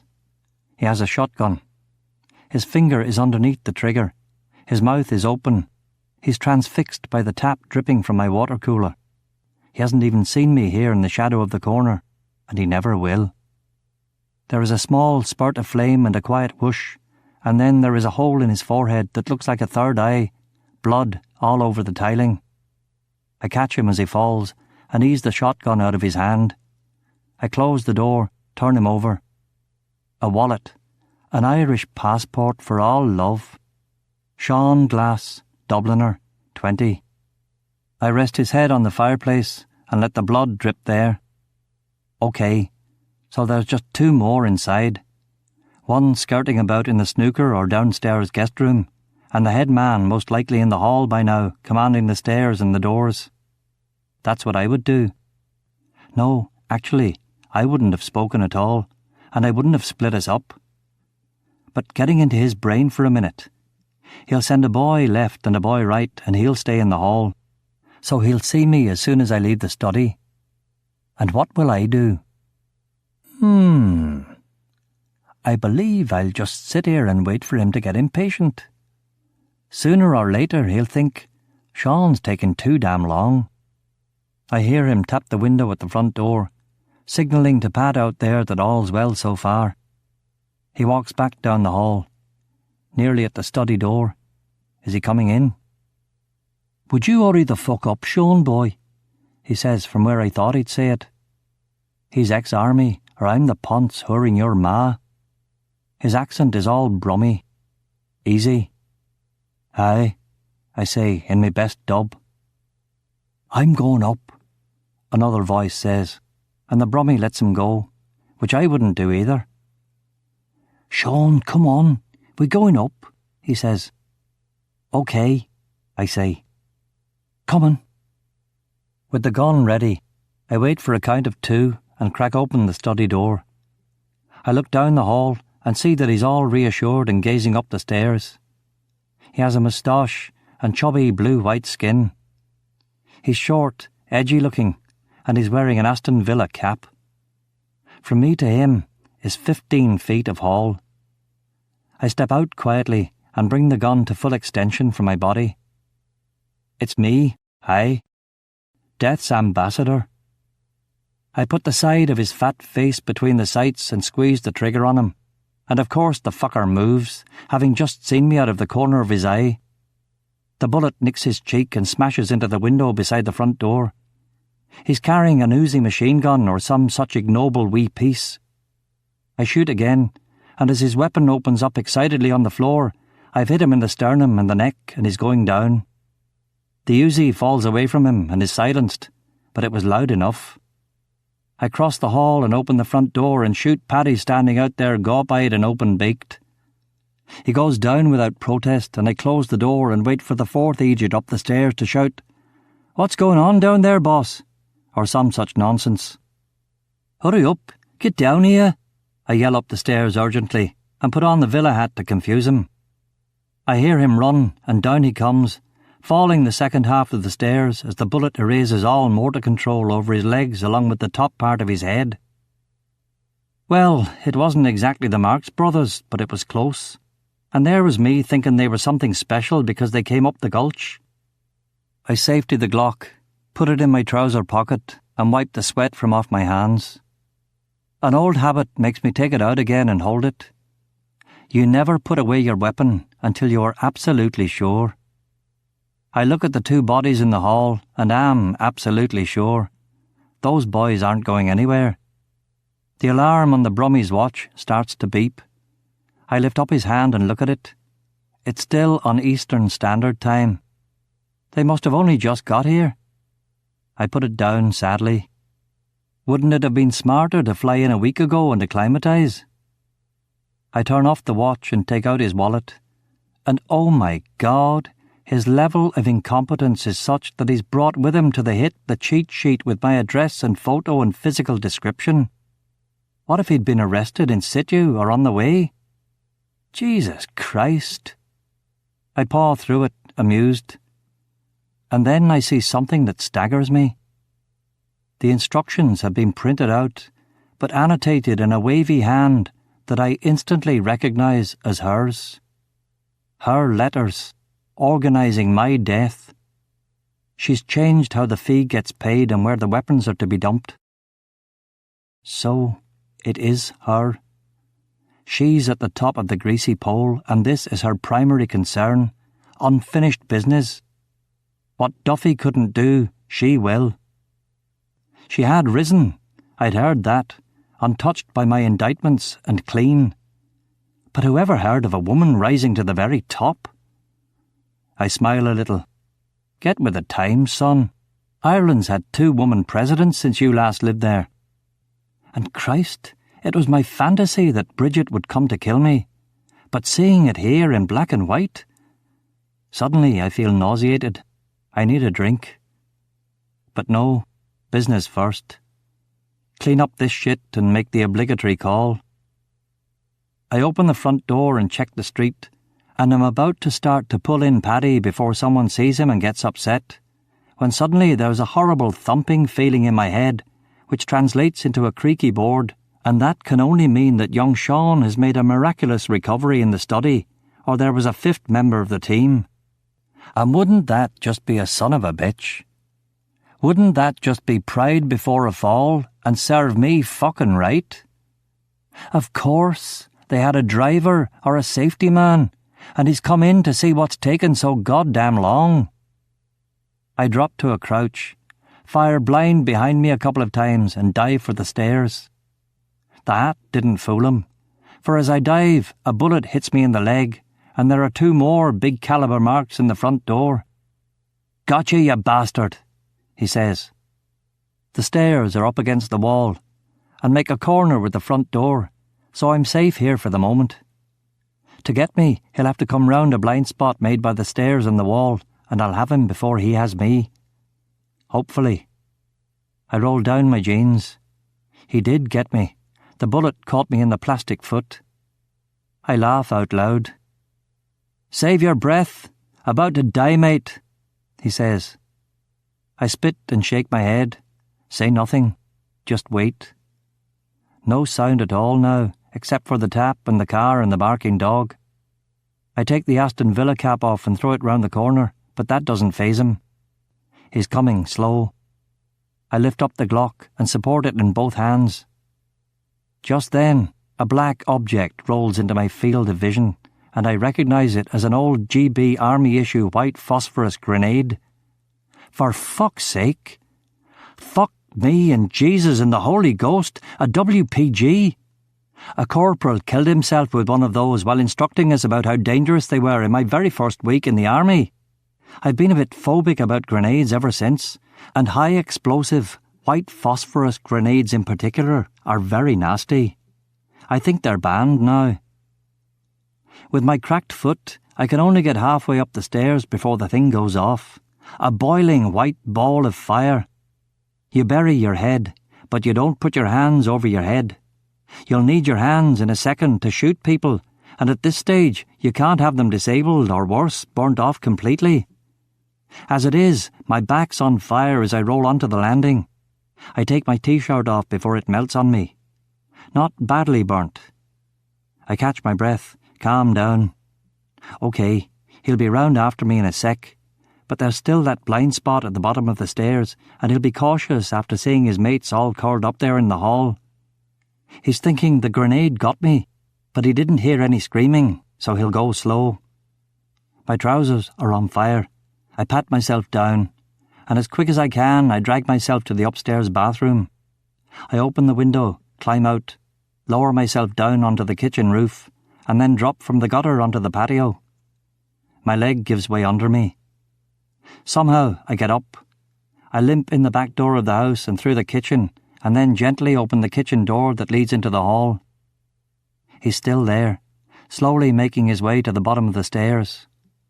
His gun is one of those nifty Belgian jobs. He's tall, curly-haired, with a denim jacket and black jeans. He's wearing sunglasses. He's inching along. He's assuming I'm dead, but taking no chances. You have to be careful, but sometimes you can be too careful. Drop it, I say, and he spins wildly around. The Glock smiles and shoots him in the chest 4 times. He goes down, and I take a breath. Thank you, Ganesh, remover of obstacles, I say to the statue in the hall. It's a joke Ganesh and I share, and he grins with his elephant head. For the obstacle is not them or me. It's the past that cannot be unwoven. I do a thorough scout, and this time there are no more surprises. There were 5 of them. But, like Egypt's, they split themselves up. You've got to hand it to her. After all this time, and after all that's been happening on the earth. But don't go cheap, love. Get pros. Come on. You're in New York and I'm in LA, my dear. Isn't that punishment enough? Ha. Will there be a next time? There will. I know you. I know you now. Not then. But now I do. I hobble to the fridge and crack open a Corona. I take a big gulp. I pick up the phone and dial a number I've memorised these 10 years. Ever since they took out that slug and saved my life and came and threatened me and I made a deal to save my sorry ass. I give my code name and then my handlers. They put me all the way through to his mobile. He's outdoors somewhere near water. It's lapping, but it's not breaking. He's on a lake. How's the fishing? I ask him. How? He begins, but I have to interrupt him. I'm going to need help quick before the peelers show, and there's not much time for idle chatter. Listen, you were right. My mistake. I want back in the programme, I say. OK. Somewhere you get seasons. Seasons, he says. You get seasons in LA. It's just that they're all good. OK, somewhere with more rain. More rain? He asks quizzically. Yeah. I think that can be arranged, he says. I'll need to go to a hospital. Are you hurt? Just a burn. I'll live. Lucky us. Lucky you. Are there casualties? Yeah, it's messy. How many? 5. Shit. Yeah. Don't worry. We'll keep you safe, he says. That would be nice, I say. The lie going down as easily as the booze. I hang up. I pull in Paddy. The smoke alarm goes off and I play around a bit with the fire extinguisher. I make my way to the kitchen and put salve on my burned neck and scalp. I look at the scorch mark in the mirror. It doesn't seem too bad. I grab another Corona. I get a bottle of gin and some aspirin. Shouldn't really be drinking. I limp into the backyard and sit next to the pool. Omar comes bounding over and barks at me through the gaps in the fence. Good boy, I tell him, and he wanders off pleased. I finish the Corona and let the bottle drop. I sit up, swallow 2 aspirin with some gin and water. I take a long look around. A south wind is stirring the slender stems of pines. The hawsers bend, and there are murmurs in the clay figurines as the sun dips behind the fence. The evening star waits, beguiled, while airplanes and birds mark boundaries in all that blue abandonment. The cars sing. The grass creaks in parks and cemeteries. I am calm, erased of all extraneous emotion, collected, easy. I feel the pine needles, the warm roads, the scent of butterflies, the sniff of coyotes in those teeming hills. These are my last days in this town, and when the heat's cooled down and I am safe and far away, I'll disappear. Find you easier than you found me. I can see it. You and I, my honey love. Oh yes, Bridget, I can see your face. You and I in the still of the dark together. And in that moment, and in that place, death incants a name, and somehow it doesn't sound like mine.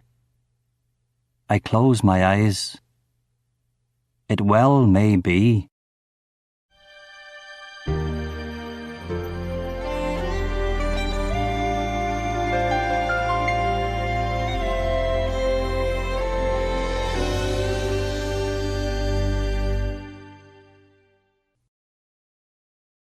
About the author. Adrian McKinty was born and grew up in Carrickfergus, Northern Ireland, at the height of the Troubles. He studied politics at Oxford University, and after a failed legal career, he moved to New York City in the early 1990s. He found work as a security guard, mailman, door-to-door salesman, construction worker, bartender, rugby coach, bookstore clerk, and schoolteacher. He lives in Colorado and is working on a new novel. This concludes the reading of Dead I Well May Be by Adrian McKinty. Copyright 2003 by Adrian McKinty. This book was read by Gerard Doyle. This unabridged recording was published by arrangement with Scribner, an imprint of Simon & Schuster, Incorporated, and was produced in 2004 by Blackstone Audiobooks, Incorporated, which holds the copyright. Neither this recording nor any portion of it may be reproduced or used for any purpose without prior written authorization from Blackstone Audiobooks. If you would like to obtain a complete catalogue of our titles or our monthly update telling you about new releases and our new collection of books on CD and MP3, write Blackstone Audiobooks, P.O. Box 969, Ashland, Oregon, zip 97520, or call 1-800-SAY-BOOK. That's 1-800-729-2665. You may also obtain the same information from our award-winning website. Our address, all one word, is www.blackstoneaudio.com.